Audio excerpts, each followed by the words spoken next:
cooperates. Yep, so far so good. Okay, we'll wait for some people to get in here. So if anyone's watching the replay of this live, just kind of skip ahead. You'll probably know when I'm opening stuff. I'm just going to share it in the Discord that I'm live here. Just give me 1 sec. And it should be a pretty good night. So let's do it. Just got to go to my thing. Let's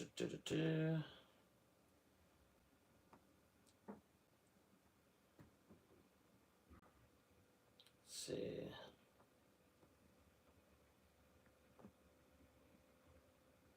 There we go.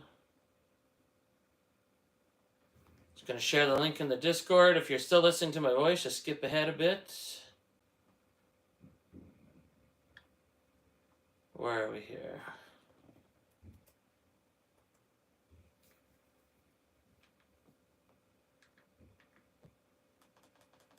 Let's wait for some people to get in here. And then we'll go nuts.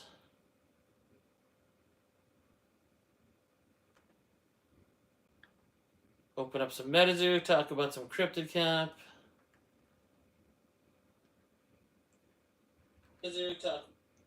There we go.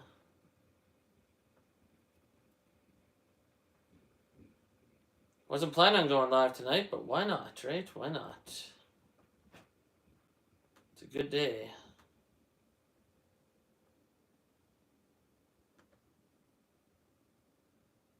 Okay.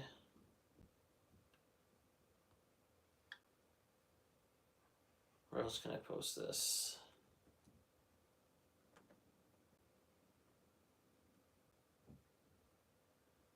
Okay, we'll just wait for some people to get in here. Hopefully I get some viewers here. What are we up to right now? We got one person. Oh, we got 6 people. Okay, let's get some people in the chat. See what people want to talk about. See what's on your mind. Show some cards from a recent PSA return. Try not to bump the camera too much. So we got 2 people in here. Oh, we got a thumbs up. That's nice. Always like the thumbs up.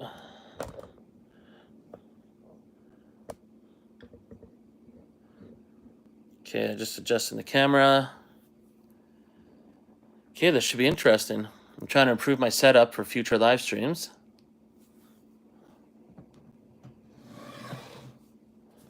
Let's get all this over here. And just wait for some chatty people to get into the chat here. Oh, we're down to 1 viewer. So we don't have anyone in here yet. But I'm sure that'll change. So if you're watching the replay of this live, just keep skipping forward a little bit. No one's watching yet. But that'll probably change right away here. Just gonna adjust my camera angle. Oh, we got 3 people in here. That's good, that's good. So who's all in here? Just trying to set up so my camera sees everything properly. What's on everyone's mind? The Oilers won tonight. Shutout 3-0. It's a good night so far. Yeah, okay, it's an interesting camera angle. Could be better, could be worse. Yeah, I guess I'll just wait for some people to get in here and start chatting, and then we'll start having some fun. Hopefully some people come in here. We'll see what happens. Nobody's chatting yet, though. But I'm sure it'll get rolling soon enough. Gotta get the word out. What are we, 4 minutes in? So yeah, anyone that's watching the replay of this video, keep skipping ahead because the stream hasn't started. At least not all the good stuff. So as soon as I get someone chatting in there, I'll start showing some PSA return, all that good stuff.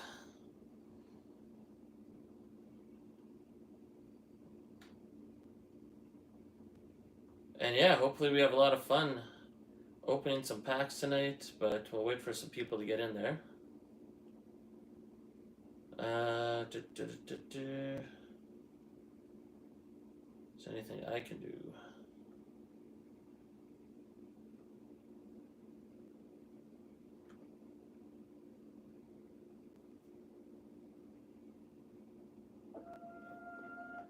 Nobody's in there yet.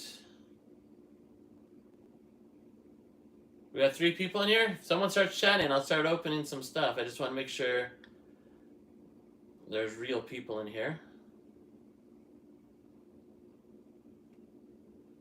before I get going too crazy.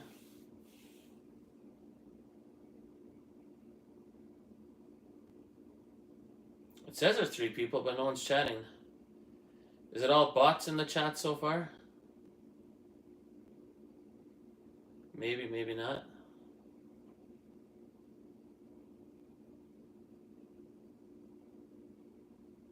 I really should have done a better job of getting everyone that followed me on Menace to come over to Menace. So then when I go live, everyone's aware of it. But I clearly dropped the ball on that. So we got 3 people in here. Should I start showing some cards? I just want to see if anyone's talking in the chat. Once I hear people talking in the chat, then we'll get rolling here. In the meantime, maybe I'll set up my camera a little bit differently here. There we go. Oh, we're down to 2 people. We're losing people. Where's all the Menace maniacs? Where did everybody go? Oh. Guess we just gotta wait a little longer.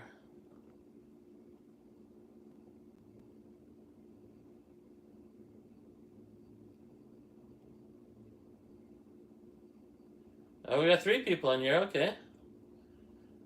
I know some of the Menace maniacs are gonna come here pretty soon. Then we can start having some fun here. I got more likes than people watching. Hey, 5 people watching. Here we go. Here we go. I want to open up some seance tonight. I want to pull a possessed aura like tonight. So hopefully we can make that happen.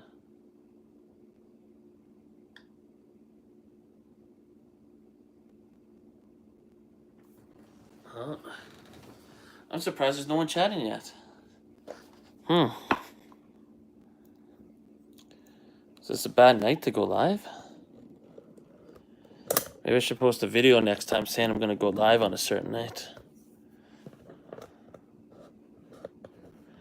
But then again, I don't know if all my Menace maniacs are even following me on Menace. Maybe they're not even aware that I'm live right now. Well, I don't know. I guess I just gotta wait a little longer here.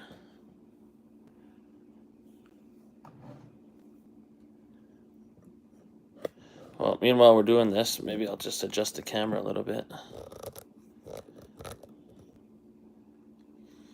Hey, we got 3 people in here. I wonder who the first person in the chat's gonna be.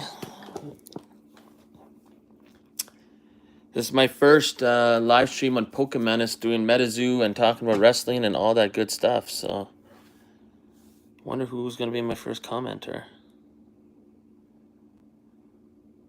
I'm surprised no one talked yet. I'm just talking to myself. So anyone that's watching the replay, if you get to the 10-minute mark, keep going forward. We're 9 minutes and 18 seconds, and no one's talked in the chat yet. I'm a little surprised. Only 3 people? Then again, I never do live streams, so I got to kind of build that reputation of doing live streams. And no one knew I was going to do a live stream tonight, so. Well, I guess we just got to be patient and wait for everyone to come flying in here. So, I posted the link in the Discord. I'm not sure what else I could do to get the news out here. I'm going live. What can I do?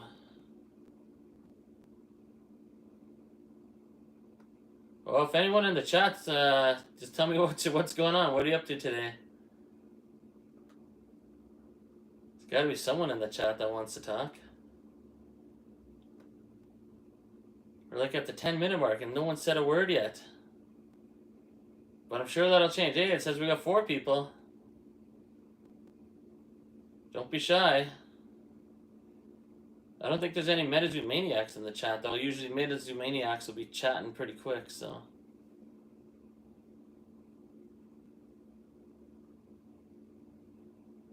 I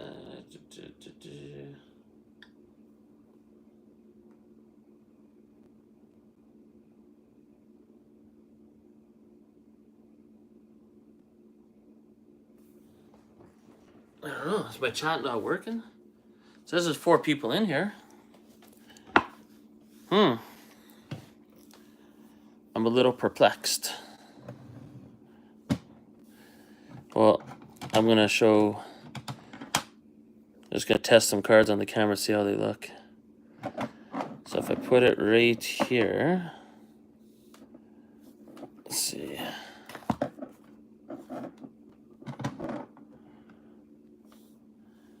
Okay, that's a good display, I suppose.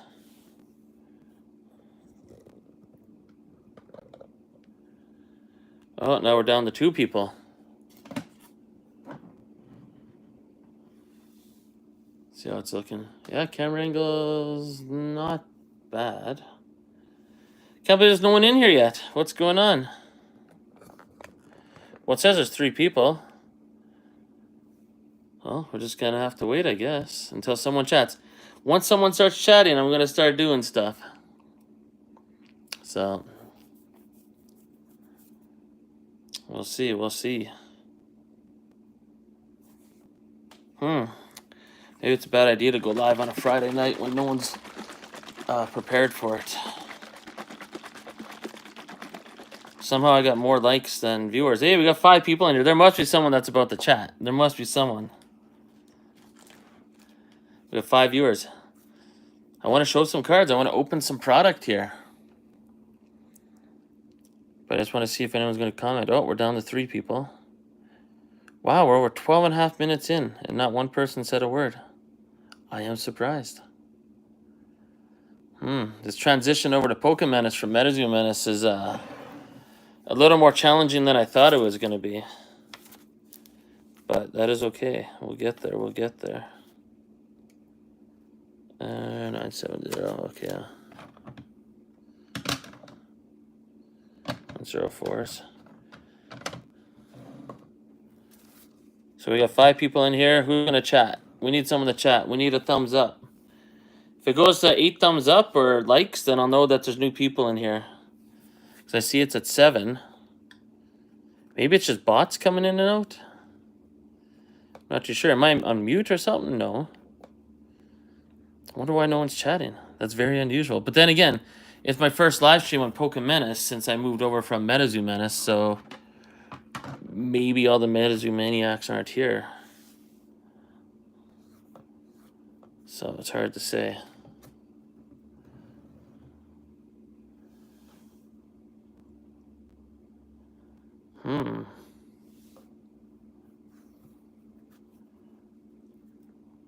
Interesting. Well, I don't know. We'll just stay live until people come in. I mean, it's got to happen, right? Someone's got to come in and chat. I imagine. I'm surprised it takes this long.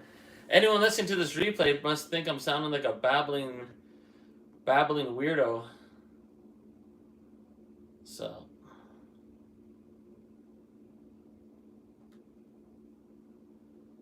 Oh, the MetaZoo Discord deleted the link to my live stream. Why would they do that? That's what I mean. Like, what's the problem? Okay, well, I'm trying to get people to join my live chat, but the MetaZoo Discord deleted my link. But someone posted 16 jumbo crayons, and they're allowing that on there. So, live streaming right now on Pokemon Menace. Wow, that's really bad of the mods, man. They're deleting my post to show that I'm going live.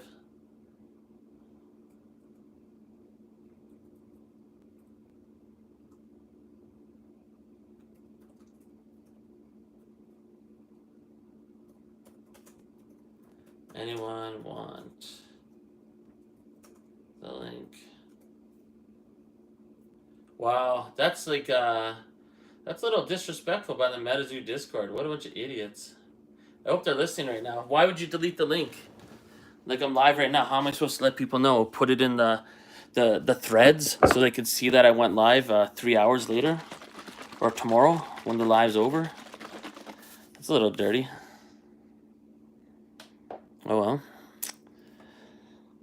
That's what you get when you get people that don't know what they're doing. But or newbies, I guess. It says there's 3 people in here though, so I don't know what to say about that. I mean, that's cool. I like it. I appreciate it. I just want to interact with someone so I know that they're actually watching.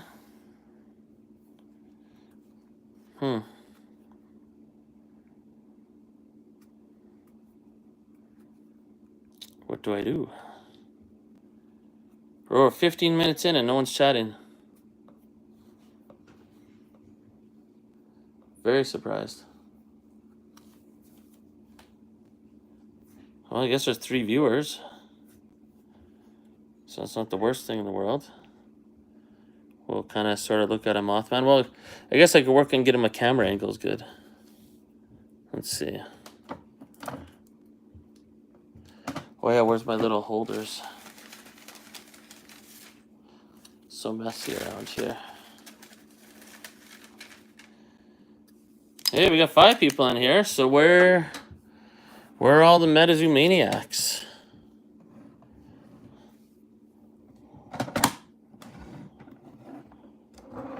It must be somewhere. Okay, well, we'll kind of start displaying stuff and see where things go.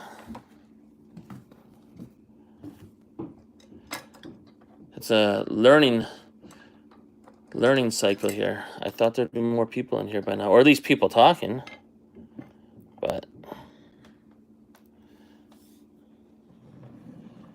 maybe not. So my camera too close? Do I want to put it down a bit? Well, I guess I'll just adjust the camera angles while nobody's chatting yet.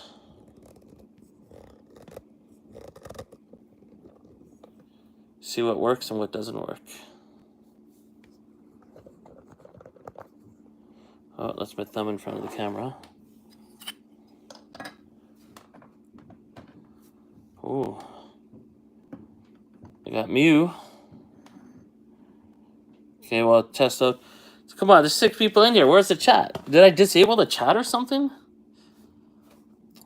I'm very shocked there's nobody chatting right now.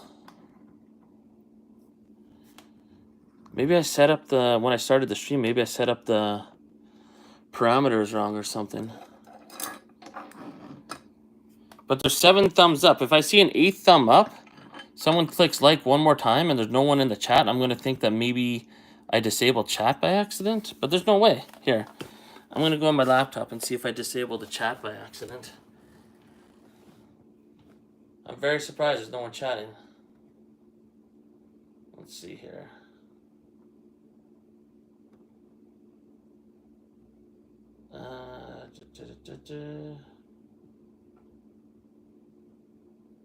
Here, I'm going to go on my old account and I'm going to type in the chat. Just to prove that it's working.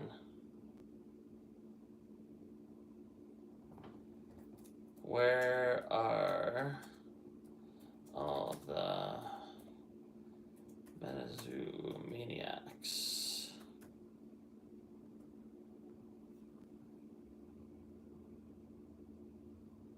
What the hell happened there?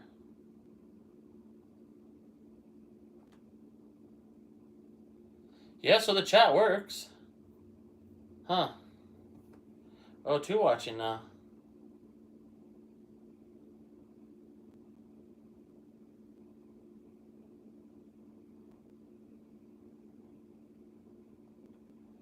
If the MetaZoo Discord deletes my link one more time, I'm going to make a video about it. So I challenge them to do it. I'm going to screen record this. Making a recording while I'm making a live stream. So I posted my link in the Menace Discord. It was deleted once. I'm doing a live stream right now in Menace. I don't know which one of these mods is deleting this, but when you're live, you should be able to post that in the live stream or in the current chat, right? Would that not make sense? So I'm currently live right now. No one's in the chat, but let's see how long it takes for this to get deleted out of the chat in the Discord. I really hope it doesn't get deleted because that's kind of annoying. Because then how are people supposed to find the link really quick, right? So we'll see what happens there. It says there's 4 people in the chat, but no one's talking. I don't know what to say. But it's a nice Wolverine card. I can say that much.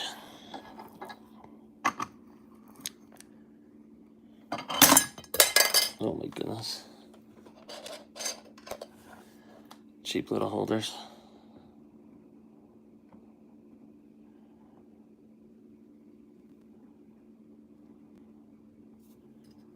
Okay. Let's cooperate, Wolverine.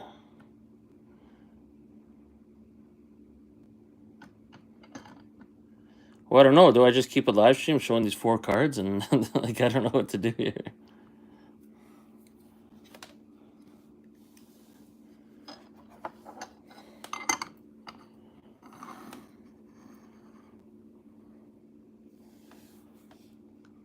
See how that looks.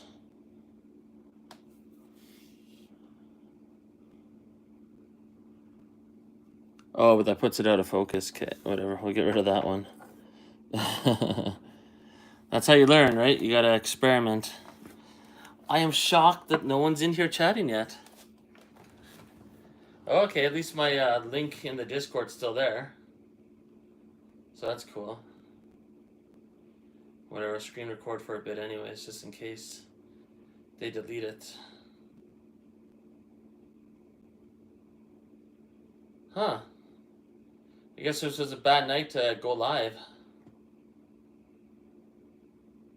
It's a cool array there, right? We got Mew, we got Charizard, Wolverine, Mothman. Got all the big boys.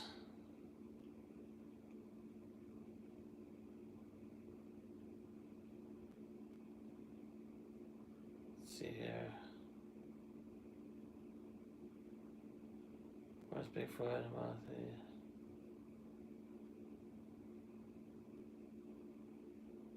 And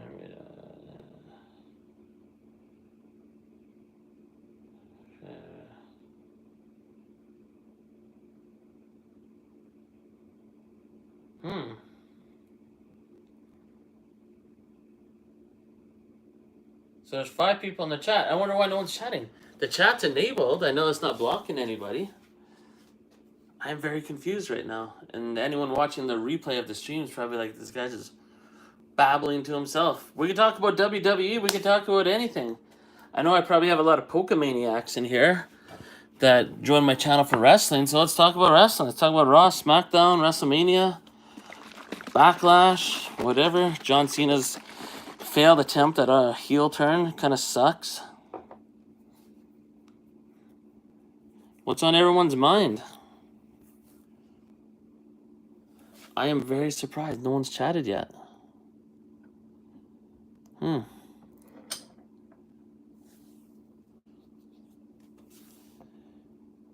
we got 2 people watching still.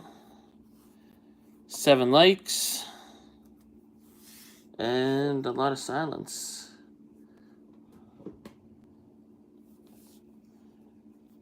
I want to open up the Cryptic Camp booster box too, but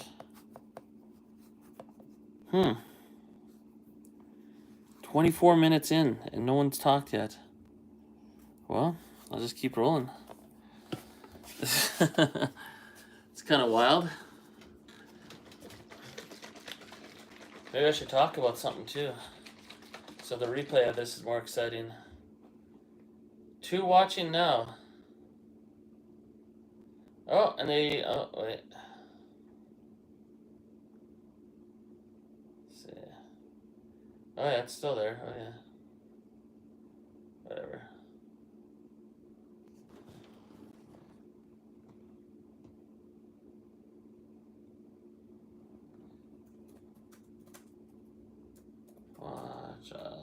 live stream.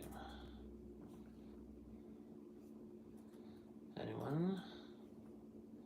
Why am I typing the Cryptic Camp Discord too? I guess it's just a bad night to go live, huh? Can't win them all, eh?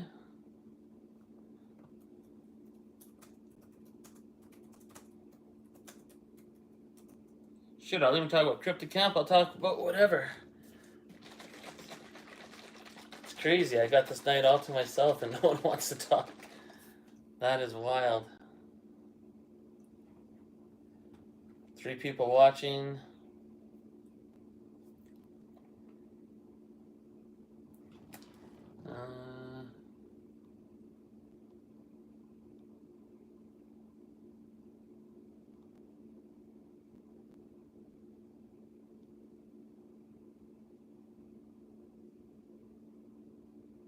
Viewers, unlock members. Let's see. Whoa. People could buy memberships on here? Holy crap. Oh, wow, when people gift memberships, I see that on, like, PokerRev's live stream and stuff. And people, like, buy 50 memberships. That actually costs a lot of money. Damn, why do people do that? I mean, that's nice, but... Why does that Wolverine look so, like, narrow compared to the other cards? It's in the exact same PSA case as everything else. Huh.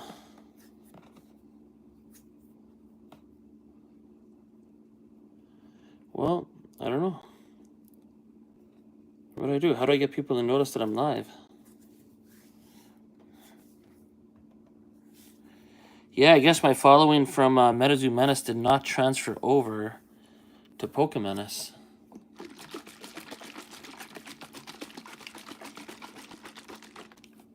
Or maybe the title of this stream isn't the best. Let's see here.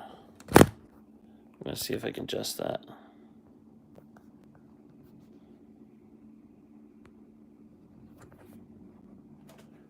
Let's see.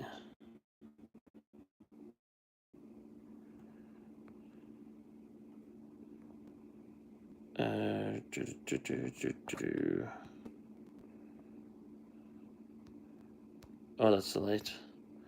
Oh, you could put a light on for that.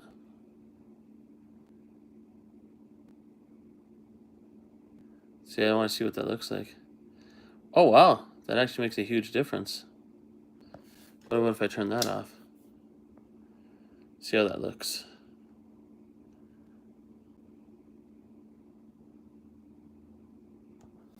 Oh, that's not bad. Wonder where everyone is. Gonna play around with the different functions here. Oh, how do I go back? Oh, I just turned the camera off. Okay. Huh. Okay.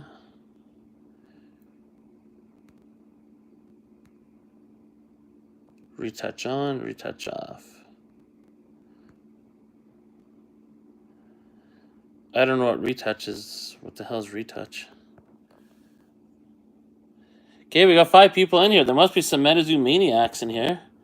Or Pokemaniacs, or someone that wants to chat.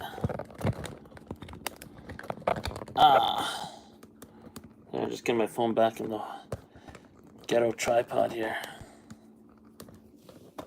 So what's on everyone's mind? What country are you watching this in? I know I got viewers from all over the world, a lot in India.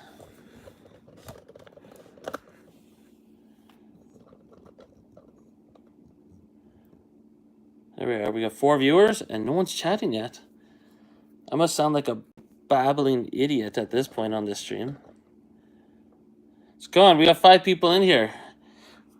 What do you like best about this channel? You want me to open up some Menace? You want to talk about some wrestling? What's on everybody's mind?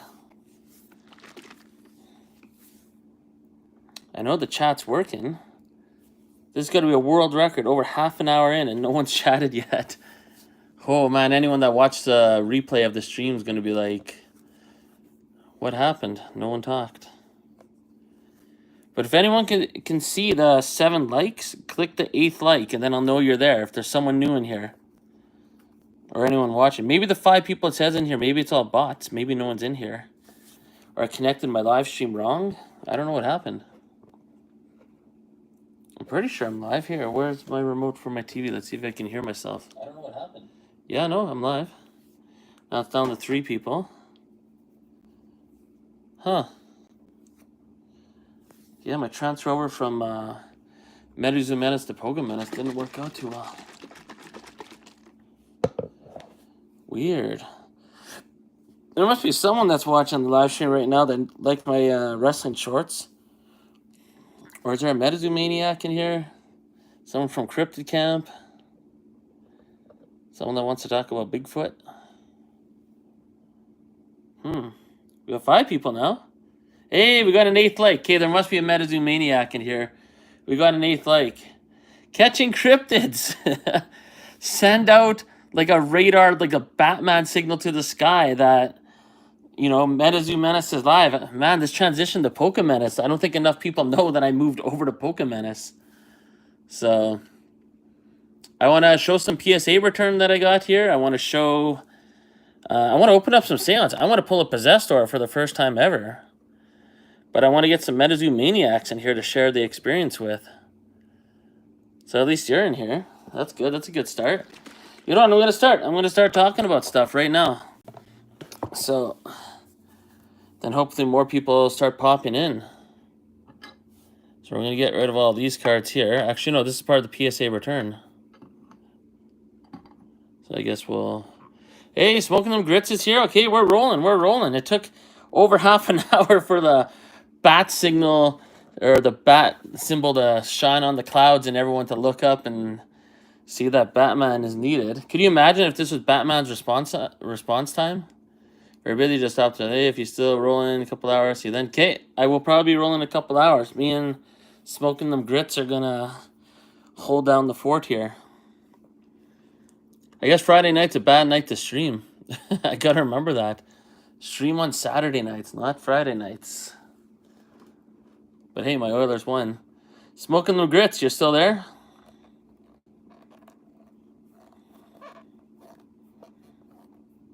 This transition from Metazoo Menace to Menace didn't do too well. Not enough people know. Okay, you got off work early. Okay, I'm going to start it with you. If anyone else joins in, that's cool, but all I need is 1, right? Anyways, so I recently had a PSA return come back. And first I'm going to go through that, and then hopefully some more people get in here, and we'll open up some seance and hopefully pull a Possessed Aura on a live stream for the very first time ever. So I guess I got an audience of 1 here. Usually at work at 10:30 p.m. Cali time, so that would be like 11:30 p.m. my time. So I guess Friday nights is not a good night to go live, eh? Maybe I should go live on Saturday nights or Sunday nights. Definitely not Friday. I'm learning that today. Friday is definitely not a good night. But anyways, I pulled this Charizard, you know, from 151 out of the Ultra Premium box. Pokemon's so overpriced now. It's so stupid. Anytime that late for me. Okay, so yeah, maybe I'm going too early tonight too. That's another thing. Yeah, usually I start live streams at like 10, 11 o'clock at night. So we might just be too early. Well, I guess you're going to be the one person that hears my little stories, I guess. So it's so weird. You know what weird it is? Like, there's like 427,000 subscribers. And I know them. A lot of them are just like people that'll click on it and then they never watch your channel again because of the YouTube shorts and all that. But to have only 1 person listening to me right now is kind of funny. But, what's it called? I literally get more comments than I could keep up with in a day on the videos. But when I do a live stream, there's no one there. So it's weird, right? Because people leaving the comments are real people, and they're subscribed, but it's interesting. I guess it's just a bad time to go live. Anyways, this Charizard, PSA 8, I pulled the pack fresh. And this is what I don't understand about Pokemon. It's so expensive, but the odds of hitting a good card, extremely low. Stupid low. And even if you hit the good card, the print quality of new, like, modern Pokemon's not that great anyways. PSA 8 on the best card you could pull from Pokemon 151. Boom. What do we got next here? Actually, from the same Ultra Premium box, when I pulled the Charizard, Pikachu illustration. PSA 8 as well. Crazy. Oh no, we're down to 3 viewers. We got 1 real viewer and Smoking Them Grits, and the other 2 are mostly robots, or most likely robots or something. But even Catching Cryptid said he'll be back in a couple hours, so yeah, just keep the stream rolling. And when he gets back, he gets back. So last you said, just, yeah, it's so stupid. I'm totally turned off of Pokemon. It's so stupid. Like it's not even worth it. The price point is just totally. Because even if you hit the best card, you have to literally fluke it off. You have to buy like, I don't know, something that like a booster bundle that has 6 packs and hope you hit one of the best cards, and then you're good. If you don't, then you're screwed. There's no, even if you hit the best card, if you buy more product, you're only going to break even at best. And it's not about making money, but it's pretty brutal. Anyways, Pikachu illustration, pulled out of the same box as the Charizard. Also a PSA 8. Look at this. Charmander. From the, what's it called? The Elite Trainer box for Obsidian Flames. The promo card, PSA 8 as well. I bought 2 base set. Oh, you got like 2 original base set boxes? That's pretty crazy. Stuff too. One of the nicest Ninetales that's ever going to exist. Oh, PSA 8. These are all pack fresh cards. Can't get a PSA 10. Oh, Nuzu. Did you open them yet? And look at this, another Ninetales. Pulled that pack fresh as well. PSA 9.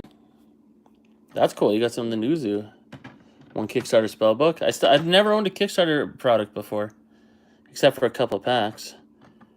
Even this Charizard, I thought it was in pretty good condition. Out of the Charizard Ultra Premium box, just a PSA 9. But somehow, some way, I did get a PSA 10 on center of attention spot here. Are you tempted to start a spellbook? And then 1 Mew. Promo card PSA 10. I don't think I'm going to sell that because that is almost impossible to get as a PSA 10. No holding my last 2 years worth of boxes to see. That's smart. Do it. Do it. Open it up on live on video on live streams. That'd be a lot of fun. I like that idea.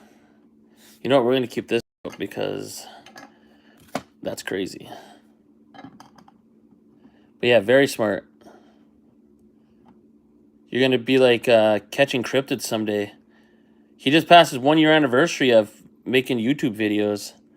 But for a long time, he never made anything. And then eventually he did. And that's pretty awesome. All right, we got 6 viewers. We got 1 person talking. Okay. Well, I know Smoking Them Grits knows Metazoo, so we're going to do a little bit of storytelling here. So check this out.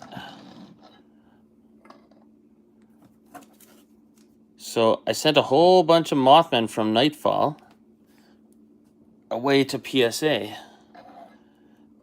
Here, we're going to try and get all this in the camera.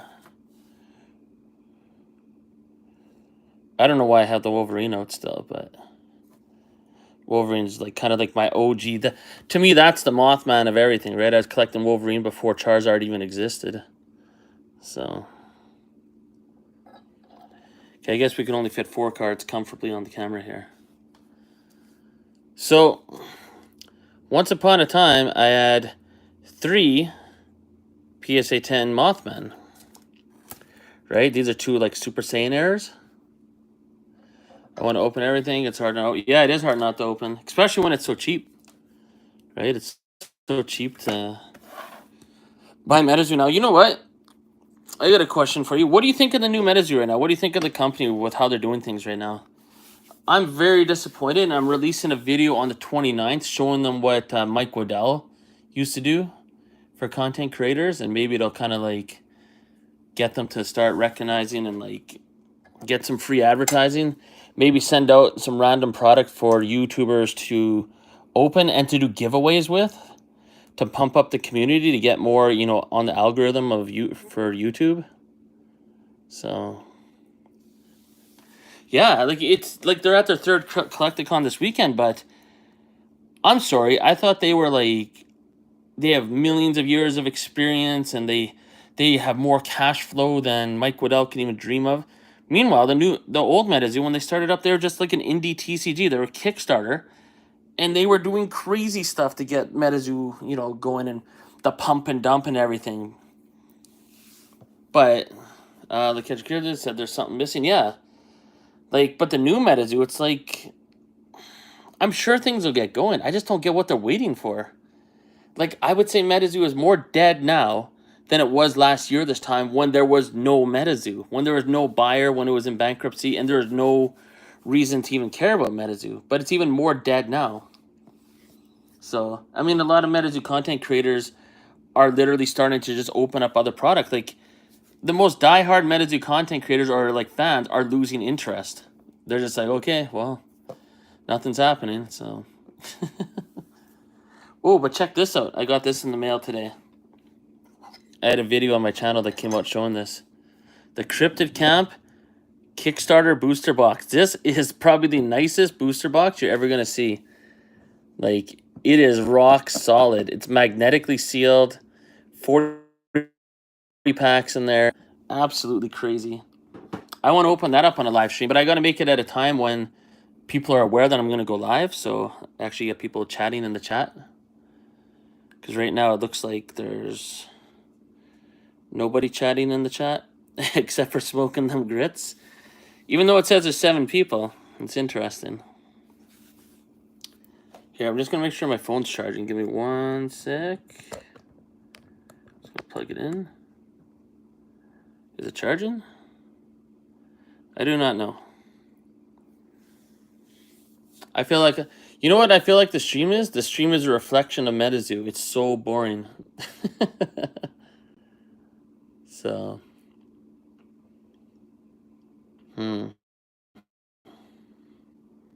Yeah, I probably just started the stream too early. So I don't know, Smoking Them Grits, what's in your mind? What do you want me to babble about? Because obviously I could talk faster than you can type, you know what I mean? So check this out. Cryptid Camp air fresheners. That's pretty cool. I think that's really cool. I should buy a whole bunch of these and do giveaways. Yeah, that's pretty damn cool. I like that.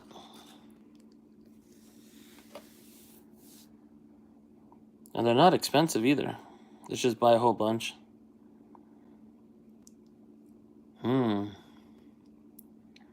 So what's on everybody's mind? I want to really show more and tell a story about my PSA return, but I want to make sure there's actually people watching it, so I don't have to repeat it later, which I don't mind, but... Yeah, this is the state of MetaZoo, just dead. Hey, Rom, I'm personally enjoying New Zoo. Game's super fun. See, that's the thing. I got to get into the game, but I don't really have anyone to play with. That's the big problem for me. I've looked into it. I watched all the tutorial videos. And I think, you know the guy for the new MetaZoo that does gameplay videos? The guy that looks like Angry Video Game Nerd, like the nerdy scientist dude? That guy should make more videos. He should go live stream on MetaZoo's channel doing gameplay with people. I like that guy. That's one of the greatest things that MetaZoo's done, is they got that dude that explains all the gameplay. I like that guy. Oh yeah, Cash's Cup does Tabletop Simulator. Might start doing webcam games there too. That'd be cool. I guess my problem is I don't have a background of playing TCG games. Like, I don't have a, you know, I vaguely know how to play Pokemon, but I've never played Magic. I never played Yu-Gi-Oh! I never got into it. So it's not like I have a thirst to play the game. If they ever have like a mobile app or something, I'm sure I'll play it, because then, you know, it'll tell you, it'll allow you to not do certain moves, you know what I mean? Like, you can't screw up the rules because it's already programmed in. I think that's what someone like myself needs. It's like an actual program. But nonetheless, MetaZoo needs to really utilize their Discord better, or just utilize everything better. But pretty super free. It is, yeah. I showed someone that I work with like the lane system, but I'm not on shift with them all the time. But he was explaining stuff to me, and he explained like how the Chupacabra is actually a pretty good card, and so well, you're lucky you have someone to play with. That's awesome. That's like a dream. That's a good woman right there. These kind of games with them. That's awesome. That's a rare type of woman. Don't let her go. Come on. That's better than having a woman that brings you a beer when you're watching a sports game or something. Hey, Zealous is here. We got people in the chat that know what's going on. We got some Menace maniacs here. Okay, anyways, I'm going to go into story time here. I'm going to start showing some stuff. Let's get this PSA return going, and then we'll open up some seance. Hopefully pull a possessed aura. If the stream gets boring, let me know. But I'll do my best to keep it spicy. Zealous TCG is here. I liked your last video with everyone talking about how they got into Metazoo, and yeah, it was really cool to watch. It was really cool to hear like people's like abbreviated versions of their origin story, kind of. Oh, Zealous TCG, the legend, opening up a poncho box on video with KBDX Tokyo losing his shit at the very first Return of Metazoo Miami Collecticon. That is crazy. That video is going to be legendary in the future. I guarantee it. It would be like if there was a video of like Leonhardt meeting Pokarev at a card store or at a Collecticon from like 2010 or something. You know what I mean? A lot of work, but no doubt. Yep. But yeah, that Collecticon, the video that you guys got there is going to be absolutely legendary someday. So, anyways, I'm just going to put these back a little farther. And then we'll go into full crazy mode here. Actually, where is it? Give me 1 sec. How did I lose my other stand? It was literally right in front of me. What? Oh, there it is. I'm just glad all of you put that effort in to get into Miami. That's absolutely epic. Okay, give me 1 sec. I'm just going to move this. So I don't know if anyone watching the chat was around last year when I was opening up all those Nightfall booster boxes. And I pulled, I think, about 19 full hollow Mothmen. So here's 3... oh, this is a PSA 9. So this must be a recent one. Okay. Just put up the Charizard. I'd offered 2 years ago. He sold me his Metazoo collection. Nobody around me buys Zoo. Yeah, same. No one in my entire city of Edmonton knows what the hell Metazoo is.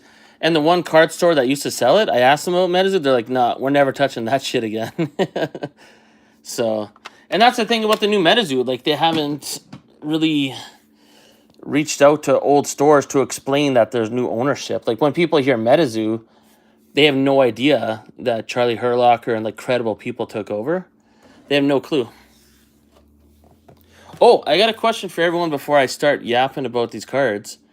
So, do you like the idea that I'm posting old Metazoo Menace videos onto Menace, like the old eBay sales videos? Because I'm done with that channel. I'm trying to transfer everything over to Menace, and I figured it'd be fun to repost a lot of the old market update videos from like 2 years ago and get it all the way up to date eventually. From the old channel. But I don't know if anyone wants to watch that kind of stuff, if they want to see the old videos. I think it's kind of cool. But plus I got to transfer them over. I don't want to delete them, you know what I mean? I want to transfer them over. I want to have them on the channel so people can watch them at any time too. But anyways, let's get this rolling. So, last year I opened up quite a few Nightfall booster boxes. I pulled about 19 full hollow Mothmen, maybe more. And I sent 10 away. I'm sorry, 13. I sent 13 of them to PSA to get graded, and I thought all 13 could get a PSA 10. And for anyone that's watching this far into the live stream, almost an hour in, 56 minutes in, this is the results. So the first one, remember I sent 13 in. There's 13 here in the stack. I thought they could all get a PSA 10. So the first one obviously did not. Got a PSA 9. Second one, I ruined it already. Second one got a PSA 9. But they're not in the proper order, so I already screwed up. Third one got a PSA 9. But we're about to rewrite history here right away. And this is the only cryptic camera I've ever sent from MetaZoo Topps Chrome. As big as a Topps Chrome fan I am, this is the only cryptic camera card I've ever sent in. And I got a PSA 9. But I don't know if Zealous is still here, but Smoking Them Grits, you're going to like this. So there's one of the Super Saiyan Mothman that I pulled last year. PSA 10. And that'll go good with the Super Saiyan Mothman back there. So you know what? We'll replace Mr. Charizard with a Super Saiyan Mothman.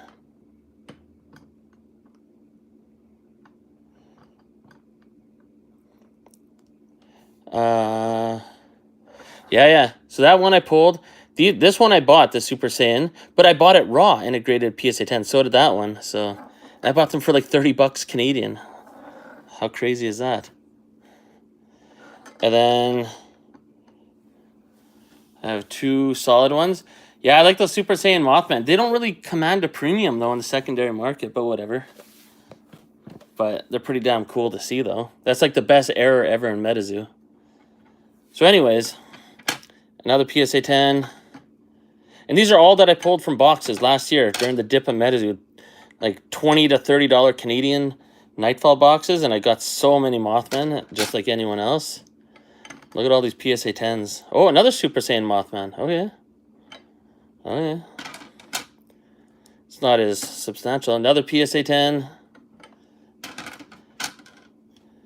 Another PSA 10. It's crazy. Look at this. Another PSA 10. And these are all pulled personally. Like, these are like my special Mothman cards because I pulled them all packed fresh during the dip of MetaZoo. Boom. I spent more on grading these cards than I did on the boxes that they came from. How crazy is that? And then another one. So out of the 13 Mothman that I sent into PSA, 10 of them came back as a PSA 10. 10 PSA 10s? How perfect is that? And I thought all 13 could get a PSA 10. So I don't know if anyone ever says old MetaZoo didn't grade too well. I highly disagree with that because I sent in a lot of Pokemon too. I was getting PSA 8s. Like, screw modern Pokemon. I know it's all the hype, it's all the crazy, it's the best investment in the world. Well, maybe not, but even if you pull the top cards out of the expensive product, you're not, I mean, I'm getting PSA 8s. Like, I pulled this out of an ultra premium box from Pokemon 151, and it graded a PSA 8. Like, what the hell, man? Like, that's not worth it. That's probably worth less than if the card was raw. I should crack that out and I could sell it for more. The first C1 pack you opened on your stream last week is first pack I've ever opened. So, anyways. Should we open up some Seance? I'm going to open up a booster box. I want to see if it's mapped or not. So give me a sec. I'm just going to clear off all this crap.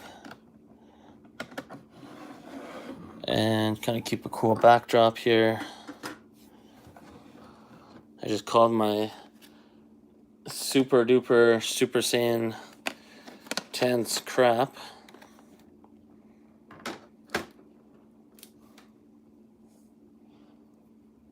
Okay, let's get some Seance going here. Let's find out if it's mappable.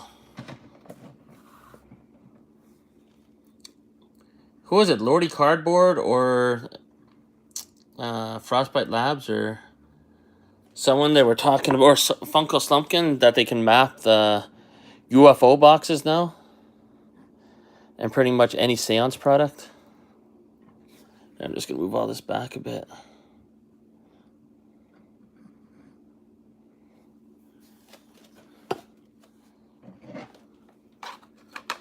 Here, where's my awesome PSA Charizard here? Oh, I already lost it. Where'd I put it? Oh, right there.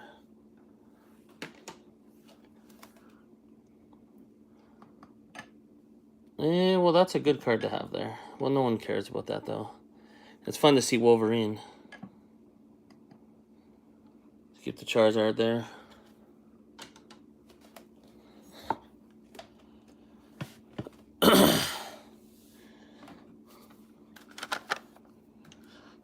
What were we talking about? What did I say about UFO? I already forgot. Sorry. Oh yeah, they mapped UFO. Yeah. I forget which channel it was. It was one of the three of them. But he's opened a UFO booster box and he's able to map it and like tell exactly which pack would have a reverse holo. I can't remember how they figured out the pattern, but it was pretty cool. Very underrated video. I think if they had that video come out like 2 years ago when UFO came out, that video would have went completely viral. People would have been going nuts. Anyways, map well if you open a case, but a booster box level, I figured not.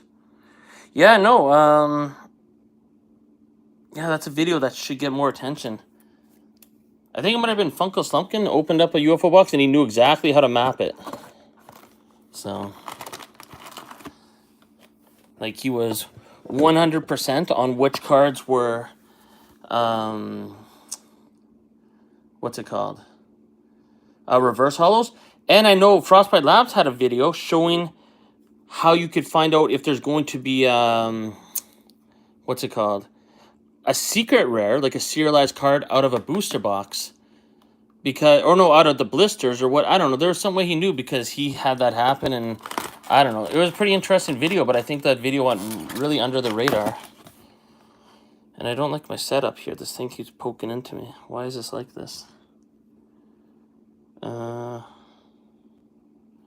on. I'm just going to try and adjust my camera thing here. So if that's like that. Hold on. I don't know. Whatever. Okay, let's open up some seance here. See what happens.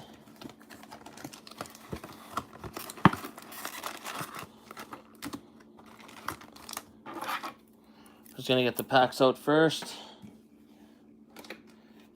Oh, there's 3. How many people are in here? 3 people? Yeah, man, that's gonna be the worst live stream I've ever had. But whatever, right? You gotta start somewhere.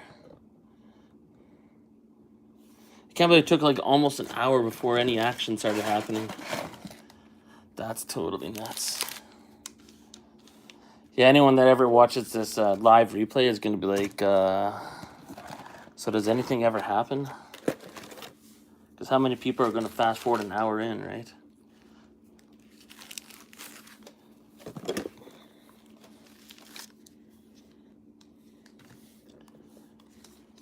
So anyone listening right now, did you like that music video I put together? I guess it was Medizu News that made the music. I thought it was just Medizu that made the music and they let him put it on his channel. I had no idea it was him.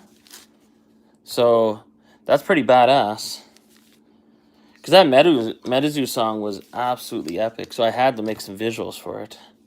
At least to the best of my ability. Oh no, we're down to 2 viewers. Yeah, worst live stream ever. It probably doesn't help that the mods in the Medizu Discord that don't promote live streams, they should put it in the announcements that, hey, there's a live stream going on. Even that idiot Andy from the old Medizu, the very first time I ever went live to open up Medizu Topps Chrome, he put it in the announcements, and I went from like 2 viewers like right now, and all of a sudden I had 30 viewers, and people were watching me open up Medizu Topps Chrome, and it was crazy, right? Like, but when I put the link in the Medizu Discord, they just delete it. So, like, I don't know, right? Like, that doesn't help. Like, I don't know. If I was a mod, I'd put in the announcements, like, hey, someone in Medizu is going live. Let's go watch, because the world doesn't know what Medizu is yet, and we're doing nothing to promote it. So if someone's going live, even if it's not a regular Medizu person, we should probably promote it as soon as possible, so people get eyes on it, so it gets the algorithm going. Like, I don't understand. So the Discord to me is useless. Like, I don't know. Because I don't think the mods know what they're doing half the time. They just sit there and just watch to see if people are talking shit and smoking cigarettes. I don't know. They're sure not doing much. But if there's any mods listening to this, well, I'm sorry, but not sorry for saying that, right? I mean, should probably promote people that are doing live streams, right? Because, I mean, here's the thing.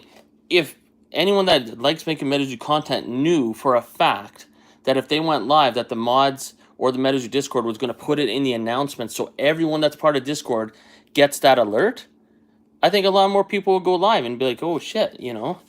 Like, the MetaZoo Discord is going to help promote my live stream on my channel. Like, because the more people that watch a live stream, you know, the more YouTube will promote it, and I don't know. But who am I, right? Just a bum talking to two people, smoking them grits and a bot, probably. Oh, my neck's so sore.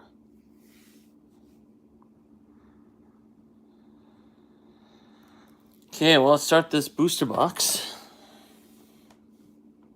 See what happens. See where the full hollows come from. See if this box is mappable or not. So this is for you, smoking them grits. Okay, reverse hollow. So that came from that side of the box. Or from that pack art, I should say.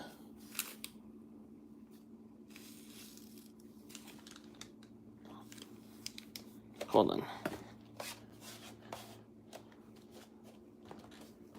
Okay, good. Yeah, this stream's pretty much dead, eh? Maybe after this box, I'll cut it, unless Catching Cryptids comes back in. Well, it says there's 5 people in here. I don't know. Okay, wait, maybe I can get my lighting to be better. Then again, I don't have the best setup. It's not that entertaining, so that might be hurting the stream too.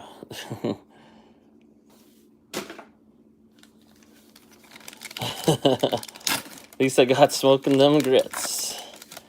But at least I'm putting all the stuff onto Menace and just focus on one channel, you know what I mean?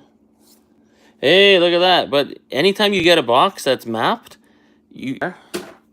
so I'm going to open up all those, and then hopefully I get a reverse hollow. So if you get a reverse hollow out of a stack that's supposed to have all full hollows, that means the box is not mappable. So, okay, another reverse hollow kit. Hope this box is not mappable, but we'll see.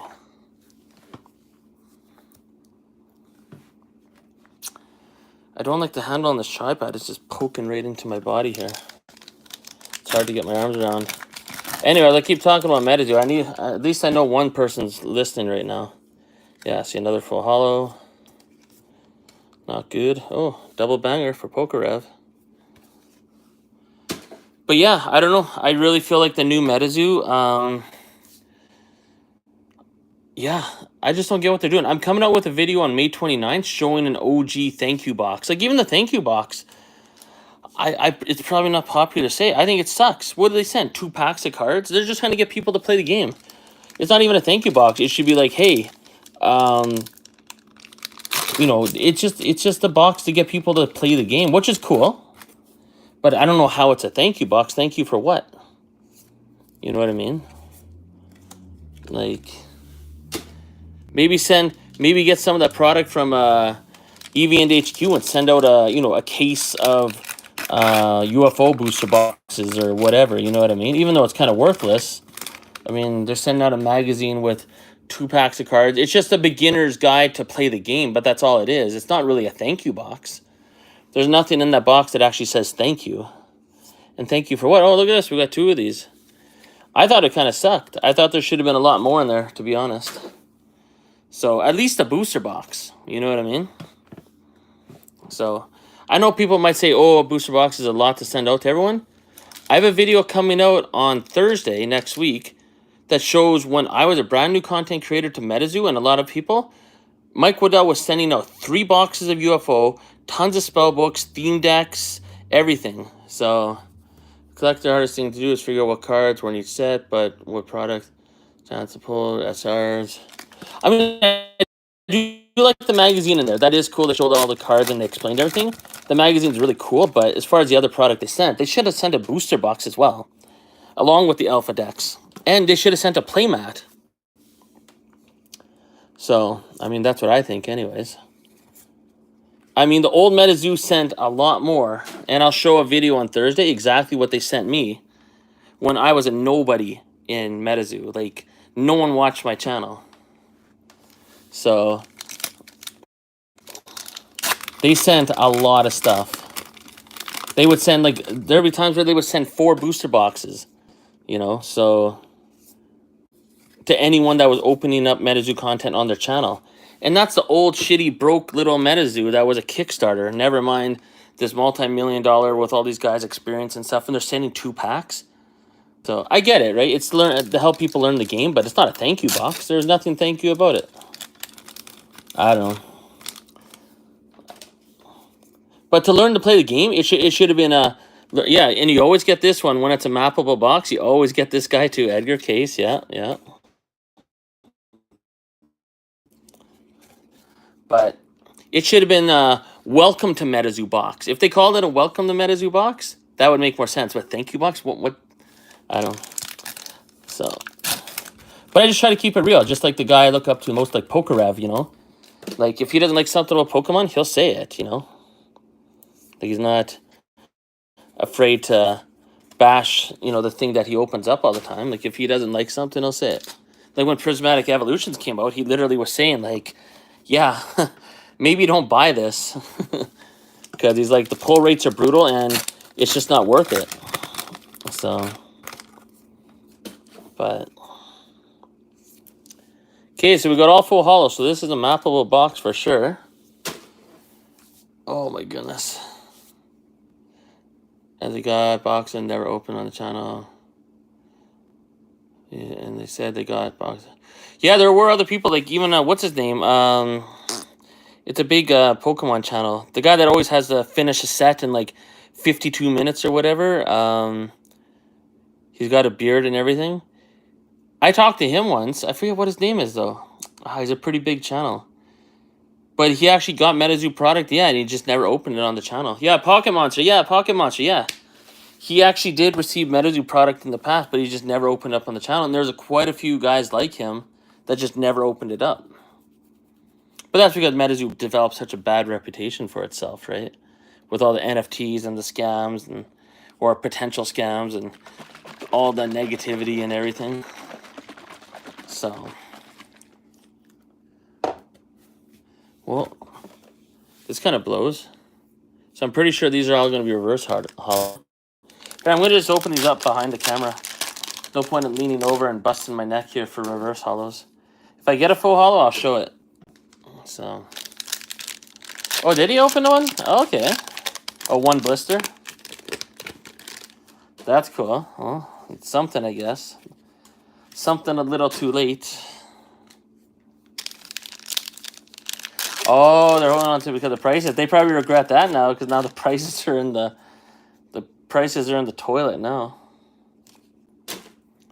And that's another thing about new MetaZoo. They totally killed off the old MetaZoo. What kind of bonehead play was that? Like, so many grails that were worth so much are worth, like, nothing now. Whether it's the influencer card or the Rat King promo or a lot of the medals, like, they're all worth nothing now. Well, they're worth something, but a fraction of what they used to be. Okay, Kickstarter's public. I mean, could you say that 2 years ago, 3 years ago? Imagine that. I mean, Kickstarter spellbook used to be well over $1,000. Easily. If not more, if not over 2,000. Shoot. I remember when Kickstarter individual packs were selling for over $100 to $150 a pack.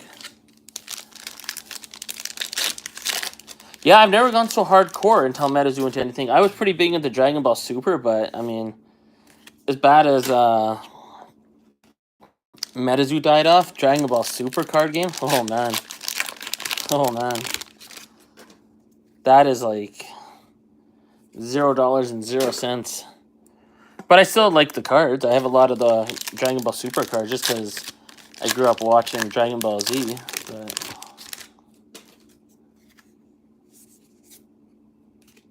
okay, these are clearly all reverse hollows here. I'm gonna go back here and open them. So I have to be slumped over. Oh. But yeah, I don't know. We'll see what Metazu does. I mean, Cryptocamp's doing okay. And that's the thing. Cryptocamp should be doing what Metazu is doing right now, where there's not much interaction. But the Cryptocamp Discord is more lively than the Metazu Discord.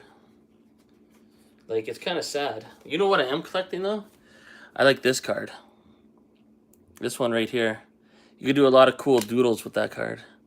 So, and one day I probably will try doodling something, because I do have the good markers for it. So, yeah, so I'll collect those. I should send frankly collecting all these cards. Oh, what? Man, if you ever start ripping up stuff on your channel, I'm watching everything. I would love to watch that. I love Dragon Ball Super stuff. Yeah, you saw those doodles, right? I think it was DPD 19. His channel is interesting. It's probably the worst reputation Metazu can have. Those, if someone was new to Metazu and they saw his channel, they might get a little turned off. Depending on which video they watch, but he's a little over the top. I do find it interesting when he's got the worst marketing strategy though. He'll show all the cards on his channel, talk a bunch of smack, and then post them up on eBay, severely overpriced, and then just wonder why they're not selling. I don't know. But he's one of those guys that bought a lot of stuff off the quote streams too, and then tried flipping it, and that didn't work out too well. But yeah, the new Metazu, I don't know what they're doing. It is a mystery. And what happened to their worldwide marketing and their worldwide anything? Like, it's pretty sad. Even the tournaments that are being put on aren't even they're not even put on by Metazu. They're by, you know, other people in the Metazu community or companies or whatever. Like, it's weird. So it's like, but we'll see. I mean, whatever. I'm happy with my collection. I'm still buying some Metazu stuff anyways, so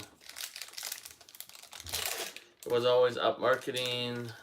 Yeah, us marketing. Yeah, and that's the thing. Like, I don't know if Metazu's not aware. Like, people that are into Metazu are losing interest in Metazu. So, including myself to a certain degree. I mean, I still like doing the market update videos and I still watch stuff regularly, but, you know, it's pretty bad. Like, they're killing their own brand. But then again, like I said in a video a long time ago, even if they screw up for the next 6 months, as soon as they do something right, everyone's going to come flooding back. You know what I mean? Everyone's going to be like, yeah, finally there's a new set out or whatever. But their community engagement is absolutely horrible. Like, I don't know.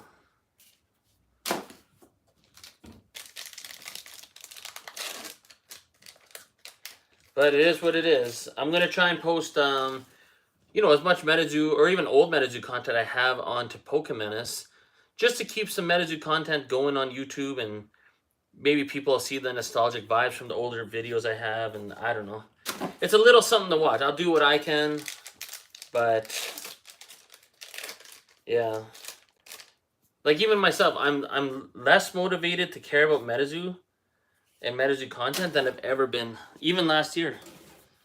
Like, Well, I think the whole thing about last year though was I knew someone was going to pick it up. I was happy when the bankruptcy letter came out or Mike Waddell closed down. I was so happy.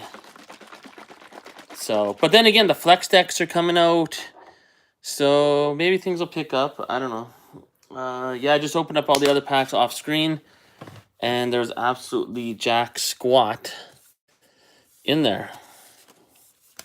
So that was a map of a box. But yeah, they got to set up some tournaments or something. Though they got to set up something like, and have a redeemable program beyond just the collecticons. You know, like if people are buying those cards on eBay, where you can mail in the cards to trade in for the better cards. You know what I mean?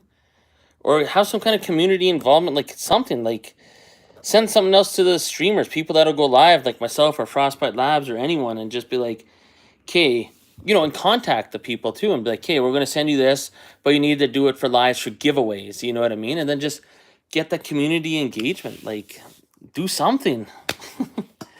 Just so much dead air out there. Okay, let's get another booster box open here. The last one was definitely mappable, so that sucked. So we'll try another one. If that's mappable too, we'll open up some blister packs. We'll open up a spell book. Let's just see if we can get anything special out of Seance. I've been opening up Seance for 2 years or however long it's been out. And the best card I've ever pulled was... It was one of the Hateful Eight. It was like the guy that's on fire dancing around or whatever. I can't remember the name. But I've only pulled one Hateful Eight that actually got me excited, besides Sheep Squatch and and Curse Contract. So, but I've never pulled Possessor. I've never pulled Satanic Panic or Chains of Old Scratch. And I've opened up a ton of boxes, booster boxes and everything. So, anyways, let's get the pack arts laid out here. See what we can do. Oh yeah, we got 8 viewers. That's cool.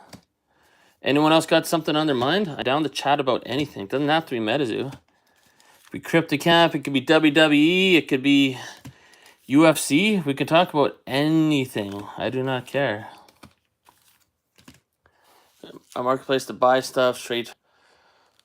Yeah, exactly. Because what about everyone else, right? I mean, it'd be fun to be able to buy those boxes for a good price and then open them up, collect the cards, and then send them in, you know what I mean? And then to redeem, like have a redemption program. Like, I don't know, man. If they're these big wigs that have all this money and they have all these resources, then why aren't they using them? Like, come on, man. Like, Cryptid Camp is not doing any worse than MetaZoo right now. And their Discord is a lot... I'm in that Discord too. I watch what they're talking about. I don't really comment all the time, but they're a lot more lively than the MetaZoo Discord. I'm going to tell you that much. Like, they're doing better with community involvement and engagement, even though they're much smaller. Their budget is nowhere near MetaZoo's. So, I don't know. But MetaZoo put out a good product. Well, except for the print quality. I mean, if you're not pulling the alternate arts, the textured cards, the rest of the cards are worthless. Unless you're playing the game, then that's awesome because it's cheap. But even the textured cards are almost worth nothing too, except for the hidden rares. And then maybe Mothman and the Sun Wukong alternate art, but even those are like maybe $50 cards at best. So, it's not good. Oh, man. Why does my posture have to be so shitty? Okay. Let's see if this is mappable. Please don't let this be mappable. Right? I mean, it is good for collecting. I won't lie. Like, I love it on that aspect. It's pretty sweet. I mean, I have a first sighting Mothman coming in the mail probably next week. So this one is reverse hollow. That I bought a PSA 9 first sighting Mothman from Top Series 0 for $216 American. That is insane. Like, if that doesn't mean Meta's in trouble, I don't know what, you know what I mean? Like, that's bad. That's a really bad sign. That is one of the grails of MetaZoo, in my opinion. and it's selling for $216 in a PSA 9. So which means it's already graded, so I don't have to pay the grading fees, which means technically you're paying less than $200 for a first sighting Mothman. That doesn't make sense. That's totally insane. Okay, 3 reverse hollows here. Well, smoking this grits is keeping the stream alive. I can honestly say if you weren't in the stream right now, I probably would have ended it a long time ago. Oh, we got a full hollow on the last, the Wingok packs.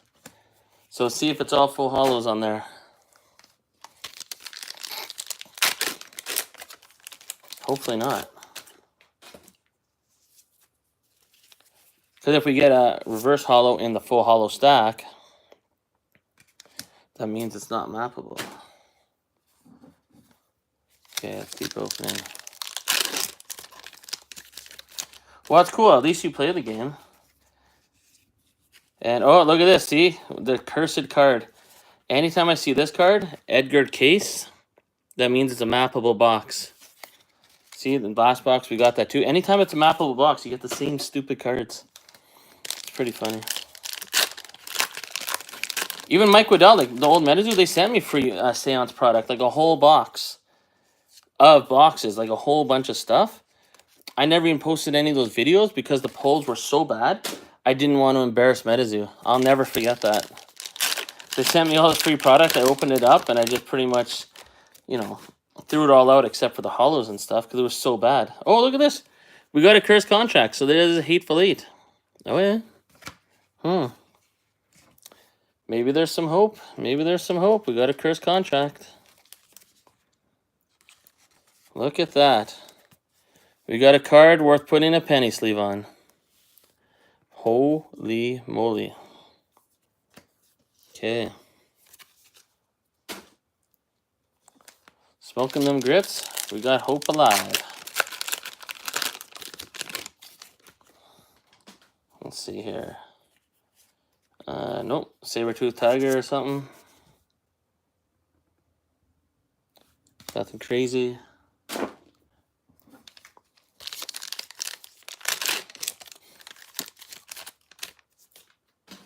Yeah, I can't wait to open up that Cryptic Camp Kickstarter booster box.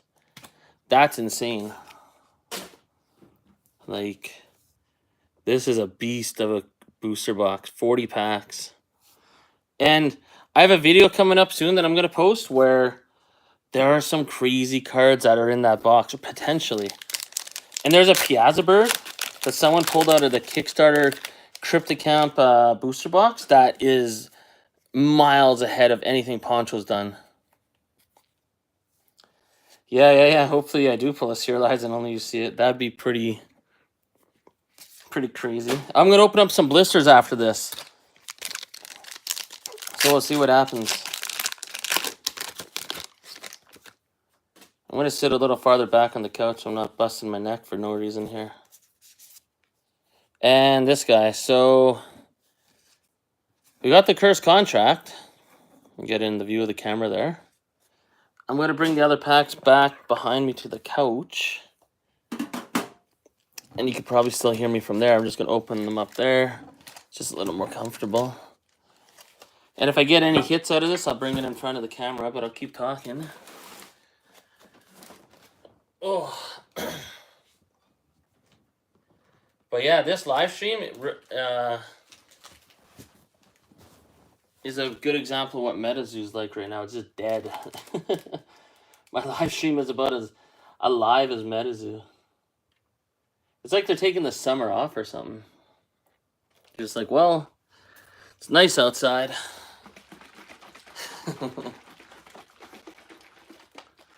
But we'll see what happens. I think they got to send out stuff to content creators. I think that's ultimately what they should do. Yeah, I can't wait for you to make videos with all the stuff that you say you have. That would be absolutely awesome to watch. So, there's actually a new content creator. It's like a little kid. I forget his name, but I got to find it. I'm going to make a video highlighting him. Really into it. So, I forget the name. I'll find it, though, but...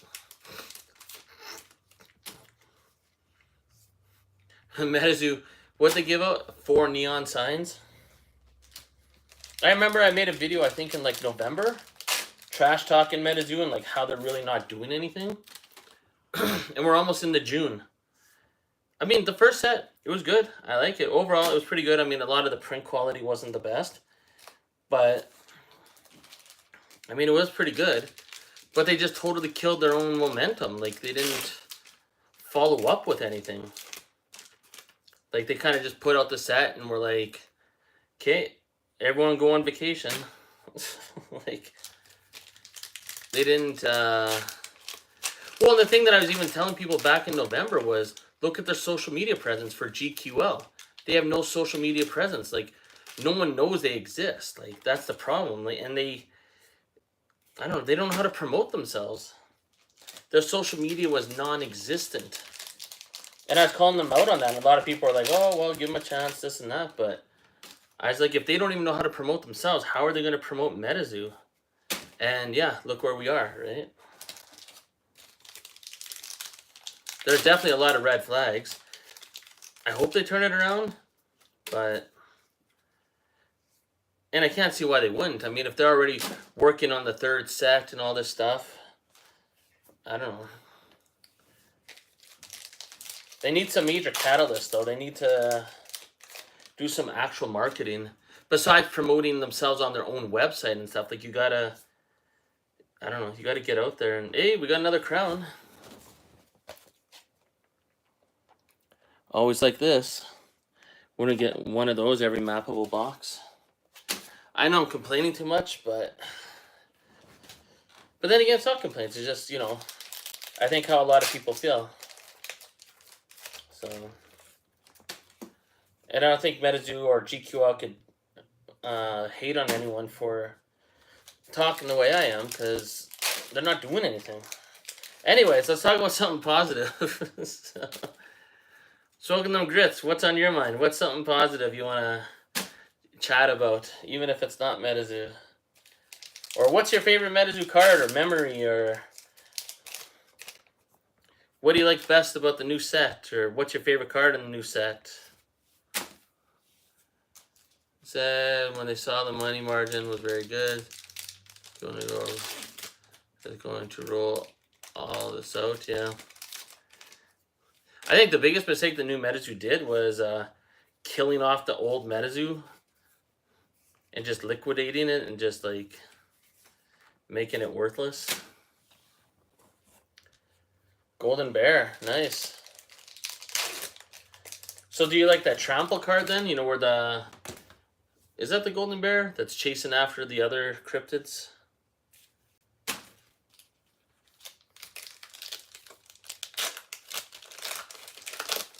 Oh, you know what the biggest problem with the new Menace is? I know I said to talk positive, but I gotta mention one more thing. They have that website with all the stories and everything. Does anyone even read the stories? I've looked at them, but I haven't even really read through them because I don't feel motivated to read through them. Like, I'm just like, I don't know, they probably shouldn't even named it Menace. They should have not even used the word Menace, because it's like, it's not Sam Sinclair. Like, if those stories were based on Sam Sinclair and like the people... the casters that everyone knows from the past, I'd be like, oh shit, what adventure is he going on? But they're just these like generic stories, and it's just like, and I think that's the problem that new Menace needs to listen to, is the big question: why should anyone care, right?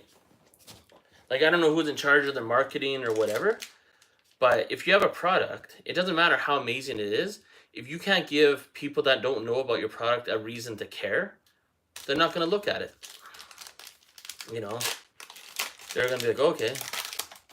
It's like a new show, right?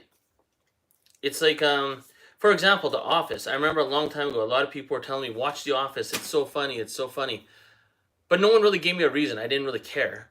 And then one day someone posted something on like, maybe it was Instagram or something. It was a scene where they're doing the CPR, and I saw it by complete fluke. And I watched the little clip the person posted, and I laughed my ass off. I was like, oh my fuck, that was so funny. Like, I can't believe they're singing the song while they're doing CPR, and Dwight's cutting the face off the mannequin. I was like, oh my goodness. And ever since I seen that scene, then I gave the show a chance, and now I've watched The Office like everyone else. I've watched it probably like 10 times every season, every episode, right? But just like with any product, like I had no reason before I saw that scene to give a crap about The Office, because there's other shows I already like. So I'm like, well, why am I getting into the show if there's, what's the incentive? Why should I care? So, but when I got a taste of it, I was addicted, like most people. But anyways,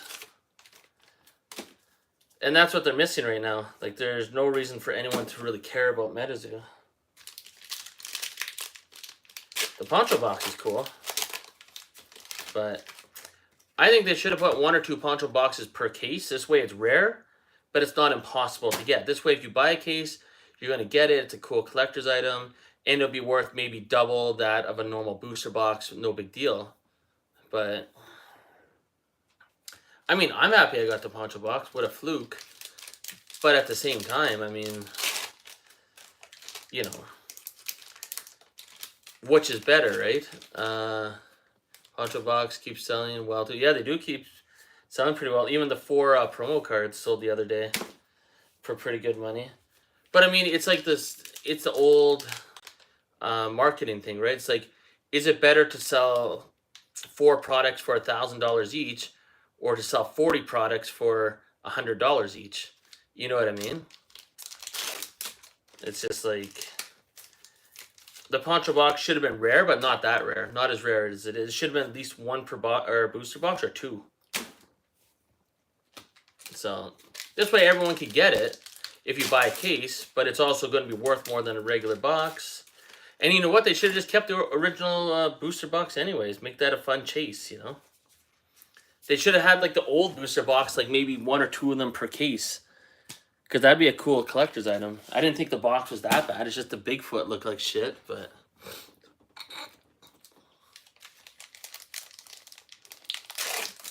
Oh yeah, cons every 2 weeks. Yeah. So...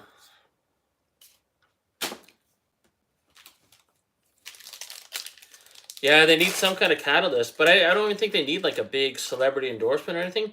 They just need to get proper community engagement. Like, even the thank you box with that, the window stickers, like, who gives a shit? Like, stickers? Come on, man. Like, you're a multi-million-dollar company, and, everything's paid for. They don't have to worry about money, but they're sending out stickers and 2 packs of cards. If it was a welcome to MetaZoo box, I get it. It's to get players in. But at least include a proper playmat. Hey, let's go, Pokemon. Menace. Well, we're not doing too good, Gaichu. Gaichu is probably could save MetaZoo at this point. We need a little bit of Gaichu in our lives. Who knows how well funded GC is, yeah. Well... at least we got this live stream today. We got 3 people in here chatting in the dwindling MetaZoo world. Oh, Gaichu, look at this. Look at this. Boom. Cryptic Camp booster box. Your thoughts? Yeah, GQL. I know what you meant. This is a pretty nice booster box, I won't lie. It's pretty, yeah. And it's solid too, man. This is better quality than anything old MetaZoo ever put out. It's got a nice... well, except for that Chromie's Cryptid Carnival magnetic case. That was actually pretty nice. But I want to open this up on a live stream, but when people actually give a crap that I'm opening that, you know what I mean? It looks good, though. And I have a video coming up this week showing the craziest Piazza bird. And it's illustrated by Kelsey Giacchino as well. Crazier than anything that Poncho's drawn. It's absolutely crazy that someone pulled out of this box. So, wait for that video. I'm going to put out a lot of MetaZoo content over the next few weeks. Like, probably at least 4 or 5 videos every week. I don't know if that'll help, but whatever. At least I can transfer the videos from my old channel to this channel. So, anyways, let's open up some Seance blisters. Let's see if we can do a Frostbite Labs and get some secret rare magic. I highly doubt it, but let's see if we can pull any of these Hateful Eight, man. That's one thing that sucks about the whole MetaZoo. They either made it like really favorable to hit good stuff, or they made it fucking impossible. I guess you shouldn't swear on the live stream. The algorithm might be like, this is not suitable for all ads. But oh yeah, I'm gonna have to deal with about 1 million promos and coins here right away too. Okay, let's chat while I open these up, I guess. It's gonna take a little bit. On my dead MetaZoo stream. But does everyone agree that MetaZoo feels more dead than it did last year when there was no buyer for MetaZoo? Like, that's the feeling I get. And that's not a good thing.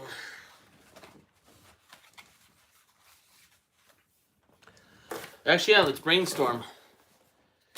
If Charlie called you up tomorrow and said, hey, MetaZoo sucks balls right now, what should I do next? What would you tell Charlie? Or GameCubator Labs or whatever. What would your game time fourth quarter solution be? What am I looking for here? I'm looking for little baggies. What the hell is this? Why are these here? So unorganized. Argos. Did you see Argos at the end of my music video that I made? I don't think anyone in the comments recognized that was Argos. That was his Chronicles of Arcane promo card. Did anyone actually notice that, though?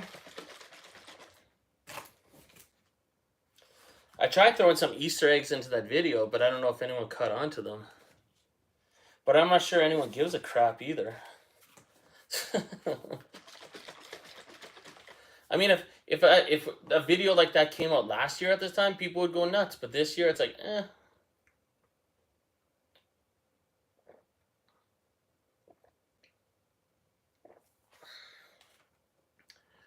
I think Zealous TCG's video with all their secret meeting or whatever got more playtime than my music video thing.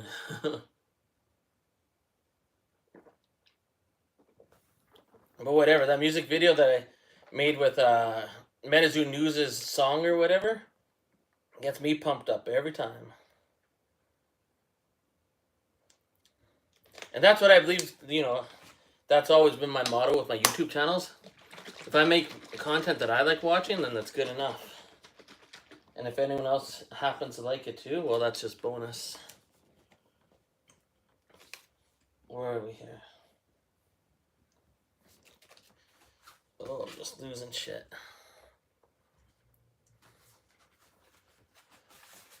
Yeah, Argos had some good deals, but even Argos's deals at the end are like so overpriced compared to like what GQ or EV and HQ was doing. Like the Quote live streams. I have a lot of Quote live stream video that I still got to edit together and make videos out of. I just wanted to give it some time so people kind of forget how crazy the deals were. And then I'll post it. And people are like, holy shit. But I only got probably like 0.02% of the auctions. I couldn't watch every day, but I recorded what I could. I have a lot. I have like probably hours, like several hours worth of video to edit through, so that will be fun.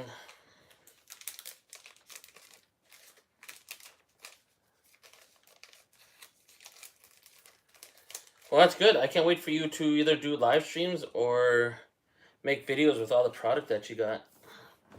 That'll be really cool.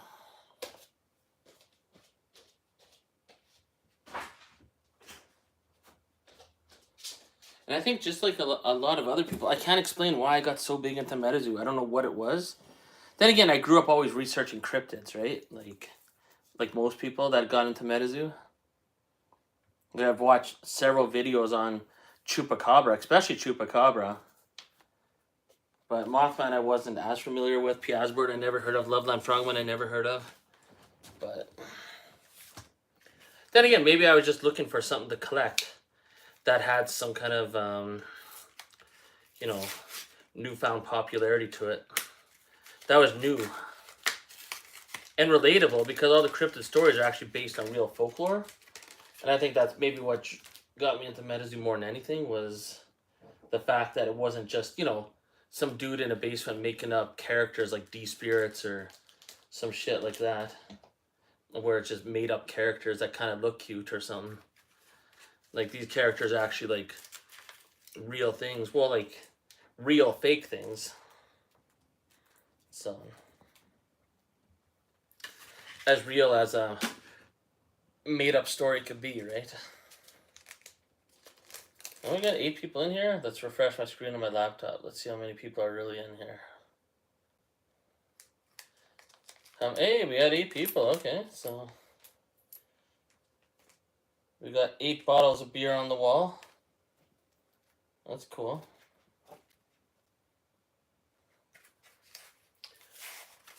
So what else would everyone suggest that the new MetaZoo has to do to get like some traction here?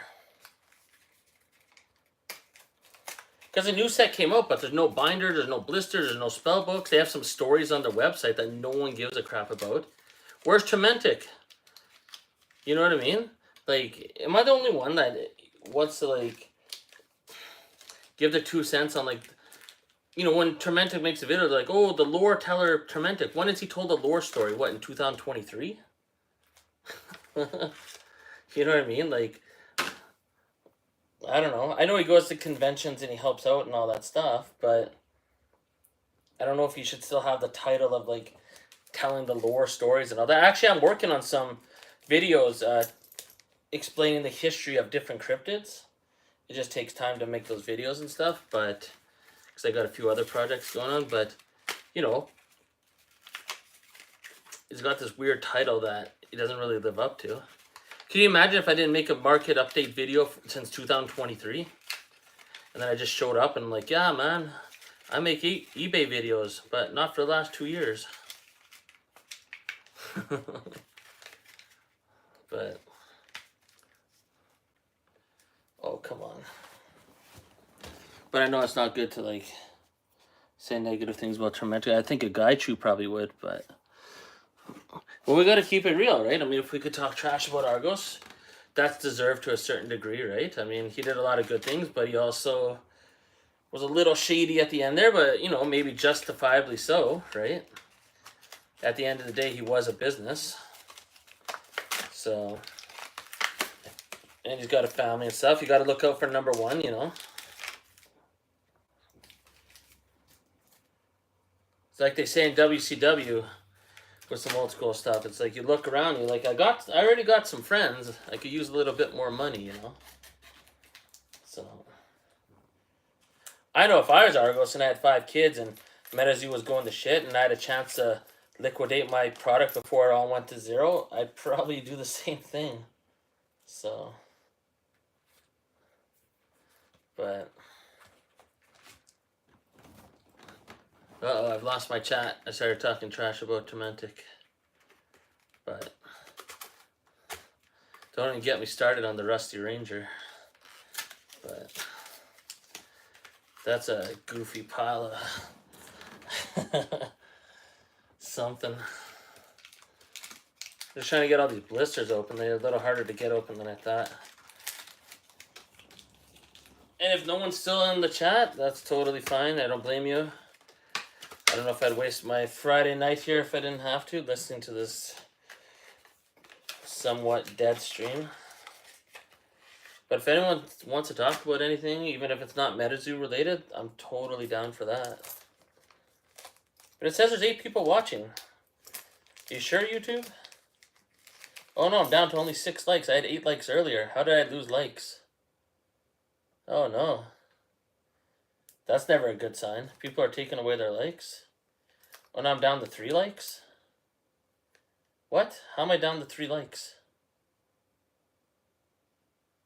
That doesn't make sense. What? I had 8 likes earlier, went down to 6, and now it's down to 3? Oh my goodness. We're going the wrong way. Whatever, I had a breakthrough workout today. I'm in a good mood. My hockey team won. Oh, it shows 9 on yours? Okay. Oh, that's good. Mine shows 3. Weird. That's good. So what's on your mind, Smoking Them Grits? I know this is kind of boring because I'm opening up the packs off screen here, but what's something you want to hear me yap about? Since obviously I could yap a lot more than people are going to type, you know what I mean? If anything, it's not like I'm a all-knowing, all-powerful mind here. But I do got my opinions. Here, I got a topic to talk about. What about this V-Friends, Topps Chrome V-Friends? Oh my goodness, man. If, like, I don't know, right? I mean, I don't know enough about it, but from what I see, if there was ever a pump and dump, I see some of the prices that V-Friends is selling for. Like, come on, man. There's no way in a year or 2 from now these cards are going to be worth jack shit. There's no way. The art on there is like D-Spirits level at best. I mean, Cryptic Camp is like, you know, mid-tier. It's kind of like old MetaZoo. I mean, but, you know, I mean, new MetaZoo artwork is, I think, above Cryptic Camp. But V-Friends, what the hell is V-Friends? That artwork is so, oh my goodness. Those are just made-up characters in someone's basement. Like, there's no way that's going to survive. But I guess there's some influencers behind it that are pumping. I don't know. I mean, V-Friends is just laughable. Some of the prices some of those cards are selling for. If MetaZoo Topps Chrome cards out of 99 are selling for nothing, I don't know how V-Friends is selling for anything. But that's my question for anyone that's in the chat right now. What do you think of V-Friends? If you even know what V-Friends is. If you don't, that's totally fine because it's... I don't know. I wouldn't spend a cent on V-Friends. I might even make an eBay sales video about V-Friends just so I have the video made with the documenting the prices nowadays. So then a year or 2 from now, I could look back on it and be like, yeah, you remember when V-Friends was selling for this much?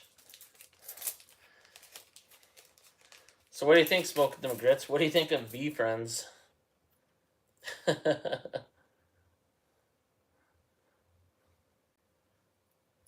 Oh, my likes on my screen says it's up to 4 now. Good old YouTube. Doesn't know what it's doing. Oh, and you know, another reason I came to this channel too is my MetaZoo Menace channel. I can't get it monetized. Even though I meet all the criteria, the people that, you know, determine if you're monetized or not are saying that channel that they're not sure if it's original content. I'm like, what do you mean? I'm like, all the... And I made an appeal video and I tried explaining the editing process. Like, I don't even know what editing process I have to explain. It's me doing voiceovers. Just like any other YouTuber. Like, I don't know. So, but yeah, they won't monetize it. Sounds like, okay, whatever. I'll just put all my stuff on Menace. And I'm not even sure how Menace got monetized. Because it wasn't monetized for over 2 years. I didn't even make a new video in over 2 years. And then all of a sudden one day it's like, oh, monetized. I was like, okay. Cool. Says we got 9 people watching. No one talking. Everyone's hypnotized by Wolverine and Charizard and Mothman over there. I can't wait for Catching Cryptids to come back. See how his work was. See how many poncho boxes he's got now.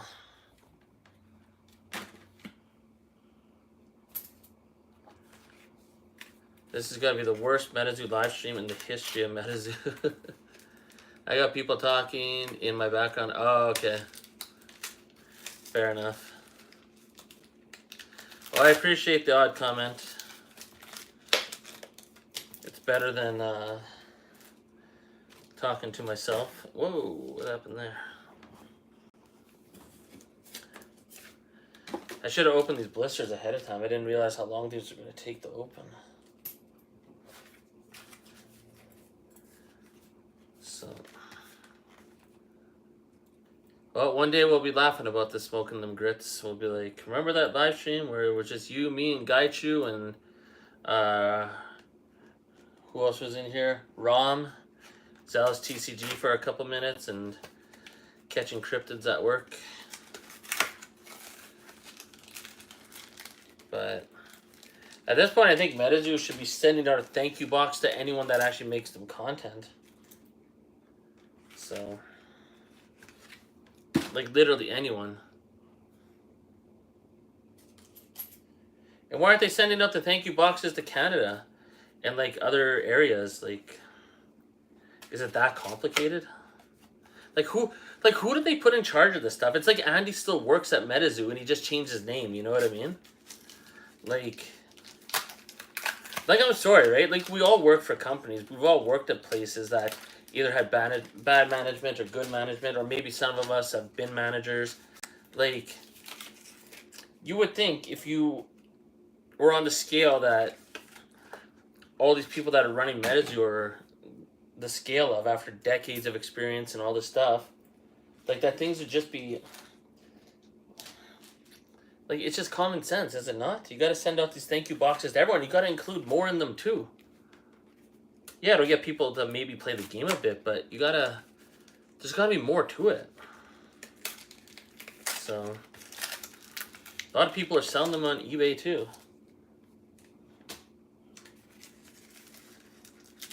I think there's one yesterday that sold for like 43 bucks. Which is impressive, I guess. But there's also the shipping costs. I mean, there's not much in there. I mean, it's just 2 packs of cards, some alpha decks that are going to be not rare at all, and then an alpha promo pack. But the magazine is cool. But would I pay 43 bucks for that? No. Oh, but you get stickers. You get stickers. And a window cling.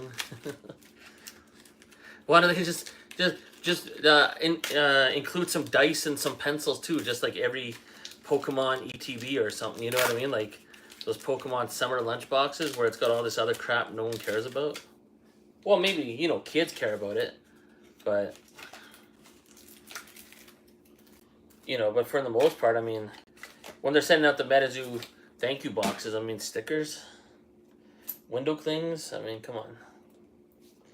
It's cool if you include that, but include more. Include a real playmat, too. Like a 2-player, fully stitched playmat, you know?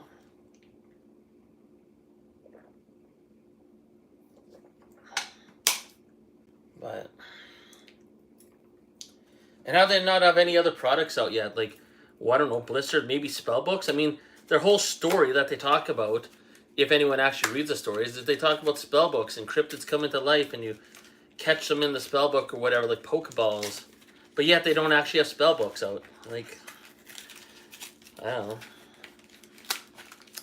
I think eventually things will get rolling, but I did like the signs they gave away. Yeah, those neon signs. Well, they should have sent that in the thank you box too.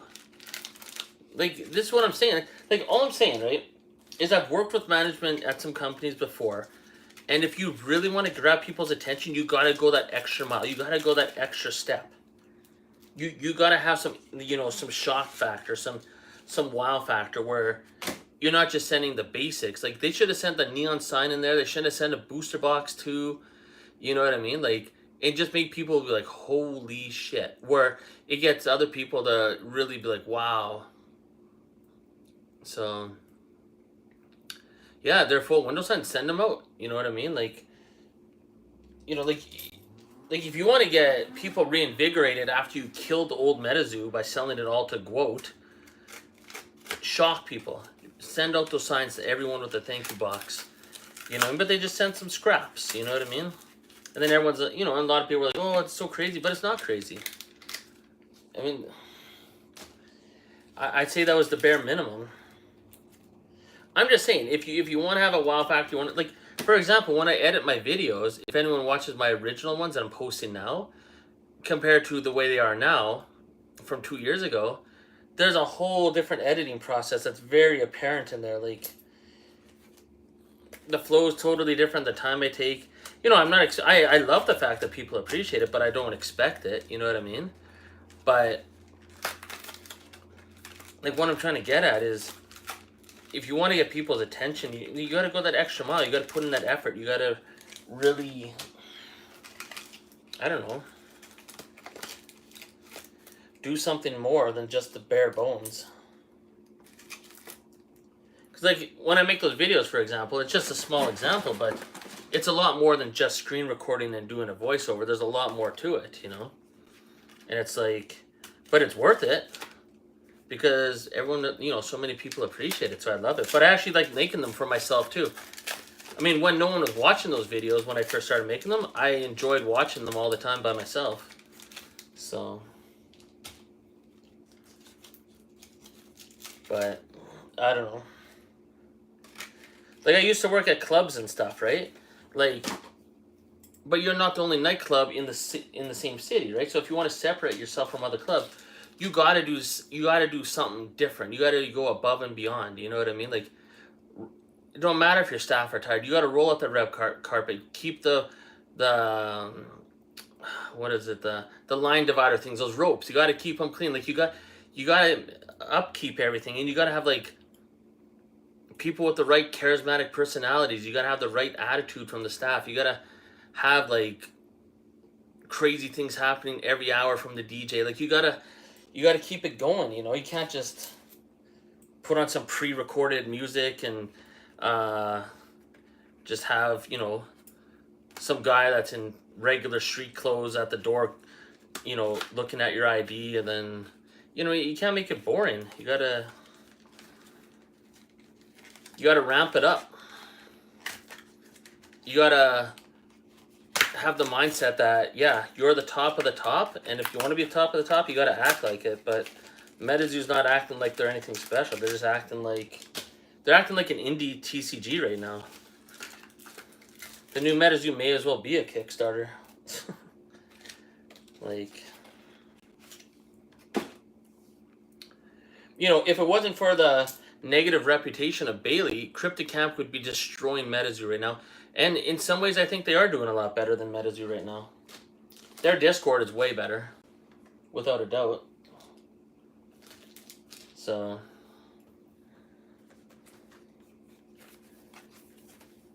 but anyways, I'm just yapping too much. But, well, at least we got 8 people in here apparently. But so I appreciate that. I don't know. I feel like it's like if you're watching a sports team, right? Say Menace was a sports team. You'd be like, okay, we need a new coach, because obviously this coach does not know what he's doing. I'm not saying Charlie's the coach, but maybe some of the people he hired don't have the experience that they need, because someone definitely does not know what they're doing at Metazoo. Like, I'd say that's pretty clear. Or maybe there's a few people that are just too inexperienced. So, like, no one's stepping up. No one's making a difference, except for that dude that makes the gameplay videos. That guy, I think, has a lot of potential. I really like that guy. I think they got to market that guy more. They got to get him out on videos. They got to get him out at the Collecticons with his, this nerdy outfit, like Angry Video Game Nerd, walking around and challenging people. You know what I mean? Like, they need to do stuff like that. They need people with personality like that guy to, become like a local legend. You know what I mean? At the Collecticons, like, oh shit, that guy in the nerd shirt is trying to challenge people to Metazoo games. You know what I mean? Like, I don't know, man. I could spitball all night. There's a ton of things that they could just be doing better. I wish I lived in the States. I really wish I could go to these Collecticons and do what I think I could do, but that's just not possible. But I wish I could. So, I think I could make a difference, but that's obviously not realistic, but... like, they should almost even hire, like, content creators to, you know, that live in the States to work for them, to be going to different events that aren't even collecticons, just to go to different like cities and like go on a tour. Just make a MetaZoo bus. Get pay KBDX Tokyo a salary for him to travel the U.S. with some other MetaZoo content creators to travel city to city, challenging people to tournaments and just, you know, just showing up and taking over like Magic card shops. You know what I mean? Where they're having a tournament, they just show up and they're like, you know, it's like, what up? Magic's old, right? MetaZoo's new. You know, I challenge you. You guys think you're good, right? Like, just talk some shit and just get going and get the word of mouth going. I don't know, anything. Like, bring MetaZoo to life. So that's what I would do. If I lived in the States and I had any kind of power with MetaZoo, because the game is good from what I've seen and everyone seems to like it that does play it, I would 100%, if I had the budget and they let me have some creative control, I would form like some MetaZoo RV or like, you know, motorhome crew, and they would just go from town to town, city to city, just randomly, you know, showing up and, I don't know, going to different card stores and be like, yeah, you haven't heard of MetaZoo? Let's play a game. I'm going to show you what's up. And then, you know, get competitive about it. Talk some smack, you know? Like, and if anyone says MetaZoo sucks, be like, okay, well, I challenge you to a duel. Let's play a game. I'll show you that it doesn't suck. I'll show you that you suck because I'll beat you. And then play them one game. Even if they don't like it, just be like, yeah, you lost, bitch. And then, you know, but they'll remember you. You know what I mean? You got to leave an impact. You got to leave a mark. Give them a reason to remember you. So, anyways, I don't know if anyone's listening or if that made sense, but, you know, you gotta, there's gotta be some wow factor, and that's what's missing in MetaZoo. There's no wow factor. It's just flatlining. Even my own stream right now is flatlining. What's more boring, me or the MetaZoo?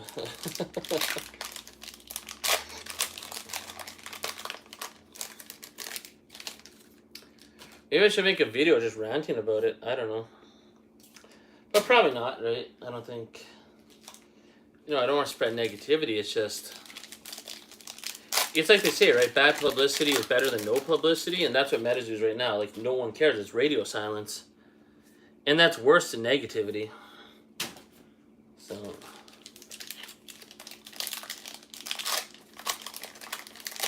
Oh, 6 watching now. Yeah, this stream's going down the tubes.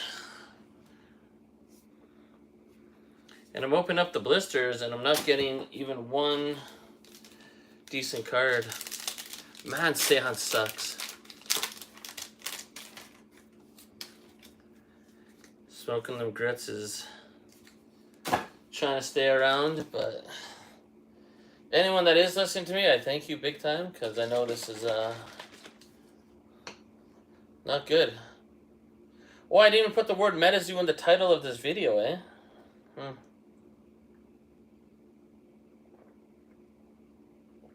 Whoops. Maybe that's hurting the stream too. How long have I been live for? I don't know how to tell. Oh yeah, I'll probably tell me on my screen. About one... Well, I can't even read that. For a while. Anyways. Yeah, these blisters are just as bad. Yeah, actually even worse. 7 watching right now, smoking them grits. Give me a sign. I know you got people in the background. Maybe you can't even hear me that well, but are you still there? You're my only hope.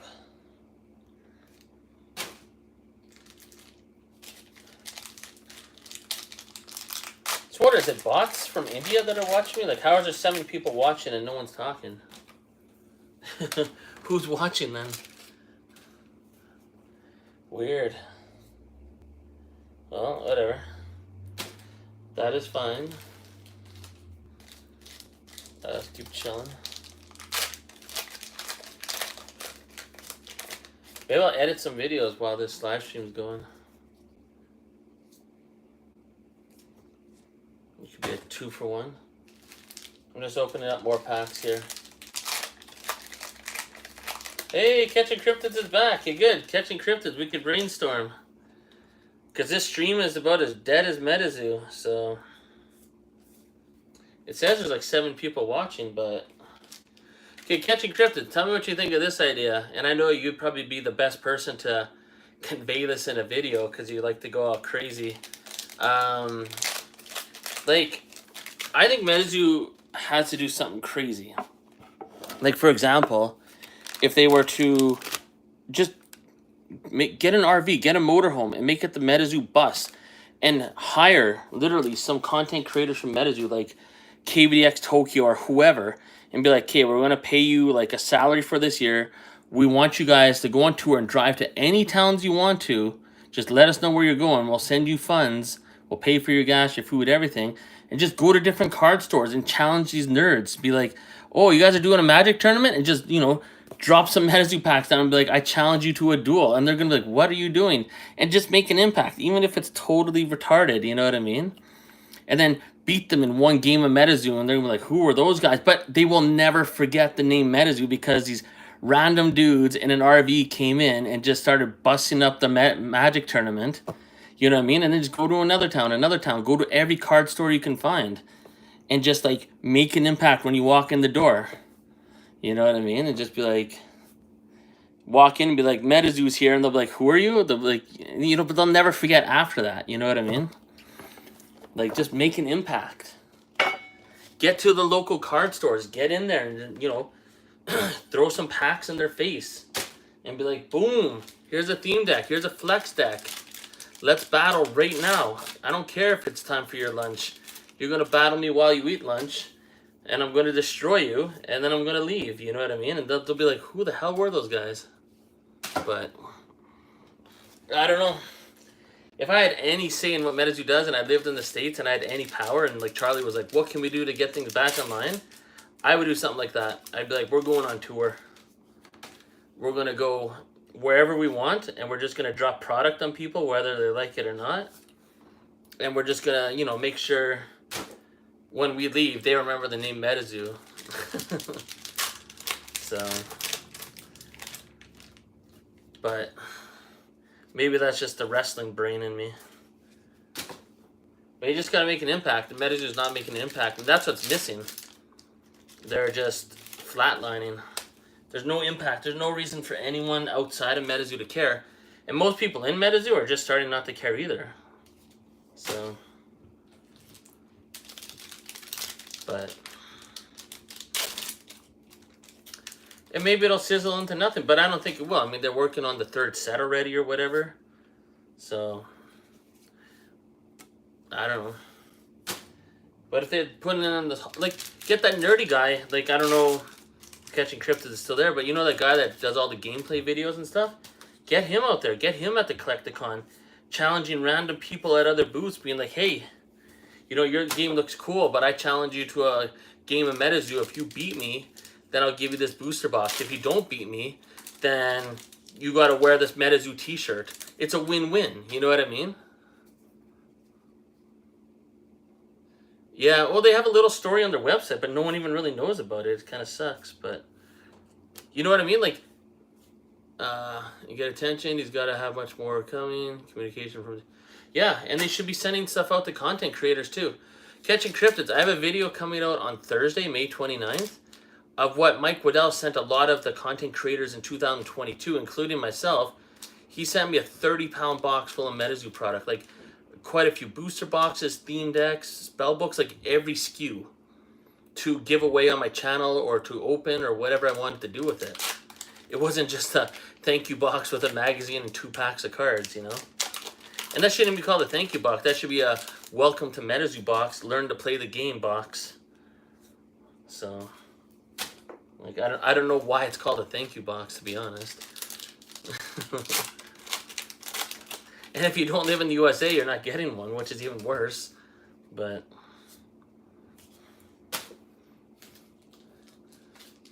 and in the thank you box, they should have included more. I was telling Smoking Them Grits. It should include a neon sign. It should include a booster box. It should include a playmat. You know what I mean? Like, you got to go that extra step. They just did the bare basics thank you box with a few stickers, some window clings. I don't know if you guys have the dollar store in the US, but I mean, I don't know. That was a pretty bare. I mean, the magazine's cool as shit. That's a very cool magazine, but I mean, besides that, man, this seance opening sucks. I'm getting literally nothing here. This is like such a waste of time to open this product. Oh my goodness.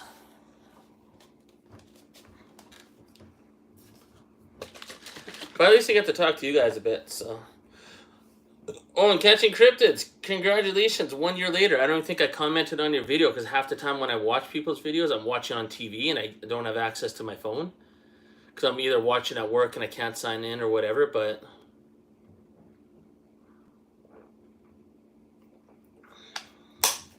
So I can't comment on people's videos as much as I want, but... That's awesome. I can't believe it's only been a year. It feels like a lot longer. But...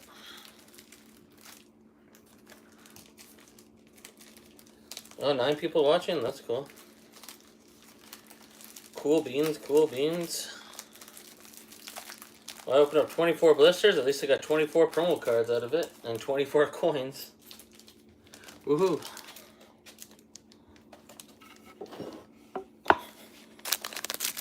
Got my loot. Oh, I don't want that to fall out. But I do have a really cool MetaZoo video coming up.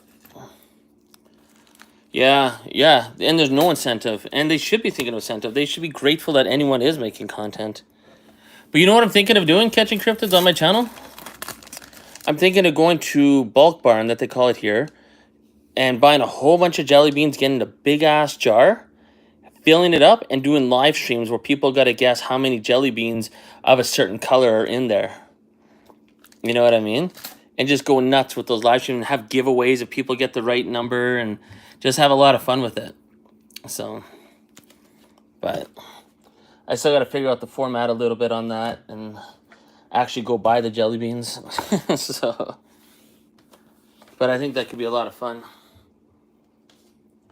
The MetaZoo jelly bean giveaway, and maybe that could get more attention for MetaZoo too, because people outside of MetaZoo will be like, oh, this guy's giving away crazy shit if we guess the jelly beans in the jar. You know what I mean? But it'll be all based around MetaZoo. But, yeah. I just don't know what the prizes will be or whatever, but I'm sure I'll do a test run one of these days. So. Oh, and Catching Cryptids, look at this. This is a nice booster box. Cryptid Camp. Literally, secret between the 2 people listening right now, they sent this to me for free. To make content for them. Right? Their Kickstarter booster box. So for the 2 people that actually hear this, I didn't pay for this. They sent it to me with another order. Did buy some stuff, but they sent this. So they didn't have to. Right? I mean, that's pretty nice.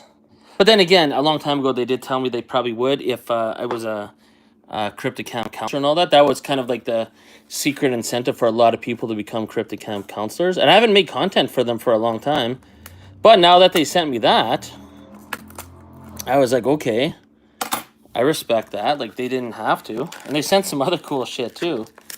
They really didn't have to, though. Because I haven't been really making content, so...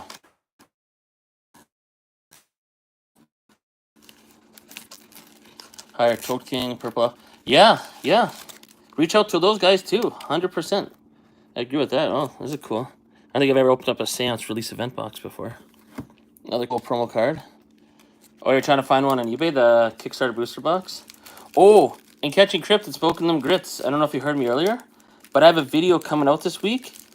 Cryptid Camp has the craziest Piazza bird. I've seen in someone else's video, so I'm going to highlight their video and show the Piazza bird they pulled. It was illustrated by Kelsey Giacchino. Holy crap. It makes Poncho's Piazza bird look like nothing. Like, oh my goodness. When you see it, it's like a secret rare Kickstarter Cryptid Camp Piazza bird. It is absolutely insane. Like, it's almost on the level of old scratch. Insane. I'm just going to open this pack. Like, it is the craziest Piazza board I've ever seen by far. Okay, at least we got a full holo out of first pack.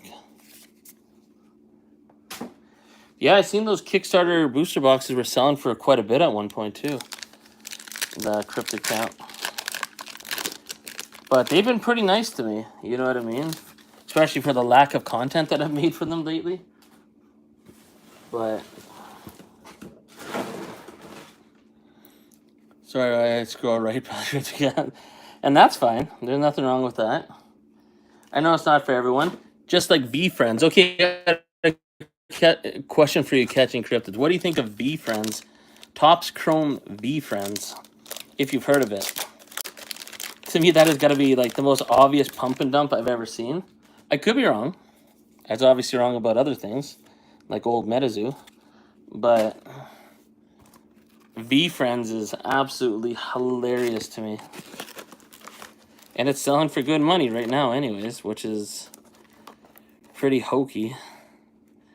Pretty hokey and jokey. I mean, if you don't like cryptic count, there's no way you like V Friends. V Friends is like if D Spirits got Topps Chrome somehow. Like, I don't understand how. Well, it's probably because they have like influencers pumping it up and stuff, but I don't know.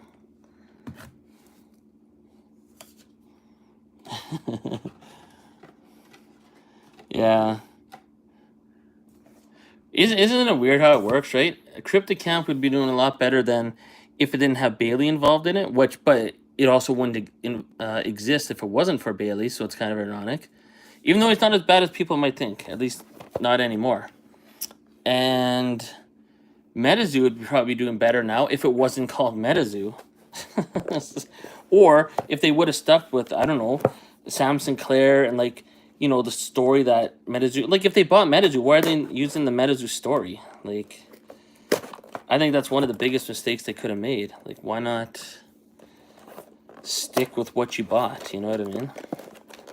Because the stories that they have on the MetaZoo website, even I haven't read them all the way through. But if it was involving Sam Sinclair and stuff, I'd probably care a little bit more, but I really don't, because it's not Sam Sinclair and the characters we're used to, right? So it's like, and MetaZoo's not giving us the reason to give a crap about the new characters. Because, you know, everyone that looks at them is like, oh, that's generic. Hey, we got 10 viewers in here. That is amazing, and no one's talking. Well, that is okay. Do the Seance spellbooks have a holo in them? Inside of these Aura decks? I actually don't know. I'm going to find out right now, though. Live on Menace. Oh, and Catching Cryptids, what do you think about me uploading all the old eBay sales videos from MetaZoo Menace onto Menace? Do you like watching the old ones? Is it kind of like, oh, I seen this 2 years ago, why is he posted it again? What's your 2 cents? Oh, there's no holo in here in the sale. Oh, there is. Oh, okay, nice. Booyah. Okay. Spellbooks are not a waste of money. Yeah, V Friends. Yeah, right? You're laughing your ass off, and you should be. Like, V Friends has got, like, how is that tricking anyone? Like, why are people spending any real money on that?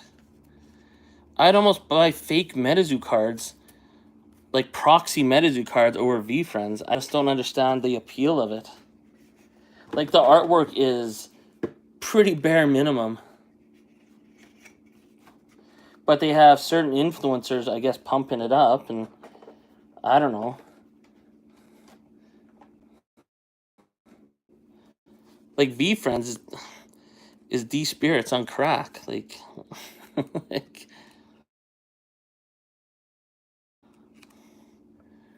I don't know. I don't know what kind of drugs you have to do. Oh, wow. Do you get a special holo in each one of these spellbooks? Well, that's nice. Maybe I'll open up some Seance spellbooks while we're talking. Oh, I got a lot of bulk for the bulk challenge. Yeah, no lure to that. No lure to MetaZoo. But yeah, Charlie and them, I don't know. Like, I don't think Charlie's doing a bad job. I think it's the people he hired. Like, maybe he hired Andy again, and he didn't know it. Andy changed his name or something, and he didn't know what Andy looked like, or Andy put on a hat and it tricked him, or... Like, I really don't know what happened, but like, someone's not doing their job at the new MetaZoo. That's all I can say. It's pretty clear. Like, someone messed up. Like, how do you even come up with this new product and it's almost June and they don't even have spell books out? The whole point of the new MetaZoo in their story, they talk about spell books, kind of like Pokeballs. So where's the spell books? Where's the binders? Where's the penny sleeves? I'm sure things will get going eventually, but man, like, is anyone gonna even be around? I mean, V-Friends is doing better than MetaZoo, man. V-Friends? Come on. But even MetaZoo content creators are starting to make content that's not even MetaZoo because there's just like, you know, which isn't a bad thing. It's kind of interesting to see other stuff, but so I'm going to do my best to put out old videos that I had that I find might be entertaining, and then people could watch that and kind of give them some nostalgic trip. And watch the reloads, but good idea to have them as reference in new Zoobies. Yeah, exactly, right? I'm just trying to... Well, I'm just trying to transfer all the videos over from the other channel to this channel before I totally dismantle the other channel. And then... But don't unsubscribe from the other channel, because there will be some interesting content on there eventually. So... But I just want to have all my stuff on the same channel because it's just a lot easier to keep track of. Well, I think the hollow in the middle of that spellbook deck is going to be my best hit. Because this the packs don't really have anything in them. At least not yet. Earlier we got a cursed contract. Ooh. Whoop-de-doo. But... And a lot of promo cards from the blisters. Oh yeah, here, Catching Cryptid, since you're there, I was asking this question earlier. If Charlie contacted you, like, tomorrow morning, and said, Catching Cryptids, I need your help. What can we do to get this MetaZoo train going, to get things rolling, to get people to give a crap about MetaZoo? What would you tell them? Like, what would your idea be? I would get the MetaZoo bus going and just start raiding all these Magic tournaments, all these card shops, and just showing up uninvited and just drop some product off and like, boom, MetaZoo in the house, and then leave, you know?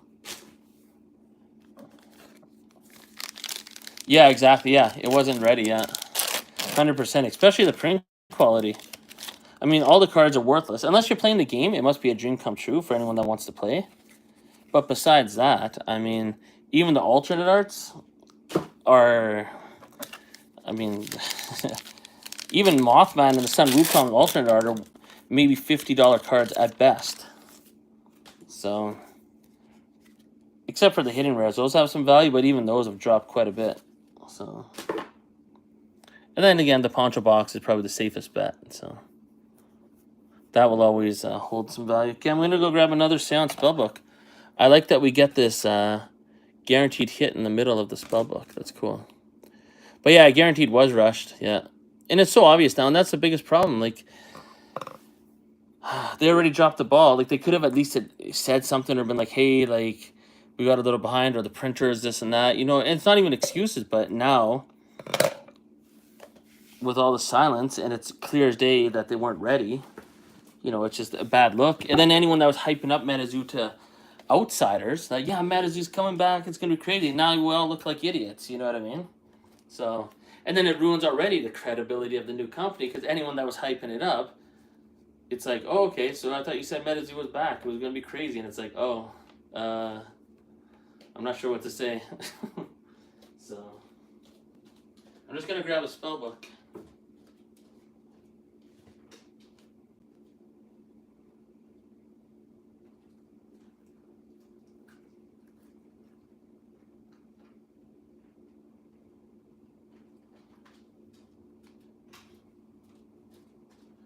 Actually, I'm grabbing 2 more spellbooks. That's what I'm doing. Yeah, they got to get the content creators involved big time. What they should be doing, more than anything, is have a way for people to buy those. You know, the convention promo boxes. You know, there's 20 packs for $50, and then each pack has 2 of the same cards. There should be a way for people that aren't at the Collecticons to buy that and send in the cards to redeem as well. You know what I mean? So, and yeah, get the content creators involved big time. And that's what the old MetaZoo did. So they sent quite a few of us quite a few products to open up, to do giveaways, you know what I mean, to help, you know, like. And that's when UFO boxes were selling for $120 at MSRP. They were sending out multiple boxes to multiple people. So, but meanwhile, the new MetaZoo can't even just go into the quote streams and send a case of 6 UFO booster boxes for $30 out, but they're sending these silly little thank you boxes. So, and thank you for what? I don't know. It still doesn't make sense to me. It's so dumb. But yeah, they got to get content creators involved big time. And people outside of MetaZoo content creators too. There are some new channels that make content, but like if you're going to send thank you boxes, get content creators. Like here, I'll tell you guys a thing that you don't know about CryptoCamp. CryptoCamp actually has a special area in their Discord for the content creators. So they could all talk with each other, and then the management will talk with them, and they'll brainstorm ideas. You know what I mean? There's a lot of engagement with the community. The CryptoCamp Discord is way better than the MetaZoo Discord. Like the way they talk to them and the way they try to keep them involved and stuff, totally different. So it's a lot better. It's the way MetaZoo should be, but they're not. So I know a lot of people don't want to get into CryptoCamp, but the way they treat their content creators and their fan base is totally different. So it's pretty good.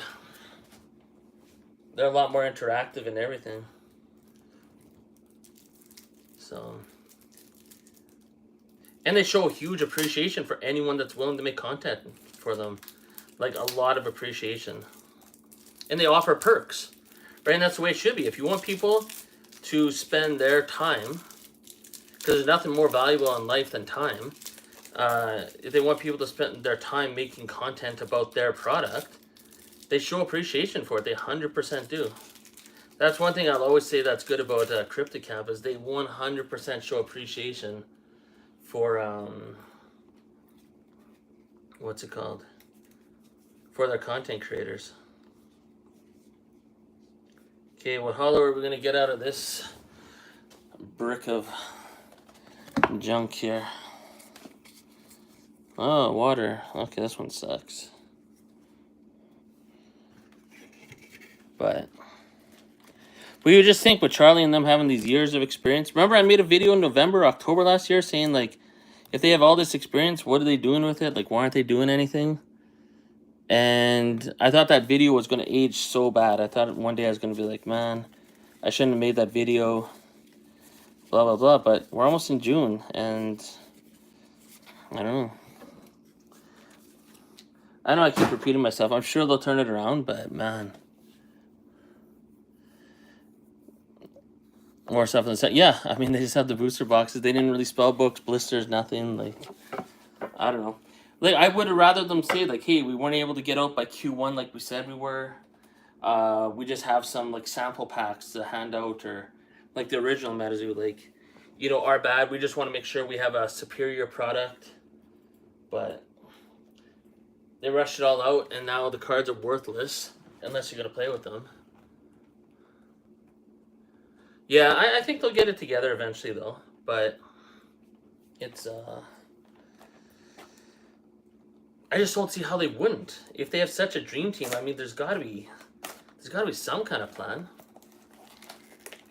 You know who I'd like to see on a video at the same time? I want to see Catching Cryptids and that dude that does all the gameplay videos for MetaZoo. You know, that nerdy guy and the professor that shows how to do all the gameplay? Imagine if Catching Cryptids and that guy were in the same video. That would be absolute chaos. Or if the two of them were running around in conventions. You got Catching Cryptids and like just randomly like, rap battling people. Like that Jason guy that does the Pokemon song, and you know what I mean. And then you got that other guy in the teaching people how to play and just challenging random people at the convention, just going up to other TCG booths and be like, "You want a challenge?" You know, just like challenging random people to a duel, like he's Yu-Gi-Oh and Yu-Gi-Oh or whatever. Yu-Gi-Moto. I don't know. But I'm sure we get it by now. I'm rambling so much, but that's the biggest thing that Menace is missing out on is, you know, the content creators that want to make content. Just throw them a bone, man. I know when I was first started and Menace sent me some free product, that was such a game changer. I might not even be at the point where I am now if they didn't do that. I mean, that was huge. I'll never forget the way I felt like when Mike Bedell sent me an email just asking me for my address. That blew my mind. I was just like, holy shit. You know, I can't believe they even know who I am, you know, like they even care. But they probably reached out to tons of people just like me, but that's not the way an individual content creator sees it. When the top guy of a company reaches out to you personally to get your address to send you product, you feel like you're the only person on the planet. You feel like you just gain superpowers, you know, like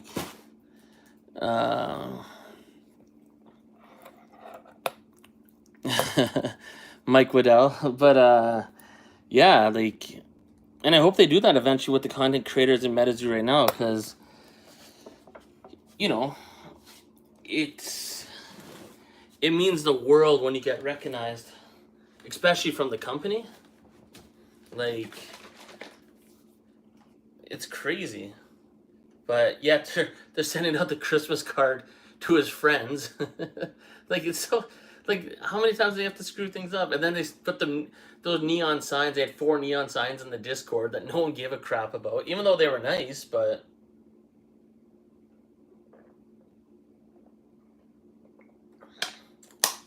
like, they gotta do more giveaways, man. Cryptic Camp does cool giveaways. Like, I don't know, man.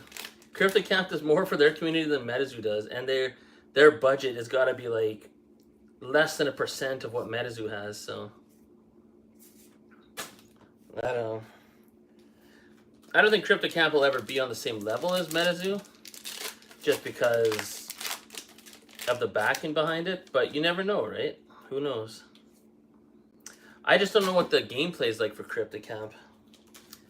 And I do agree that once Menace gameplay gets rolling, I think that's going to be a huge, huge catalyst for Menace's name and popularity and people knowing about it. But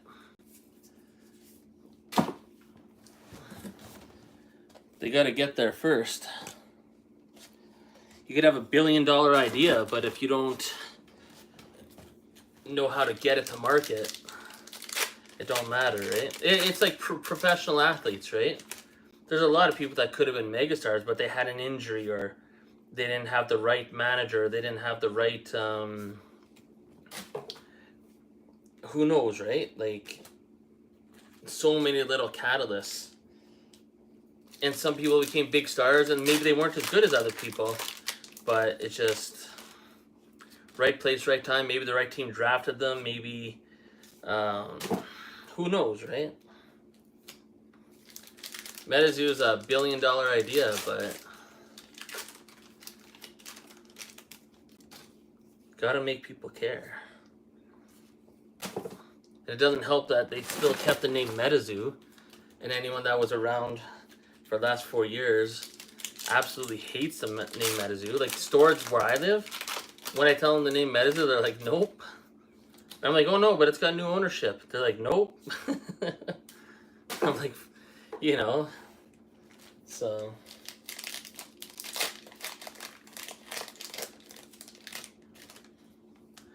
Anyways, it's all good. Things are cheap. I'm buying First Sighting Mothman for $216. I don't even know how to explain that. Even in the dip of Menace last year, that card wouldn't have sold even close to that cheap, so I'm not sure how that happened this year, but I'll take it. I still like collecting. So, and the poncho box, I don't know what you guys listening think, but I think the poncho box should have been 1 or 2 poncho boxes per case. This way it's still rare, but it would only be worth maybe 2 times to 3 times the price of a regular booster box. Not, 20 times. So, yeah.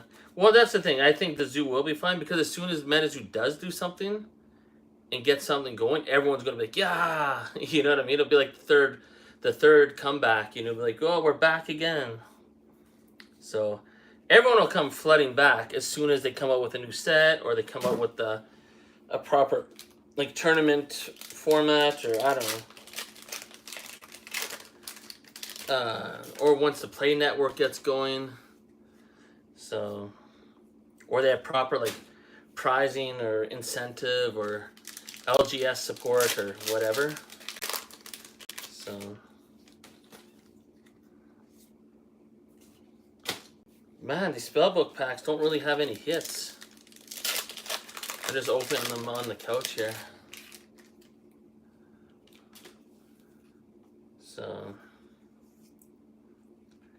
but yeah, I mean, I guess that's one thing they could bank on. I mean, as soon as they do something, everyone's going to be like all hyped up again.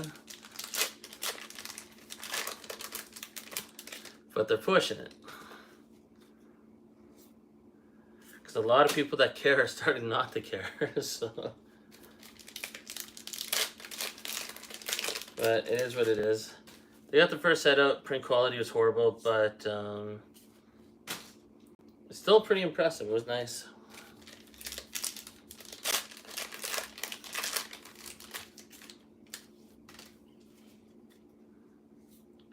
Man, these spellbook seance packs are brutal. I bet Charlie regrets unleashing the old zoo product. Yeah. Yeah, doing what they did with the old MetaZoo supply was, I think, completely boneheaded. And they should have, you know what they should have done? Is they know there's a ton of old school MetaZoo fans. They should have a redemption process. So where, say you got a certain amount of full holos or certain cards from the new MetaZoo, you could redeem them for old MetaZoo product or something. Like, something. Instead of just fire selling it and make it so worthless. Like, it's, they just, oh yeah, got another cursed contract.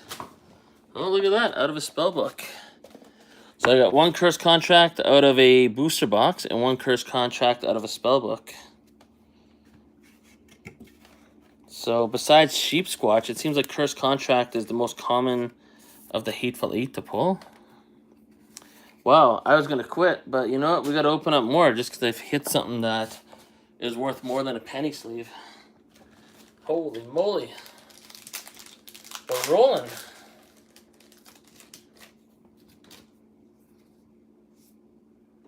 Okay. I don't know. YouTube says there's 9 people watching. There's clearly not 9 people watching. That is a lie. And I don't think I did a good job of getting people to come over from MetaZoo Menace to Poke Menace. Because I don't think most people know still that I made the move over. Because my videos on this channel get less views than they did on MetaZoo Menace. So 10-1 over new. Yeah, may as well. I mean, like literally, I was watching a video the other day where a guy was talking about how legendary collection for Pokemon. Literally, people, if you bought, say 5 boxes of a certain Pokemon set, they would give you some legendary packs or even a legendary box for free. Just to say thank you for buying some Pokemon when Pokemon was pretty much dead. And now legendary packs are worth insane amount. And I mean, having a legendary box is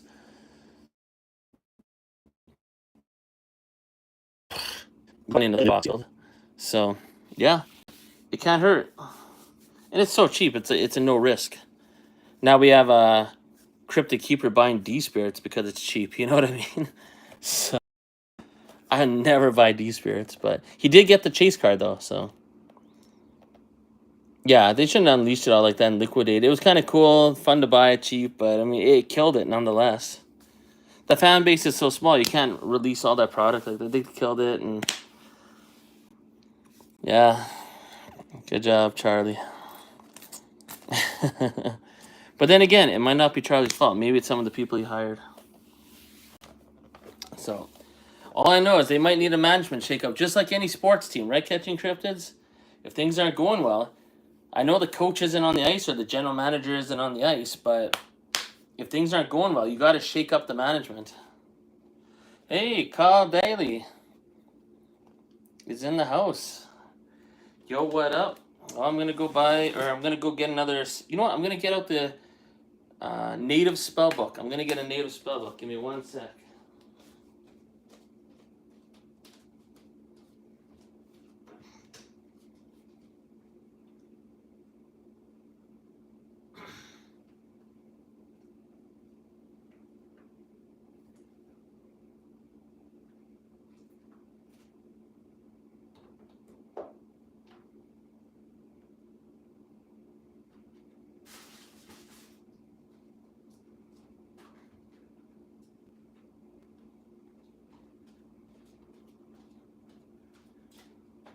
You know what? We're gonna go crazy right now. Well, not too crazy, but we're gonna open up 4 different spell books here. So we're gonna move these cards way into the background here. Get an extra foot of room here. Sorry, Mr. Wolverine. Mr. PSA 8 Charizard. Okay.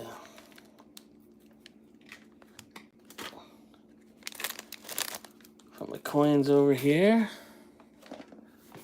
Steve Collectibles. Oh, nice. So Steve Collectibles is actually undercover. He's embarrassed to be associated with Menace. Okay. You know what we're going to do right now? Since we got Steve's Collectibles here. Well, everyone smoking them grits and we stacked it up. And catching cryptids. Oh. Upside down. We're going to open up. Oh, we need to get Wilderness. Hold up. We got to get Wilderness. We're going to open up every spell book.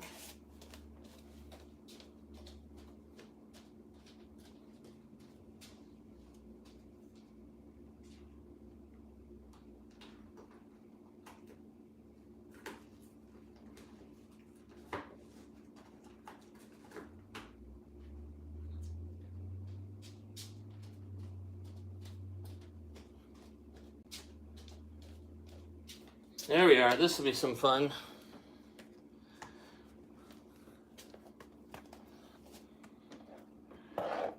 Everyone's excited to see each other. That's good to see. Okay, so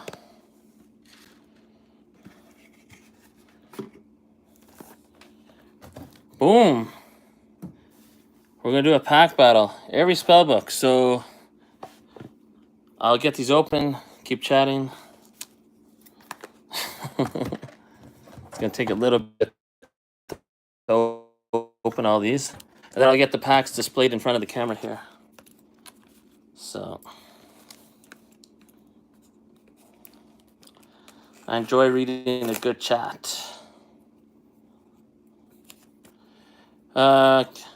Steve's Collectibles, are you going to buy some V-Friends Top Chrome? Are you going to give in to the FOMO? Buying the rip-off D-Spirits Top Chrome?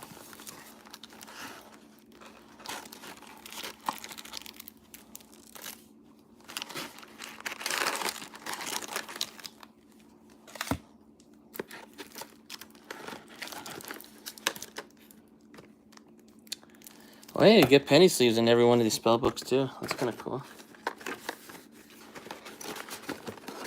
Useless little coin, but I keep it. Where's my coin sack here?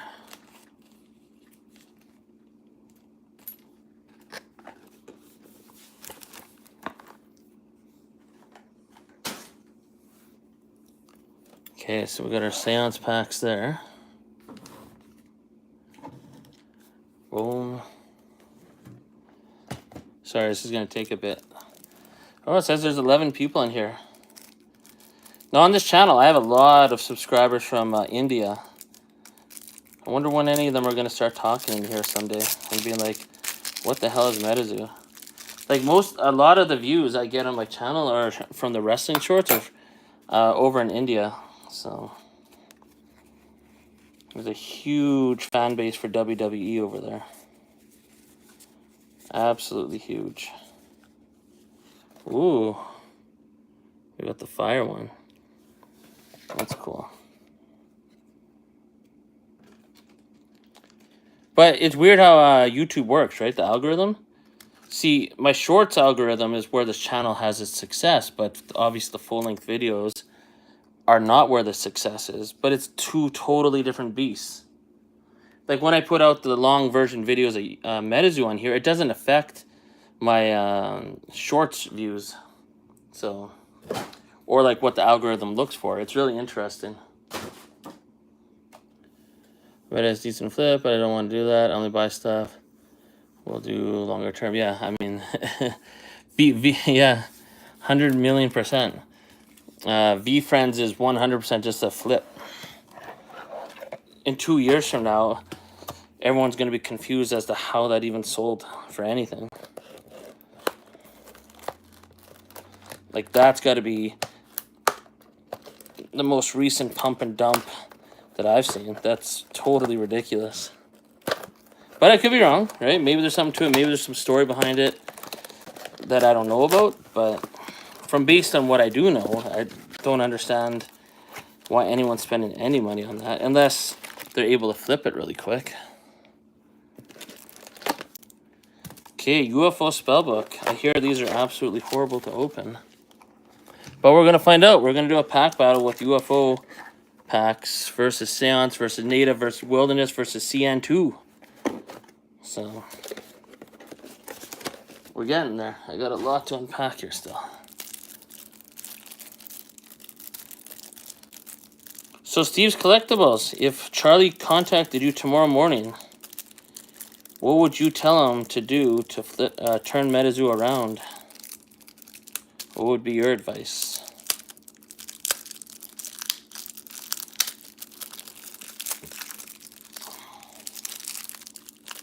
Wait a minute. India have some strong fighting and what here? Yeah, I should. That's the thing. I have some shorts coming up that are not wrestling related, and I don't know if that's going to screw up my algorithm or not. So I'm a little almost hesitant to just maybe take down those shorts and just put them on a different channel so I don't screw up the algorithm. Because it's very sensitive. But we'll see. Yeah, maybe I'll try that out. That's not a bad idea. Maybe I'll make some Sun Wukong Metazoo short. I don't know. We'll see. I have so many projects on the go all the time. Oh, so you don't get a holo in the UFO box, apparently? Oh, yeah.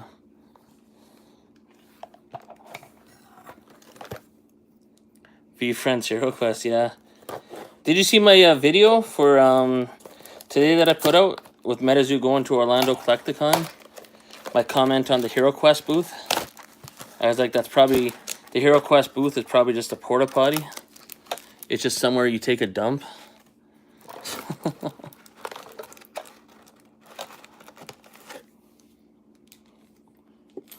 The only thing worse than anything else, I'd rather buy free V-Friends over any Hero Quest stuff from Steve Aoki. What he did with Hero Quest is absolutely retarded. Like, I don't know. He's obviously got too many yes men around him. I'll never forget when he did live streams on Instagram. I would watch them, and he'd be with all his friends opening up, what's it called? His Hero Quest. They had no idea what was going on. They had no idea.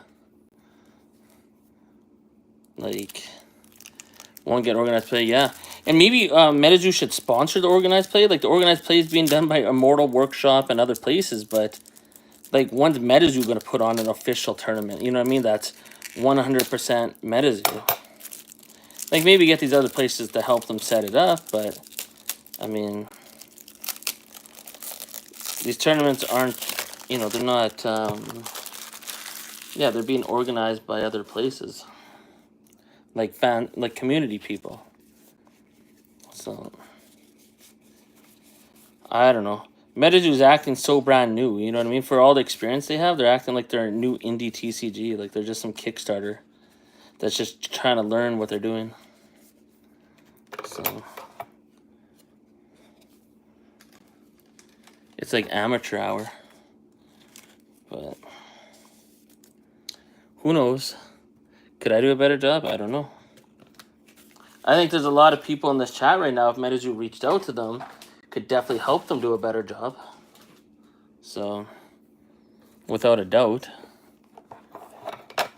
And I really don't know why they're not doing that. I don't know why, like, they reached out to Tremantic. Tremantic spins the wheel and sets up the thing, but he doesn't make content, right? I'm not sure how he's the lore keeper when he hasn't made a video about lore in like 2 years, but who knows? I have some more videos I'm working on, though. I will come up with some on Pokemon Menace pretty soon. So, they're going to be interesting. They're going to be different. So, I don't know how good they'll be, but got to start somewhere, right? I'm going to give it a shot. Oh, look at all these penny sleeves I have now. I'm loaded. That's one good thing about spell books. You get penny sleeves for days. Holy moly. Way too many. Shirtless in a room, bunch of dudes looking. Yeah, oh yeah. Like, his hero quest is so bad, even his own friends don't know what's going on. They're just all yes men, right? Like, I don't know if they do drugs or not, or just like eating a lot of cake, but they must be there for something, because they sure as hell ain't there for hero quest. So, I mean, but then again, I don't know if do you guys pay attention to anything that goes on in the sports card world or other card games and all that? Because, I mean, there's a lot of crazy shit that happens in the sports card world that's not good. So, like, I forget what set it was that got released recently. I think it was something from, I don't know, might have been Topps, or I don't know. But they had wait, I want to read this. 2 more missions, community. Yeah, 100%. Probably at least one mini set between releases. Yep, agreed with everything you said there. Some sports card thing where maybe it was Panini. They sent out like this one breaker. He got a case, and in one case he got 7 1-of-1s, but it was like a pre-release. So the product's not even in stores yet, and 7 of the, like, some of the biggest 1-of-1s you could possibly pull from the product are already pulled, and it's from one case. It was a big, like, thing recently. Total screw up, but so I mean, it's not just MetaZoo that makes mistakes and stuff, but I mean, these other things are so well established that even if they screw up, their fan base isn't going anywhere. I mean, Pokemon has its screw ups too. Pokemon's retarded. I mean, it's so expensive and it's ridiculous to get, but yet they're still doing well. So, but that's because they're established. But MetaZoo's got to, like, really get established first before they start doing whatever they're not doing now. Okay, I'm just trying to get this 2nd edition Cryptonation spellbook open. Oh, I just ripped it in half. That's not good. And then we could start opening some packs here and see which spellbook is better. Actually, yeah, comment below, or I mean, I'm so used to saying that. Comment in the chat. Which spellbook do you think is going to have the better hits? You think it's going to be Crypto Nation Second Edition, Wilderness, Native, UFO, or Seance? That's what I need to know right now. Oh, now there's some cheap penny sleeves. But hey, it's better than new MetaZoo. Hopefully in a year from now, we're just like, oh man, remember when new MetaZoo didn't do shit in the first few months and they were released too early and we're all wondering what's going on? Like, hopefully the day comes where we're like, oh, okay, no big deal. It's all good. Because it's not even about the cards having value, which is nice too, but it's just, you know, cryptids are fun to collect. And the artwork is better than Crypticamp, even though I don't mind Crypticamp. Because their holo definitely has an awesome effect in the right lighting, but...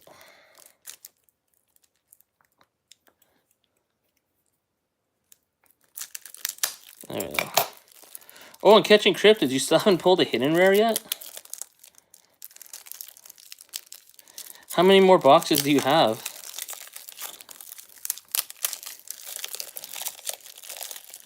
That's very hard for me to believe. I mean, I know it's true, but that's crazy. My luck's been the exact opposite. I hit hidden rare so often, I thought they were like common cards. Oh, you do get a secret holo in second edition. Oh yeah, out of the spell book. That's kind of cool. Collect pre... yeah, the junk wax era from the 1990s. Yeah. There used to be some documentary on Netflix with this guy. He found his old sports cards and stuff, and he tried selling them, and then he realized they were worth nothing, even though he had like Ken Griffey Jr. or rookie cards and like Jose Canseco and all this stuff, but they're just worth nothing because they're just so overprinted. You have it as a PSA 10, which is near impossible.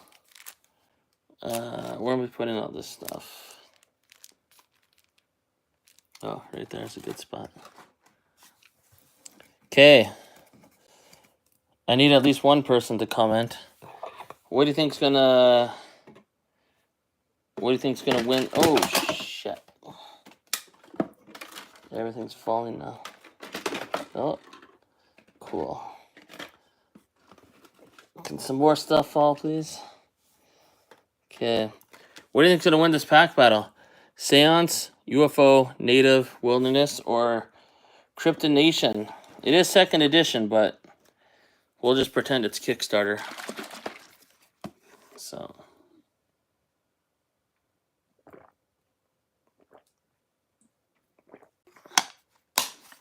You bought some old Spirit card boxes? Do you mean D-Spirit? Wow, no hidden rare. That's crazy. That's insane. That's Guinness Book of World Records. And it truly is, because Guinness Book of World Records, that's another thing that's gone down the tubes over the years. They have the dumbest records. How many watermelons can you draw a happy face on in 1 minute? Like, who cares?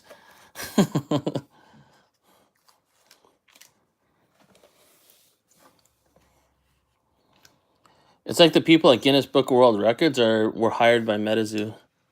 Just don't know what they're doing. Alright, I gotta open these behind the camera, then I'll put it out front. The way the setup here is, it's just too awkward. Okay. So our first, reverse holo. Okay, that's from Seance. Come on, we need some votes. What's gonna win? Seance, UFO, Native, Wilderness, or Crypto Nation second edition? And the way I'm gonna determine a winner, first it'll be by which stack has more holos in it, full holos, and then we'll look at the importance of the full holo, like how crazy it is, you know what I mean? Ooh. Okay. So, a Men in Black non-holo. So, okay, UFO's in the lead right now. I'm sure that's not gonna last long. Native, you're going for Native. If I had to guess, I'm gonna say Wilderness. That's my guess. But I've never opened up a native spellbook. So this is a first right here. First pack of native from a spellbook. Oh, we got a reverse hollow. So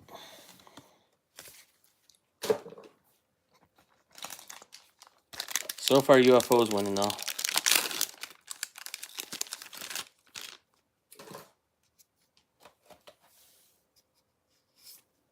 Oh, Wilderness is letting us down. See, I don't know what spellbook's more likely to have more full hollows either. I don't know that. 3 more chase cards. I think double the amount of alt arts to make the alt arts more exclusive. Make another card that's hard to pull. Pokemon Shiny Vault in multiple sets. Yeah. Oh, look at this. From the second edition. Wow, these are hard to pull out of booster boxes. That's what Mothhawk always says. First pack out of the second edition spellbook. We got a penny sleeve contender here. Holy moly. Look at that. But then again, as much as I'm kind of hating the MetaZoo, I mean, even Marvel Metal Universe. I bought a Marvel Metal Universe metal card. It's Spider-Man. The card is made out of metal, serialized out of 49. I bought one from China today for $17 American. In auction. I was the only one that bid on it. So, I mean, and I remember at one point that card was selling for well over $100 American when that set first came out. Maybe even over $200. So, I mean, there's a lot of stuff that even in the Marvel Universe, some of their sets totally collapse as well. So, and I mean, Marvel's pretty huge. Spider-Man's a pretty big deal. And I bought a card that's made out of metal with Spider-Man on it, serialized out of 49 for 17 bucks. And I was the only one that bid on it. I was the only one that cared. So, and I have a few of those already. I think I have 2 or 3 of those Spider-Man cards serialized out of 49. The only thing is they're made out of metal, so the paint, it chips really easy on there. So it's probably not going to grade very well. But I don't give a crap. Okay, so far, UFO is winning. No, UFO is in second place because Crypto Nation got a Loveland Frogman. So. And even native. Here, I got a question for everyone because everyone here likes MetaZoo. Why are native booster boxes so expensive? Like, I know everyone's like, oh, the short printed, this and that, but you can't pull anything out of them. Native booster boxes to me are like Pokemon.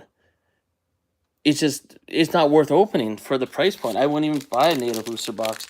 And I know there might be people in the chat right now that do buy native booster boxes that might disagree, but I just don't see any value in buying native booster boxes at all. Like, because even if you pull Piazza-Bird, and it's so hard to pull the Piazza-Bird or Wendigo, but even if you do, the PSA 10 version of those cards are much cheaper than a booster box. Like, what can you even pull out of a native booster box that's even worth anything? You know what I mean? Because the 2 cards that most people care about, Wendigo and Piazza-Bird, are next to impossible to pull for some reason, too. So, like, when's the last time you've seen a video of anyone pulling a Piazza-Bird out of native? Like, never? So, oh, man. Wilderness is letting me down here. That was my pick to win, but they're not doing too good. Actually, this sucks so far altogether. We have 1 full holo from UFO, and we have 1 full holo from second edition. So spellbooks just suck in general, I guess.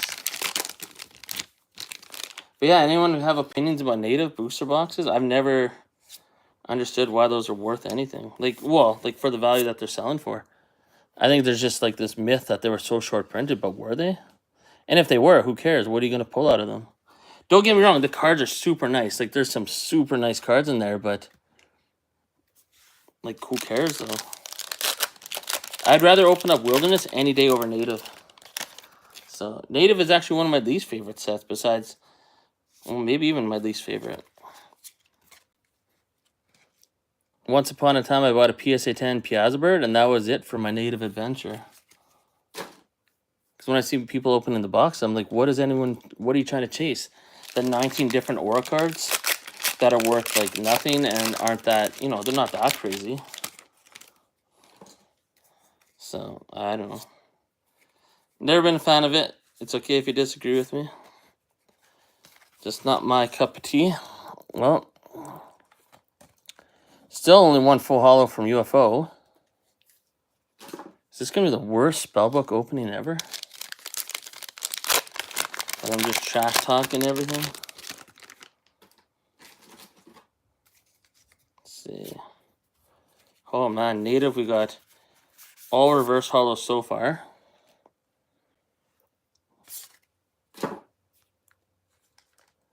Come on, Wilderness.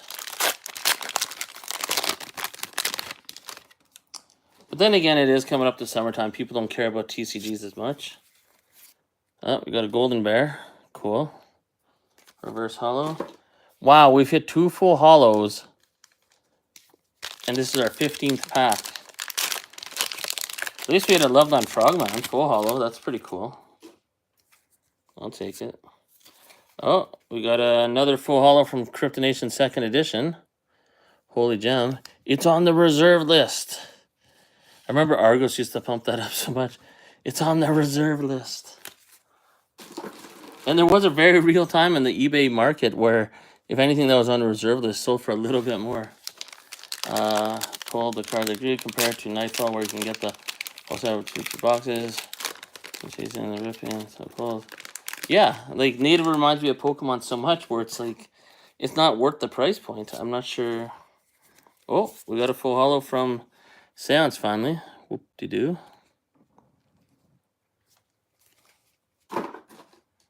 But, I mean, even UFO booster box I'd rather open than native. Native was probably my least favorite. Yeah.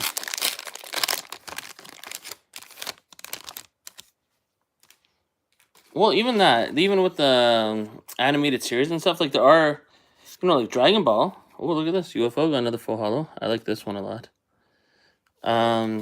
Like Dragon Ball Z, Dragon Ball Super, super popular, but the game, maybe it's the game mechanics, I don't know, but the cards, no one gives a crap. Like, there's some value to them. It's a very small market, but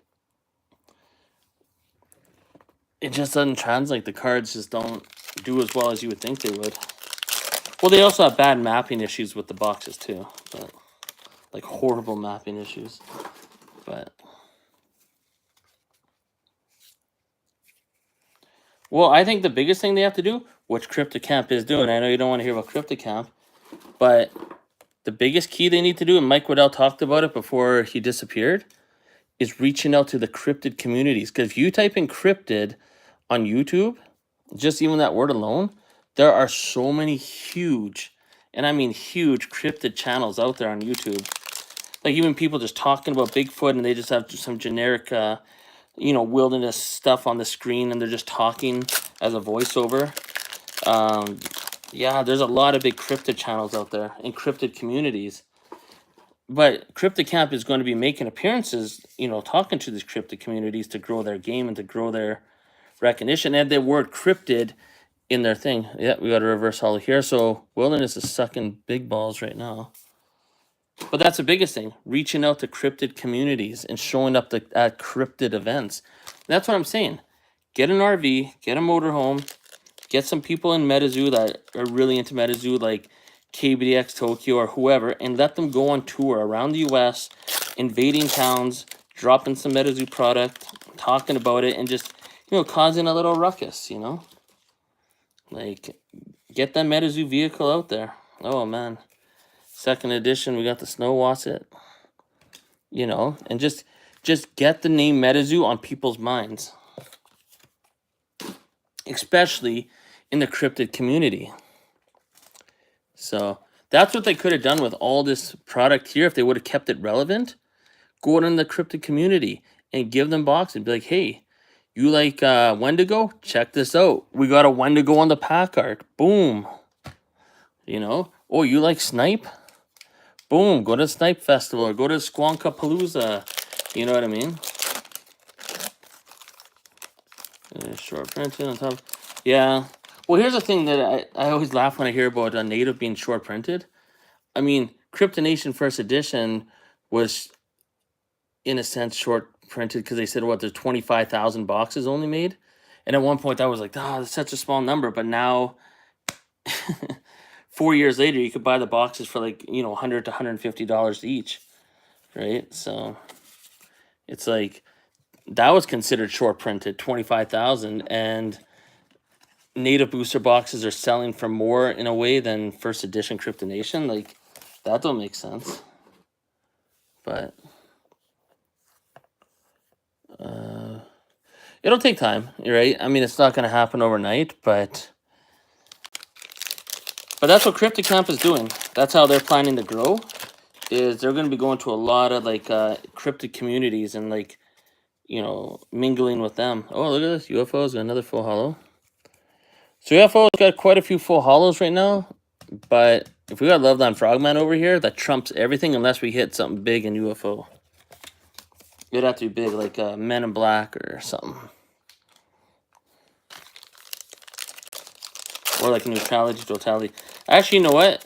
UFO can't beat... Yeah, Loveline Frogman full hollow beats anything that's going to come out of UFO. But... Ooh! Finally hit something in native. It's nothing crazy, but... It's our first full hollow from native. Here, I'm just going to put in the penny sleeve first. Holy moly, finally hit a full hollow.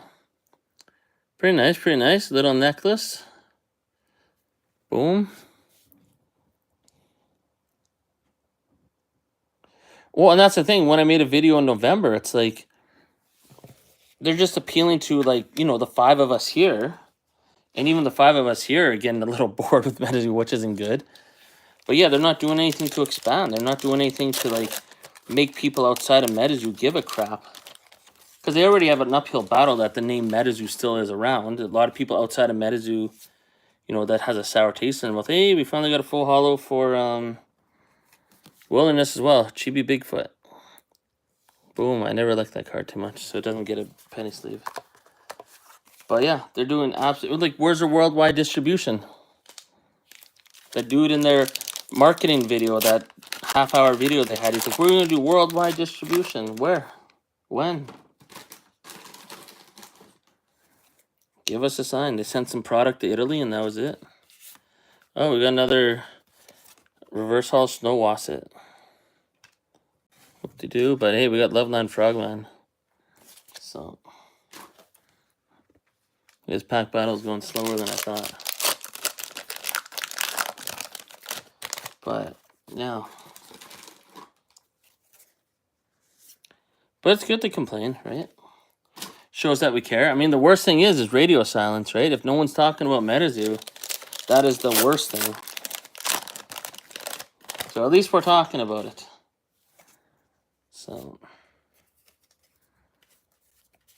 we're still here, just not happy. Well, I wouldn't say that I'm not happy. It's just, yeah. Name Menace means something. It's just perfect. What the biggest quick way to get the name? Yeah. Well, I mean, I'm glad they kept the name, but it's just...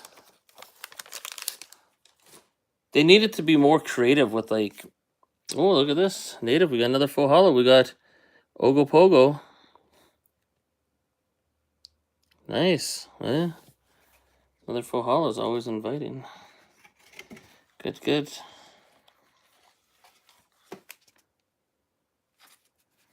Oh, and you know what else they should have done? I think, I forget who mentioned in their video when they got a thank you box. Menace should have also included some random different chase promos, you know what I mean? Or maybe they should have included one of those convention promo boxes with the 20 packs in it, you know what I mean? So then people get that in the thank you box, and then they can be like, oh, okay, I'm going to trade with other people. Then, like, I don't know. Oh, the tariffs? Yeah, maybe that affected things. So, yeah, true. I know getting Menace here with the tariffs is a pretty penny. Yeah, when I bought that case of Menace, the new Menace here, I had to pay an extra 500 bucks Canadian in tariffs. I'm so glad I got that poncho box, man. And all those hidden rares. Oh my goodness. Oh, Crypto Nation's giving us trouble here. One positive, if they really start to ramp up, early buyers, supporters will be rewarded with rare boxes with how slow they're making it. True. True, true.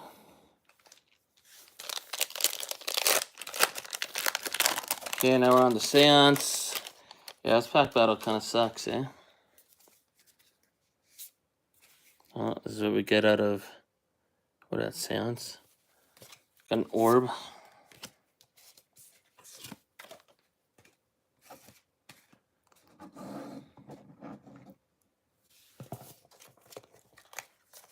But then again, we could say the same thing about Crypto Camp, right? I mean, the Kickstarter boxes, there aren't that many made. I don't know what the number is. I think it's around 1,000 or something. Hey, Pokazoo Menace. Hey, look at this. Shimshack's here. Shimshack, we got Snipe coming up. We got him coming up.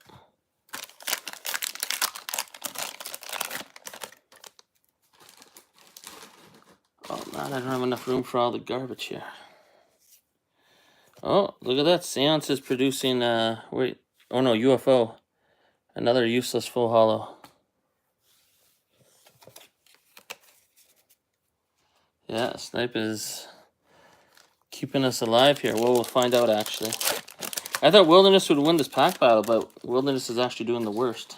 So. Oh, now there's a card I wanted to pull from Native. Wait till you see this. See, this is like a chase card for me, but no one gives a crap, right? The market don't know what this card is. But for me personally, I wanted to get this as full hollow. Nice. Hell yeah. I can't even say the name of it, but that is a card that I wanted.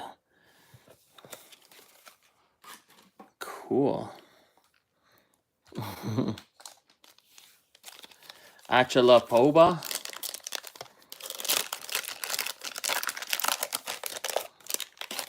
I gotta remember what I'm seeing on my screen, that's where I'm reading the chat, is delayed by like probably 10 seconds from when you guys actually wrote it. So if I seem delayed on saying something or reading a comment, it's just because I'm not seeing it until 10 seconds later.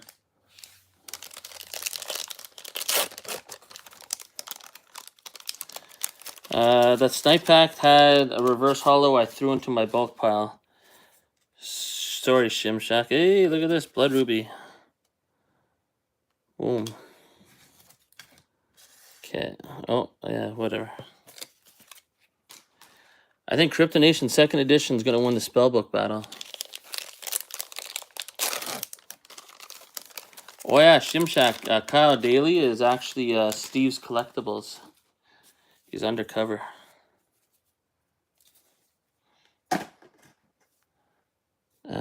What did I just open? Seance. Now we're on to UFO. Just gonna have a little drink here.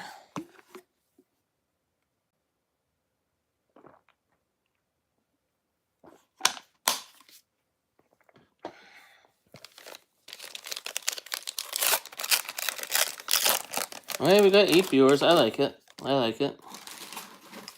For the first hour of the stream, there's like no one in here. It was just smoking them grits. It was keeping it alive.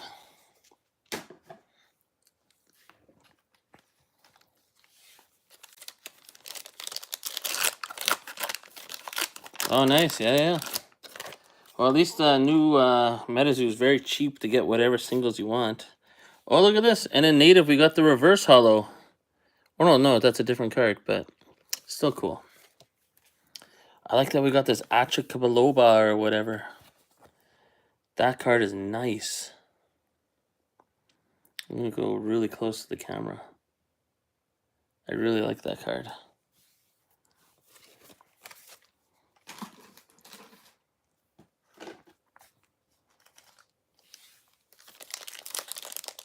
And that's true. Maybe we'll one day look back on the base set and be like, yeah, I can't believe how cheap it was at one point. But I'm waiting for the booster boxes to go down in value. If they go down to like $60, $70. I'm gonna have some fun buying a whole bunch of it up and cracking it open and chasing hidden rares. But it's really hard to buy booster boxes now because the singles are so cheap.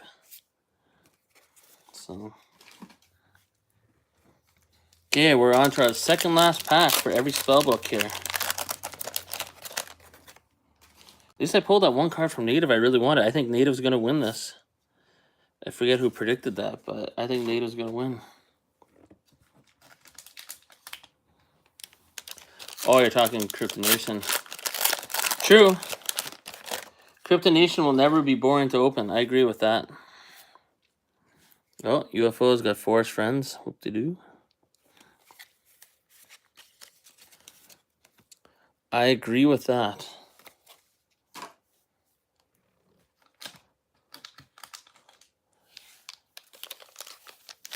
Long-term plan, people down. Yeah. I think it'll be fine eventually, but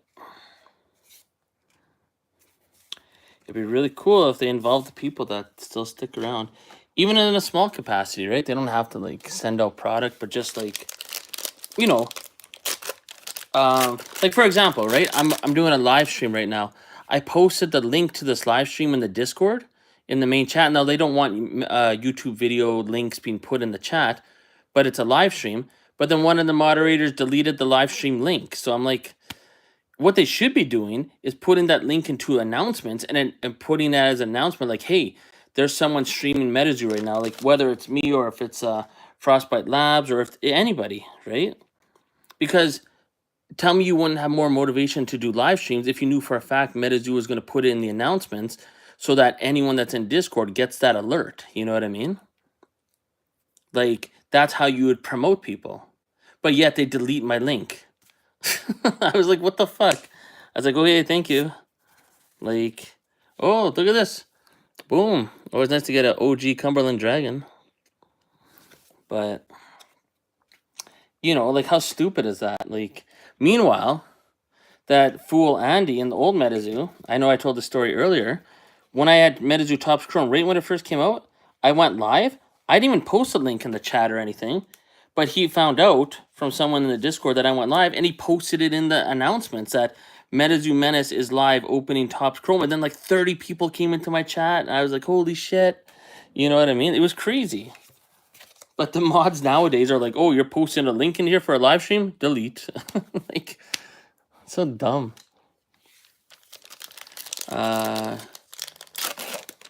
Okay, so total amount was... You purchase more base set boxes. So, and the biggest question, I forget what channel was talking about it too. Oh yeah, we got Slide Rock Bolter. Why did the new MetaZoo buy MetaZoo and not use Sam Sinclair in the original story? Like, is there a logic behind that? Like, maybe there is a legit reason, I just don't know. But I'm just curious, like, why... Like, why make all these generic casters no one cares about? Meanwhile, there is a story that was already somewhat started that everyone was actually into, you know? Okay, so our last Seance pack has Basket Ogress. I should get like a little pencil and make it my own secret rare. But anyways.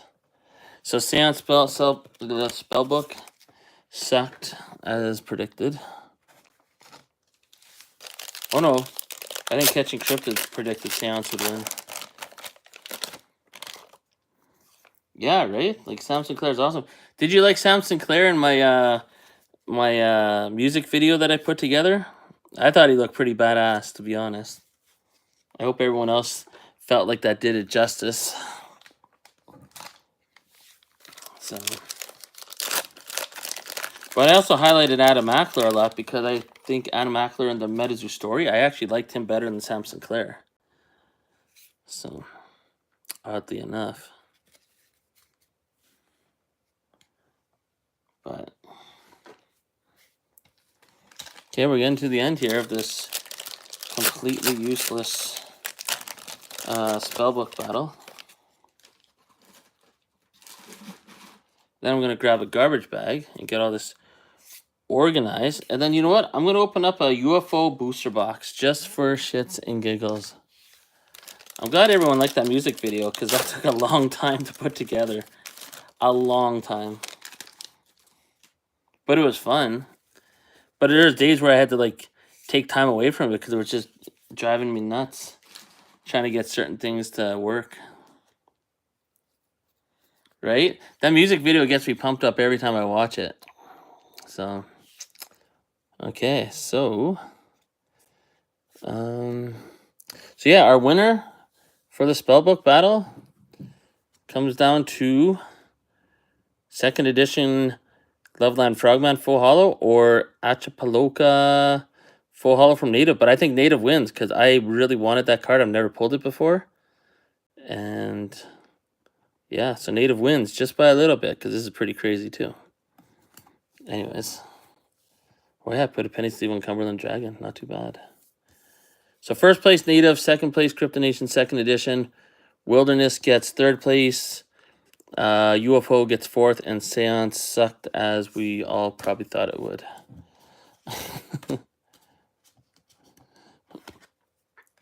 What are you going to check out later? I might have missed that in the chat.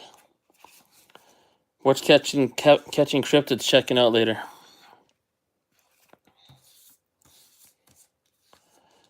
He must have seen my music video by now, right?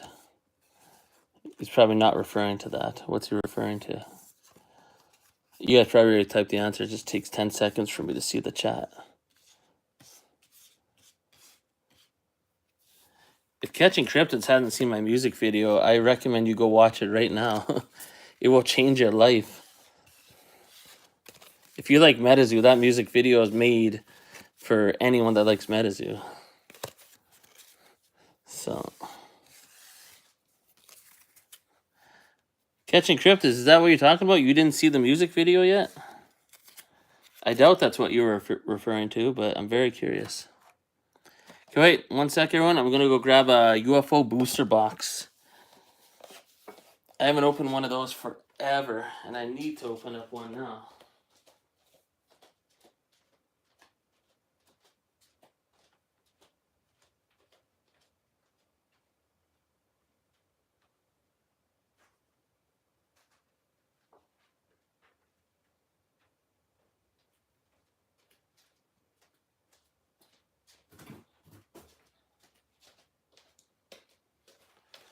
Okay, and I'm back. You haven't watched the video yet? Yo, Catching Cryptids, can you please, when you watch it, record yourself watching it so it gets your initial reaction. Or so you get your initial thoughts after you watch it. I mean, oh my goodness, you're going to lose your shit when you see that video. And I'm not trying to like kiss my own ass for that video. I think that video is awesome. There's not even no debating it. It is awesome. Like, and I know it's awesome because I spent like 3 weeks putting all those little clips together. So, or I think 3 weeks. I don't know. It took a while. It took a while. So, and the reason I know it's awesome because I've seen it a billion times and I still get pumped up every time I watch it. So,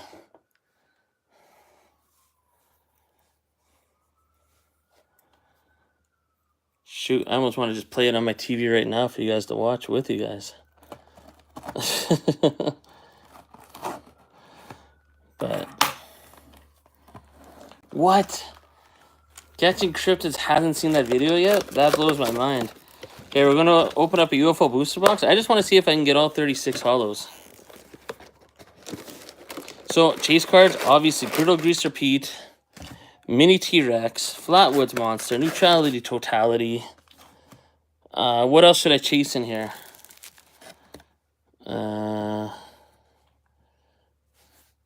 Maybe Dragon's Rise, I don't know. But I want that Griddle Greaser Pete. I want the Mini T-Rex. Oh yeah, Men in Black. Those are the 5 I'm looking for.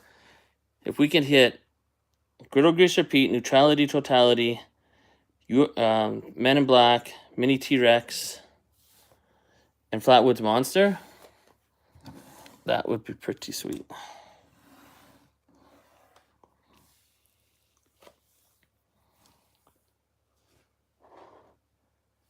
Yeah,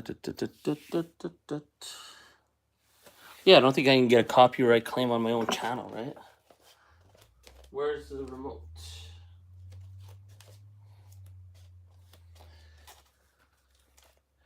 Oh yeah, Foo Fighters is good too. Yeah. You know what? Screw that. That's on my channel, right? I'm gonna play that video right now. Here, let's watch it together right now, really quick. I don't know if Catching Cryptids is. Oh wait, how do I get to it? Hold on. I just gotta get to my channel.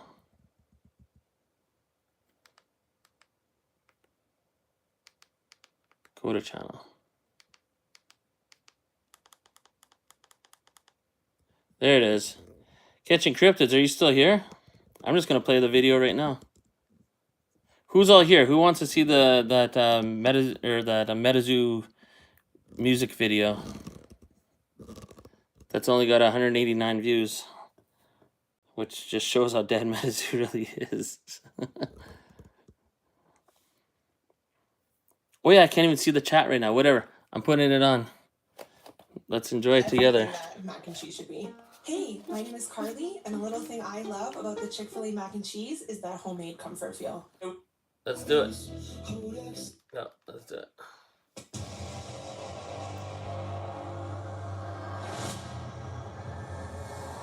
In the dark, when we still breathe, old legends wake beneath the trees.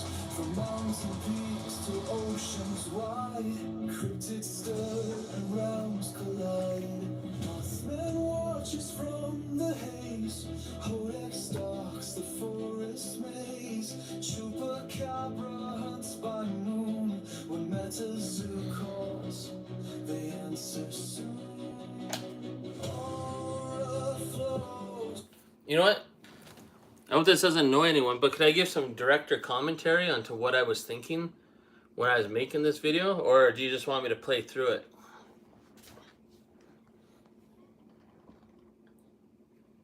So I'll just wait to see what the chat says here. If you just want me to play through it, I'll do it. But if you want to hear why I did certain things in here, maybe it could be like a director commentary. That could be fun, maybe. If that's not too annoying. But anyways, I'll start a little director commentary. So of course I had to put Sun Wukong in there. Then obviously I took some of the, you know, those little shorts that Metazoo makes, and I kind of made them into like a full screen type thing.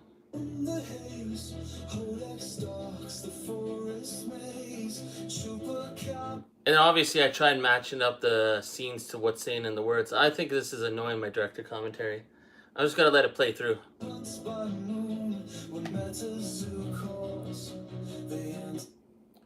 Oh, and I clicked out of it. Sorry.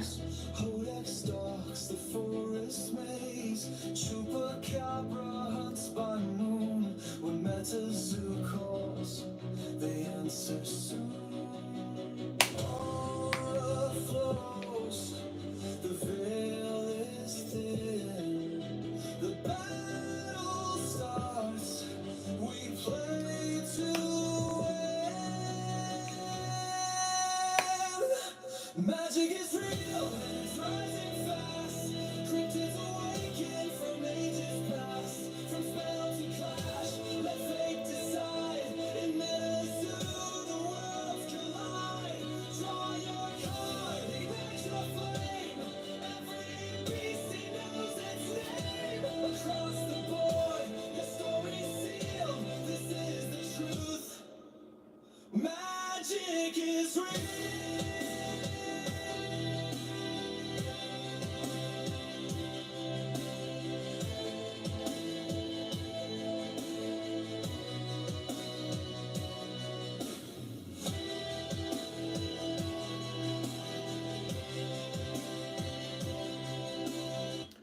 And then, sorry to pause it, I just put this in here because the song had no lyrics for a while. I was like, what am I going to put in here?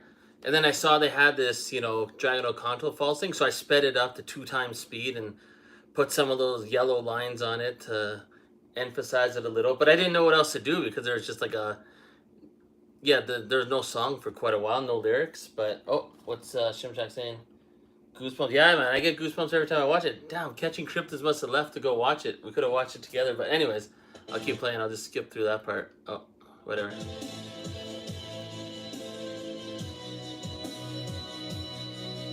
Sun Wukong leaps with fire in hand. Thunderbird strikes across the land. Phoenix blazes, ghost deer fades. Jackalope charges, shadow blades.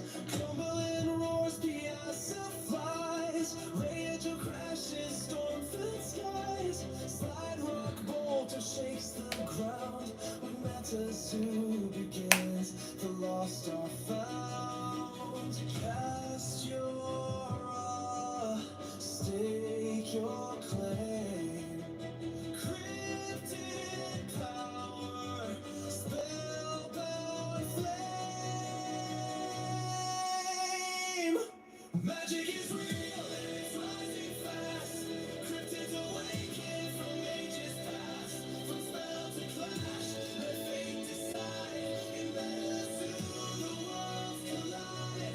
Draw your card, ignite your flame.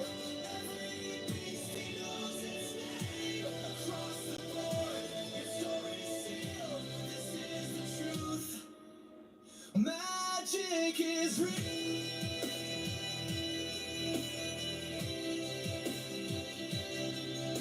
Of course, I had to put those shadow rare cards from the Poncho box. I knew I had to put that in the video somewhere.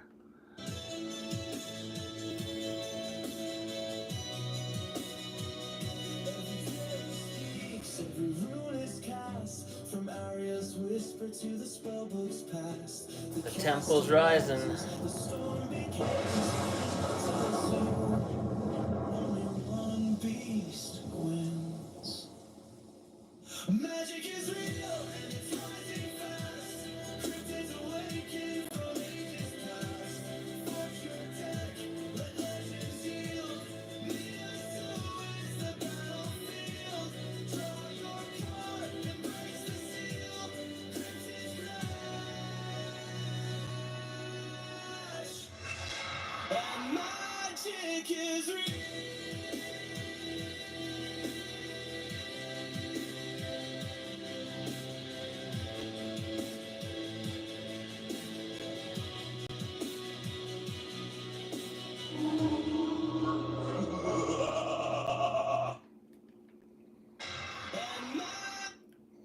Bonus points. Does anyone know who that was at the end of the video? Come on, someone must know who that was at the end of the video.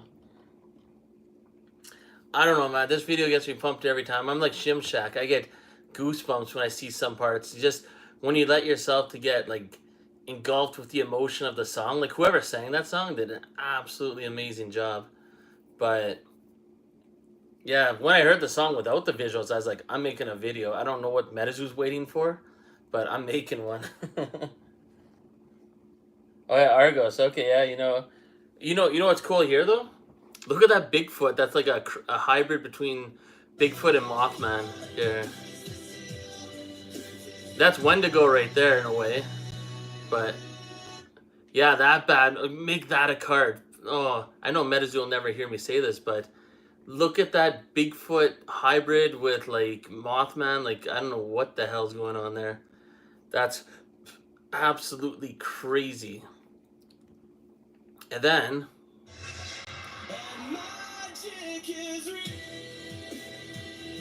right, the epic finale.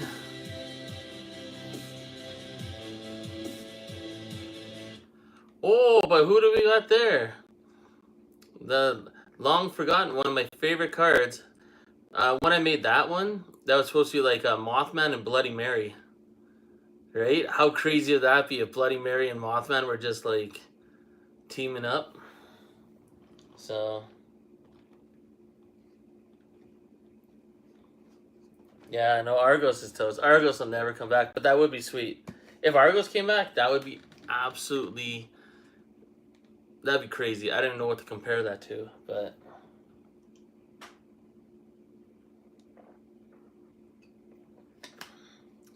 yeah, that video, yeah, man, it gets me every time. But I like that Steve Collectible has recognized the fact that it was cryptids and casters battling like in a realistic fashion. Like, it's crazy. But then again, I don't know if anyone's going to really appreciate it much as I did, because I knew exactly what I was aiming for, and I know what each one of the realistic characters is supposed to be. That's supposed to be like a modern day like Bloody Mary. But how many people are going to think that, right? Except for me. But the Mothman in here, like, oh, crazy. Absolutely nuts. AI isn't a bad thing if you don't. What's that say? Yeah, exactly. Like, I did this on my own with my crappy little editor and whatever little AI it has. But the thing is, even when I was trying to get the AI to work, like, there's a lot of stuff I didn't include this video because it just didn't. It didn't come out the way I was typing it in. Like, the AI wasn't listening. But some of the stuff it spit out was amazing. Like this scene right here with Mothman and Bloody Mary, I was like, holy shit.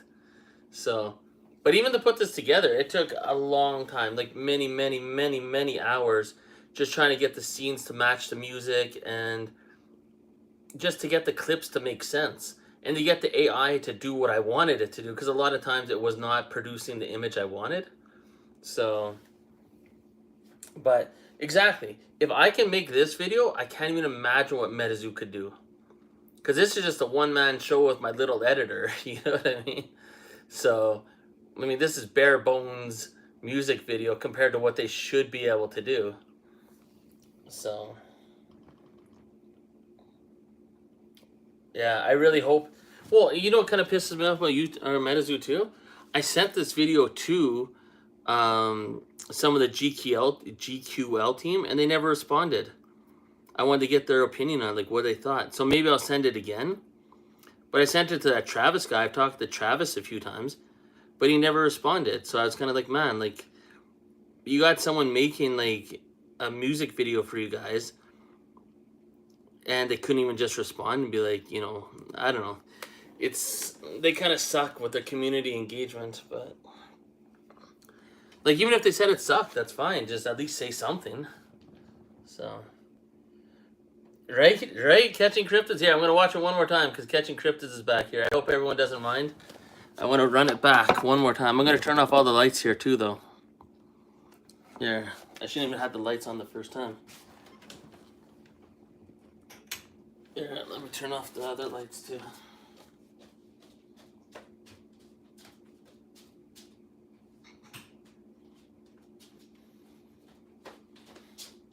And I can't lie, it's pretty cool to watch this video with people that actually know what Metazoo is, because I put a lot of effort into this. Like, this was a huge passion project. Okay, one more time.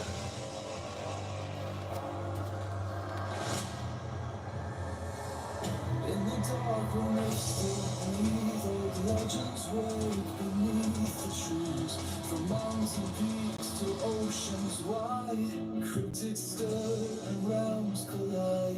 Mothman watches from the haze, Hodex stalks the forest maze. Chupacabra hunts by moon, when Metazoo calls, they answer soon. Aura flows, the veil is thin, the battle starts, we play to win.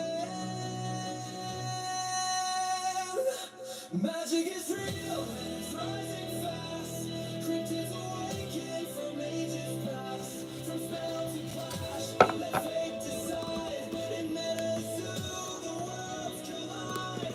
Draw your card, ignite your flame, every beast knows its name. Across the board, your story's sealed, this is the truth.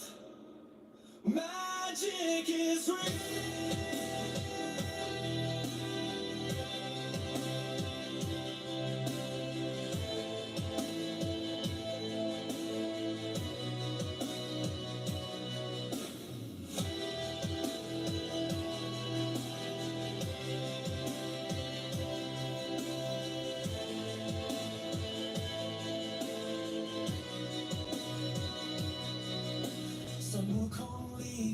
with fire in hand.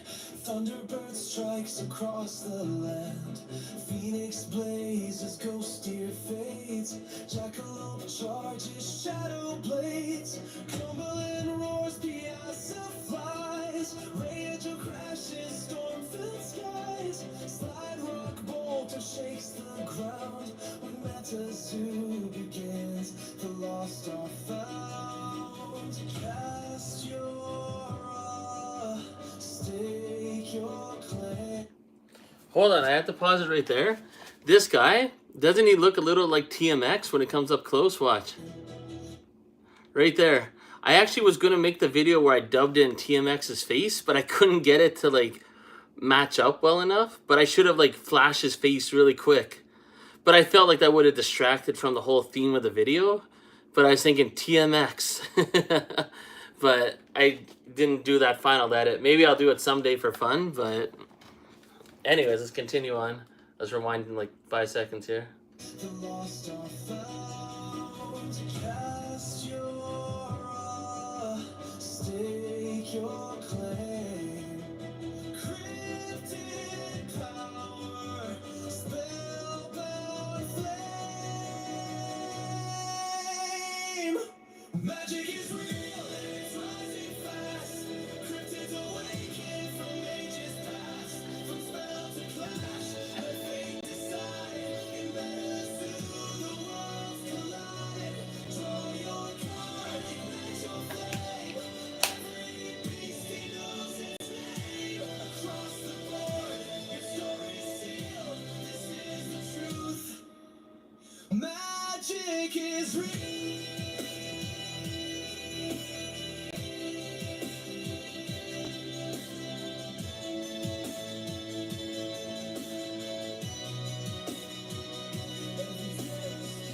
Every rune is cast, from Arya's whisper to the spellbook's past. The cast arises, the storm begins. Only one beast wins. Magic is real and it's rising fast. Cryptids awaken from ages past. Forge your deck, let legends yield. Menace is the battlefield. Draw your card, embrace the seal. Cryptids crash. And magic is real.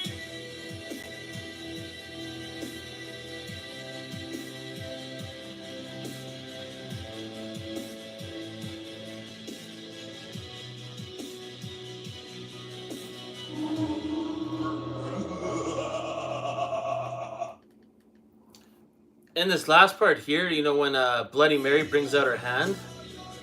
Where is it here? Yeah, coming up right here, that's like AI's version of Bloody Mary, or like one of the versions.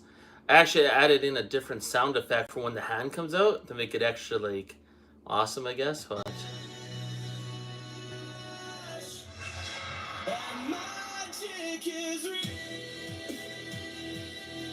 And this final battle here always gets me like, I just feel emotion when I see this. I don't know if anyone else does, but I do. And the two baddest mofos on the planet right there. Crazy Dark Mothman and Bloody Mary. Forget Injured Cold. Bloody Mary, like I literally typed in the AI that Bloody Mary kills Injured Cold, but it wouldn't produce it that way. So, I don't know. But that was the point in this scene. It was supposed to show Bloody Mary killing Injured Cold, and then Mothman and Bloody Mary team up, kind of thing. And she makes Mothman even darker. So, because I like Bloody Mary a lot when collecting the fan art set cards. So, and then to me it was like Bloody Mary was taking Mothman even to a more evil place than even Injured Cold could go. So, if that makes sense, it's like an even bigger evil. Anyways, one more time for the end part here.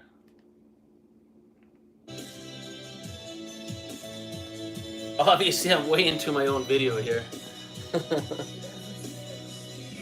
rune is cast, from Arya's whisper to the spellbook's past. The cast arises, the storm begins. Only one beast wins. Magic is real and it's rising fast. Cryptids awaken from ages past. Forge your deck, let legends yield. Menace is the battlefield. Draw your card, embrace the seal. Cryptids crash. And magic is real.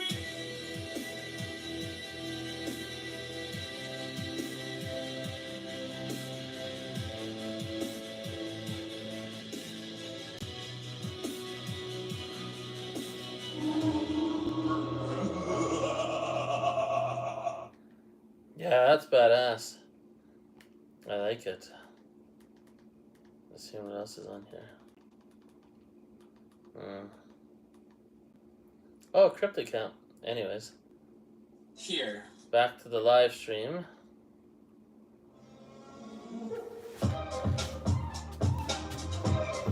Oh yeah. Stream. Oh yeah, I was opening up a UFO booster box here. Booyah! Let's get back to it. I literally forgot. Favorite cryptids versus.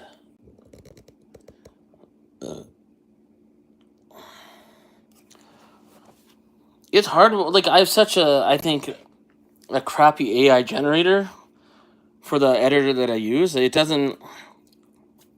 Even just getting the footage that I got there took a long time. And many credits. Maybe I'll make it a short. Yeah. Is that what you meant? To make like a YouTube short with some of the scenes from there? That would be a good idea. I don't know if that's going to screw up my algorithm on my channel, but we'll see. That wouldn't be a bad idea, though, to get like... Because YouTube shorts could be 3 minutes long. I'll work on that. It's a good thought. Hey, see you later, Steve's Collectibles. I'm glad you made it for a bit.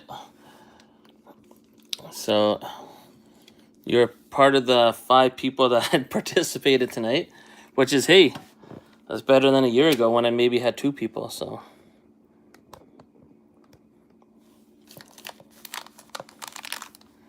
Hey, at least Catching Cryptids got to see that video for the first time. I can't believe you didn't see it yet.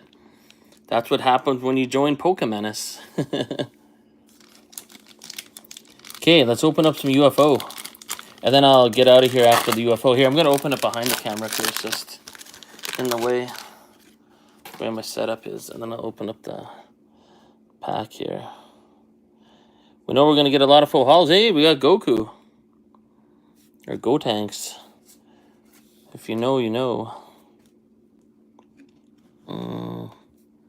Yeah, I'll put the 2 different sides here.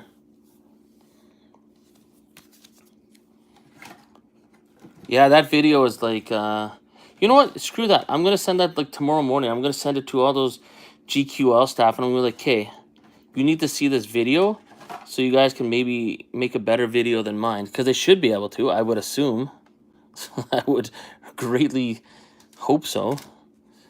But for what it is, I think it's pretty badass. See you later. Well, your bro's going to be happy with Pokemon because there's a lot of good wrestling shorts too. But yeah, I'll make a look at this. I love this. We're gonna get all full hollows.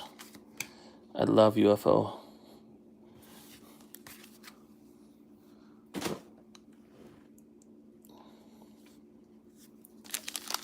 So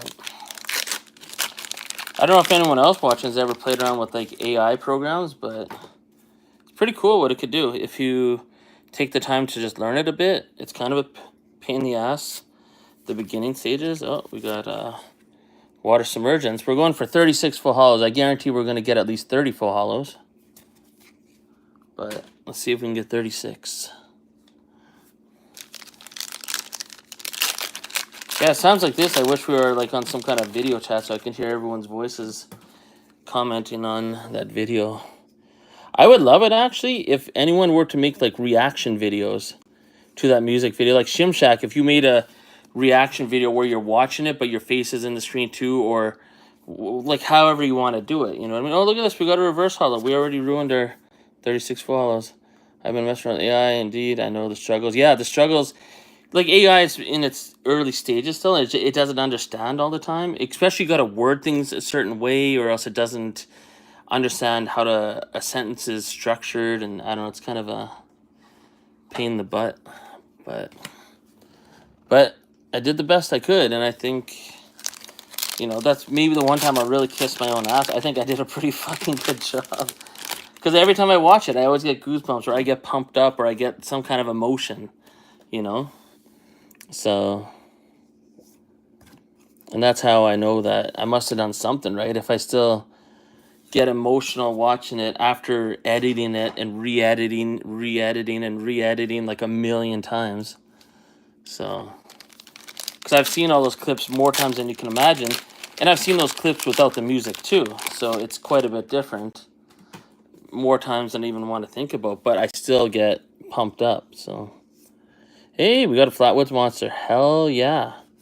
That's one of the 5 that we're aiming for here. We had 5 cards we're looking for. We're looking for Flatwoods. We're looking for Men in Black. We're looking for Neutrality, Totality, Mini T-Rex, and Griddle Grease Repeat. Anything beyond that is bonus. So we're going to put that up here. But I can't believe Catching Crips has never seen it until now. That's one person that needed to see it, and I'm glad he's seen it. You know what, let's angle the camera down a bit. Yeah, that's better. I think you guys can see better now. What's next? Hey, Nick Strength of Pokemon is one of his favorite cards. I can't believe he actually graded this card. He liked this card so much when it first came out. Leveland Rocket. Okay, that felt good. It felt good to watch that video with other like-minded individuals.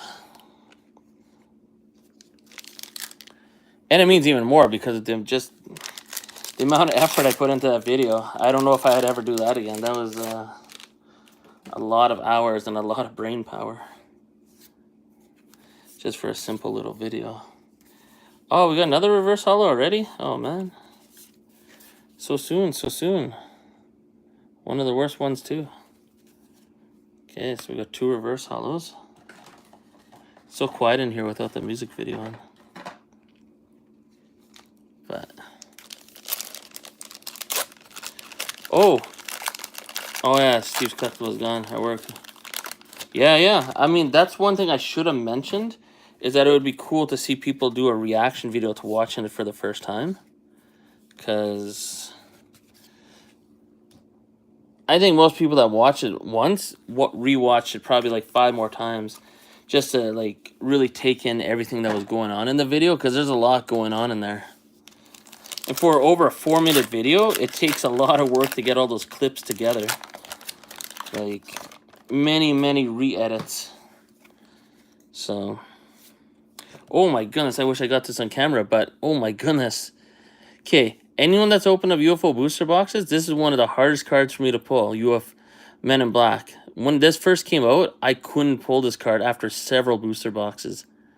So to pull a Men in Black just randomly just chilling here, hell yeah. Hell yeah, this is probably my #1 chase card in the set. Like, everyone likes Neutrality, Totality, of course, but Men in Black, that I would say is the #1 card besides the serialized cards. That is the chase for me in UFO. Holy moly, Shimshack's my good luck charm here. Holy moly, we got Flatwoods and Men in Black. I didn't think we were going to hit either. I was just talking smack when I said the top 5 cards I want to hit. So now we just need Neutrality, Totality, Griddle Grease Repeat, and Mini T-Rex. Flipping tables. So, okay, we got a orb. I'm just opening up behind the camera just because it's a weird angle I have the camera at for me to lean forward and get in front of it, but I will show every holo. Yeah, it is getting a little later. Yeah, I'll end the stream after this box. I'm guessing. Oh, look at this. Another reverse hollow. What the hell? Is that Johnny Appleseed? Yeah. Hilarious. Oh, yeah, and Houston Batman. I'm surprised that card wasn't more popular. That was actually a really good looking card. So, how many people got left here? 5 people? Well, at least this live stream maybe open up the eyes to more people that I'm on Pokemon Menace right now. I'm not going to be on Menace anymore. So, but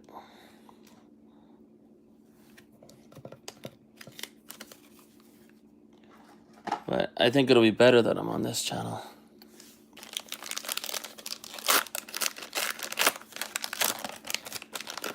And I'll try to do live streams like maybe every, and that's the thing, I got to do live streams on a regular basis. So I'll try and do one every Friday night. And then this way everyone gets used to it. Okay, Friday night, Pokemon Menace is going live, you know what I mean? And I do want to do giveaways eventually too. So, it'll take hours to make one. I'm no freestyle, I gotta play with verses and practice. Oh, okay, yeah, so yeah, you know what I'm saying, that right? It takes time, like, to make, oh, look at this, we got Dragon's Rise. That's another card that was always underrated. Very cool. Nice, this is a good box. I'm going to give this one a penny sleeve. Oh, we got a Men in Black non-hollow right behind it. Yeah, it's crazy. When it comes to making a good video that's maybe like 1 minute long, it can sometimes take like several hours. Like those eBay sales videos I do. Well, I'm going to put this up there anyways as a secondary really good hit. But those eBay sales videos I do, I mean, I'm surprised no one's asked, but, well, then again, probably boring, but I should almost record how long it takes for me to make those videos. Like the entire process. But that would be a long video to watch. I think it would be like a 3 to 4 hour video, so I don't think anyone's going to watch that. But, and I don't know if I'd want to record that long either. But, oh, another reverse hollow. But literally, I got to find all the eBay sales, and I keep all the tabs open, like, you know, several dozens and dozens of tabs. And then I got to get them lined up on the screen, and then when I'm recording, I just got to get in a certain flow. I have to have a certain mindset to make those videos, too. But, and then the editing part, oh my goodness. That's the longest part. It's the most monotonous part, because you just got to cut out all the dead area. We got Lechuza, one of the, whatever, the 6 cards that only come as full hollow. Interesting. Wait a minute, Men in Black only comes as full hollow. Flatwoods Monster only comes as full hollow, and Lechuza only comes as full hollow. So we got 3 of those 6 cards that only come as full hollow. Interesting here. I'm just going to move the packs out of the way here. Interesting. Man, UFO just never lets me down. I know it's probably one of the cheapest products, but when you're hitting like this, I mean, it's just awesome. I mean, UFO boxes for $5-10, and you're hitting Men in Black, Lechuza, Dragon's Rise, and some Flatwoods Monster, and we still got over half the box to go. Hell yeah. Yeah, no, the rhymes are good, and it's Catching Cryptid's 1-year anniversary, and he just saw that video for the first time. So,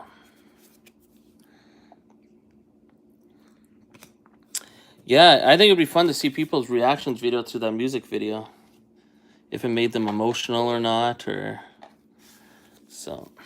Even if it doesn't, whatever. I mean, my motto with any channel that I've ever had is I make content that I like, and if anyone else likes it, that's icing on the cake. Hey, Pamola. Cool. Yeah, I love UFO. Full Hollow City.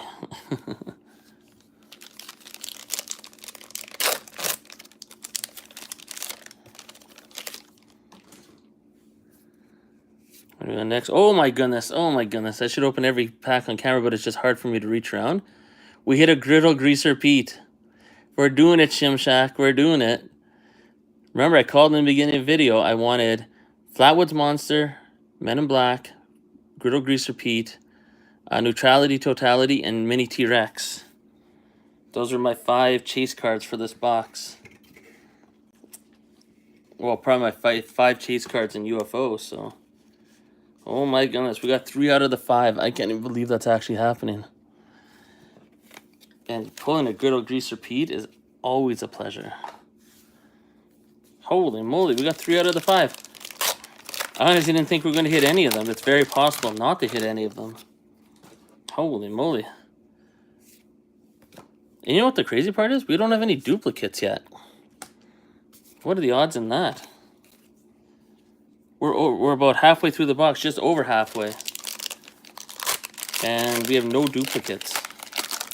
And as you can see, we have a lot of full hollows. So I imagine the duplicates are coming. Oh yeah, here's one right here. This is the second one of these, so right when I'm speaking about duplicates, it finally came. So yeah, I'll try and do that. I'll try to 250 who would be chunk it. Yeah, lots of videos. Right? I mean, as long as you enjoy the videos that you're putting out, then other people will probably like them too, and they do, so. Well, there's always a, what is it? Sparky, Squishy, Slurry, Slushy? That's an interesting card.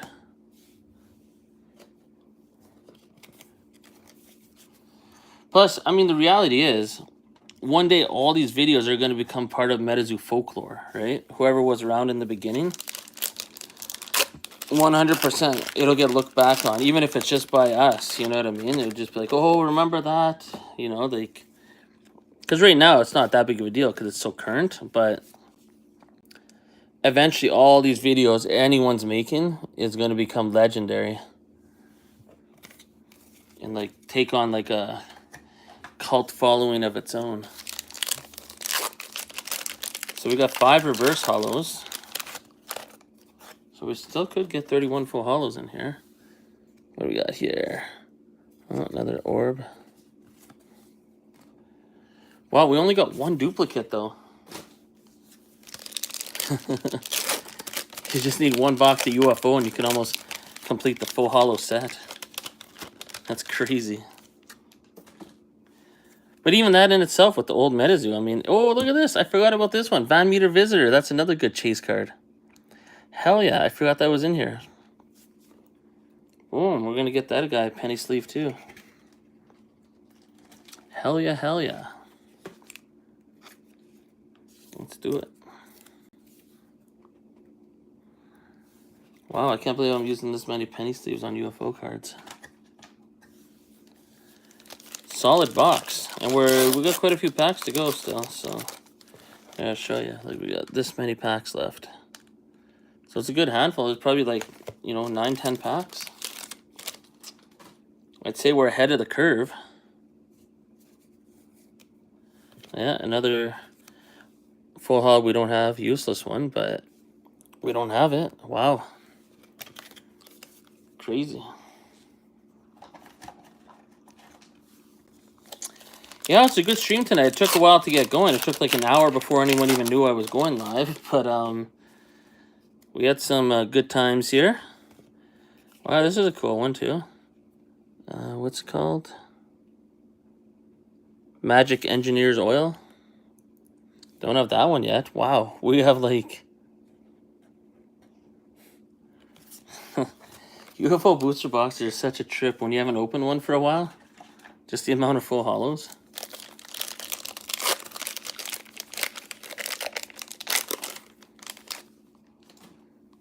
Okay. Oh yeah, even the error card, the Wakanyama with the hollow bleed on the bottom, the red tail. Technically that's an error, but I pulled the regular one lots too, so. Okay. I'm going to sleeve that up just because it's kind of like a error card. I'll put it over here. The 3-cent error card. Oh yeah, and one of my favorite cards. Boom, Zealous TCG sent me the playtester. It's the only playtester card I own.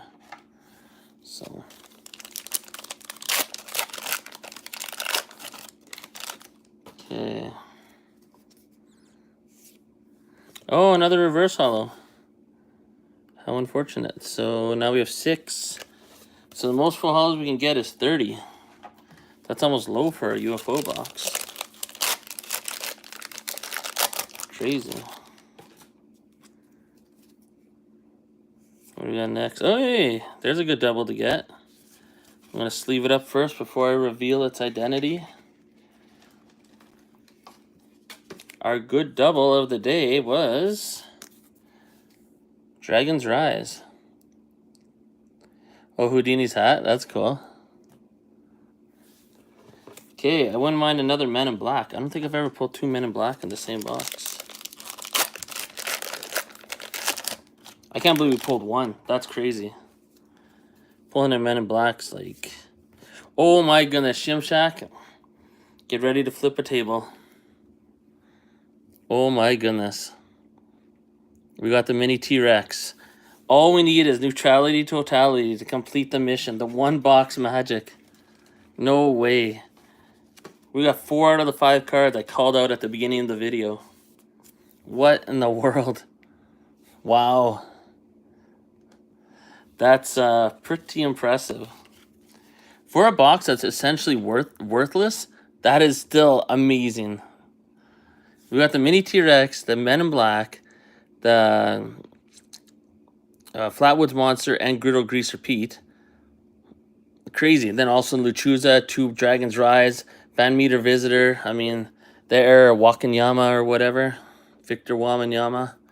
But crazy. And we still have 4 packs. If we pull the neutrality totality, I'm going to clip out this entire part of the live stream and make it into a solo video with highlights. Oh, this is one of my favorite orb cards. I always like this one a lot. Yeah, I like that. But probably because my favorite color is red, and there's a lot of red. But throwing darts over here.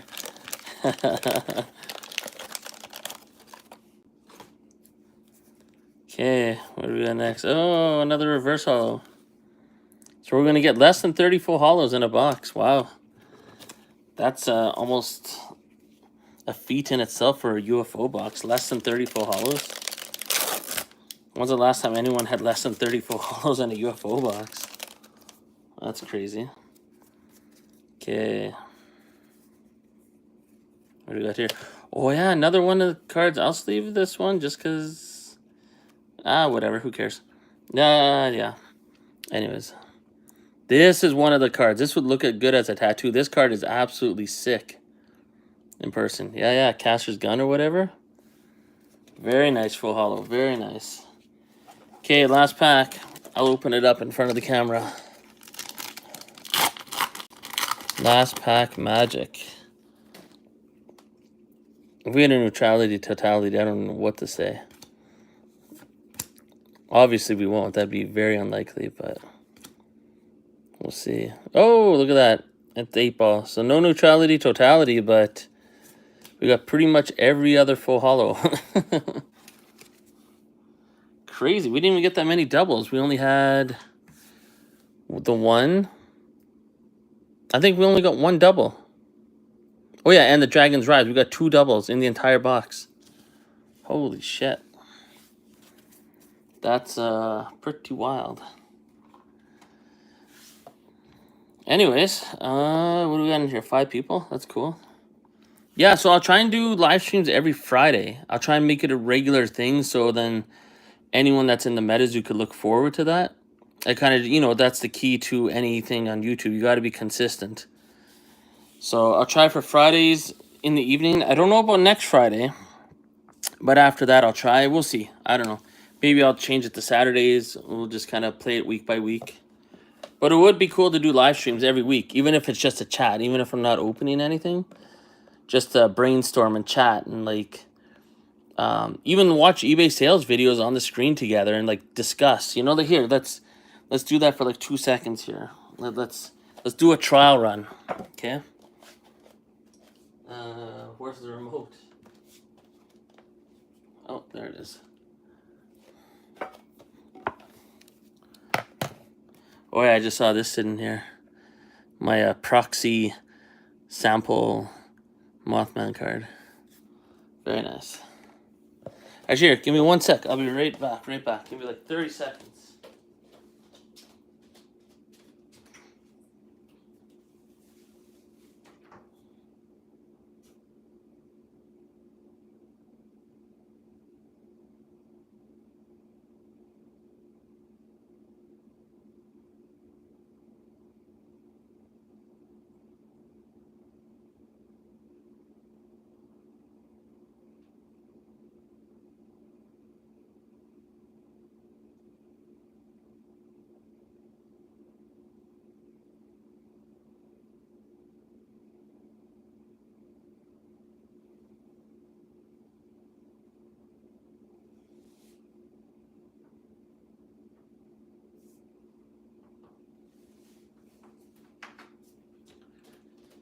Okay, and I'm back.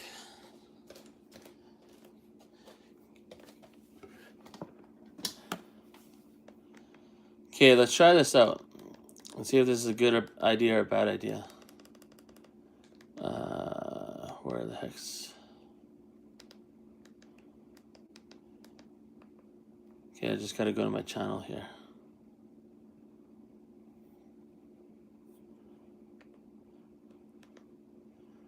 Okay, this will be a trial run. Let's see if this even is fun or not.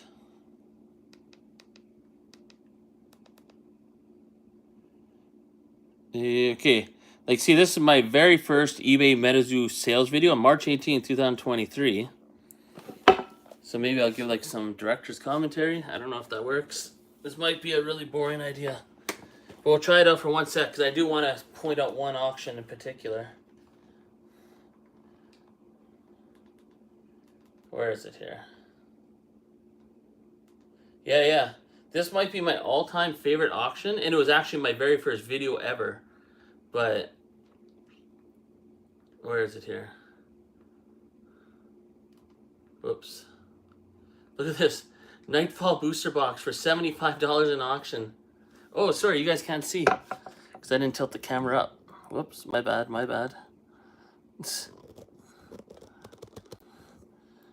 But yeah, can you believe Nightfall booster boxes are selling for $75 in auction 2 years ago?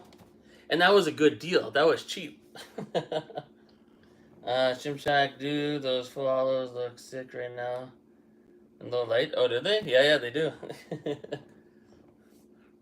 Who do I got in here? I probably got nobody. It's just me and Shimshak.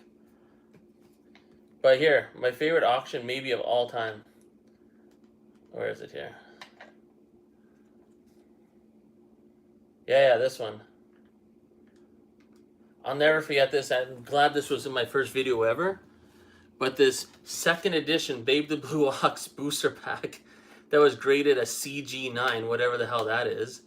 And someone paid $16.27 for a CG9 second edition Babe the Blue Ox booster pack. and the shipping was $32. So I'm not sure what... March 16, 2023, maybe the funniest auction I've ever seen in like doing all these videos.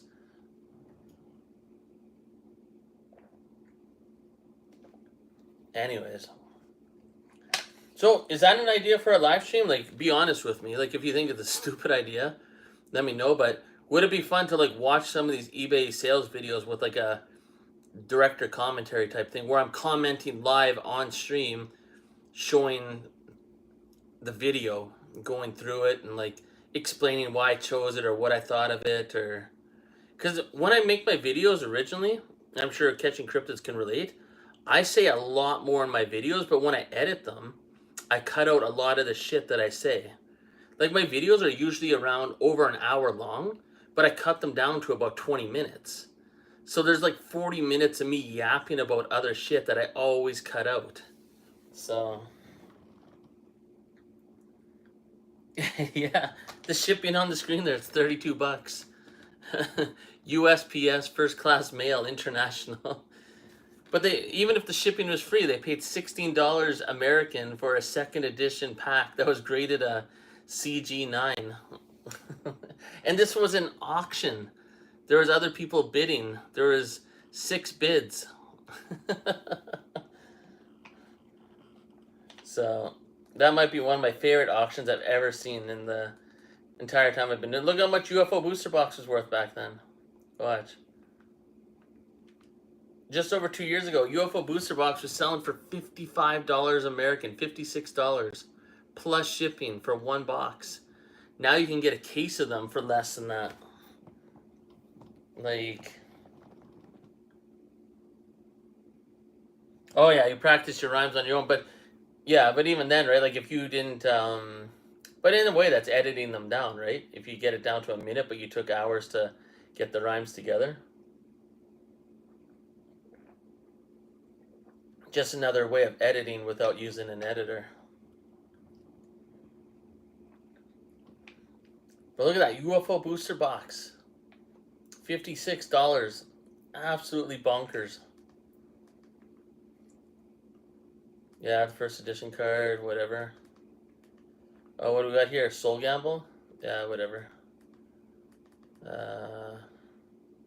Anyways, it's probably boring. Look at this. Even Prismora Raw was selling for $61. Oh, now I got a commercial. Sweet. Come on. Oh, where'd it go?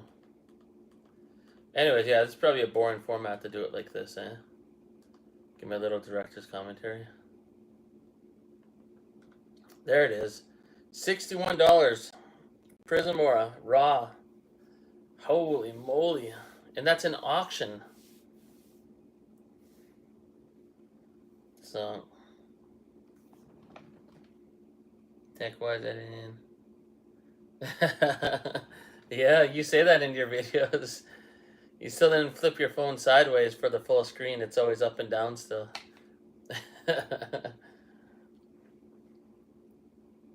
Anyways, I guess I'll end it there. Maybe I'll do live streams like that sometimes where I just give a director commentary on like some of these eBay sales videos that people are interested. We'll see. Every week I'll kind of experiment, see what the audience likes, see what the crowd is chanting for. Obviously show the collection sometimes, all that good stuff. And try to open up product too. But when Prismora was selling for double that, oh yeah. It's crazy how things have changed. But that's why I'm glad I make these videos and document some of it. Because I wish I was making these videos when MetaZoo was at its peak, like at the end of 2021. Could you imagine if I had videos like this back then? Those would be insane. I do have the one video where, and I'll re-release that video too, showing like how a first edition Bigfoot, not Kickstarter, PSA 10 sold for $800 American. But I think it was the second Bigfoot ever graded as a PSA 10. But PSA to grade back then was like $150 a card because PSA shut down because of COVID. So,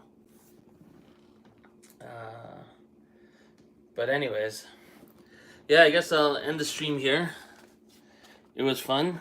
The beginning of the stream was super boring, but it definitely picked up as soon as people came in, so I appreciate that. Anyways, let's see the hollows in the low light. Oh yeah, that does look good in the low light. That looks kind of cool. Interesting. Turn on the light one more time. Oh yeah, the low light actually is kind of cool. Just hits different. Anyways, it was fun. Thank you for joining in. I'll try to do a live stream every Friday or Saturday and just kind of keep, you know, some MetaZoo vibes going where people are just chatting about MetaZoo and stuff. So, something to look forward to. The little bit that I can do. So, anyways, where's the end button here? Maybe it's the X. The stream's going to end right away as soon as I find the X. There it is. Are you sure you want to stop streaming? Yes. Okay, as like I always say, we'll see you in the next video, which will probably be tomorrow.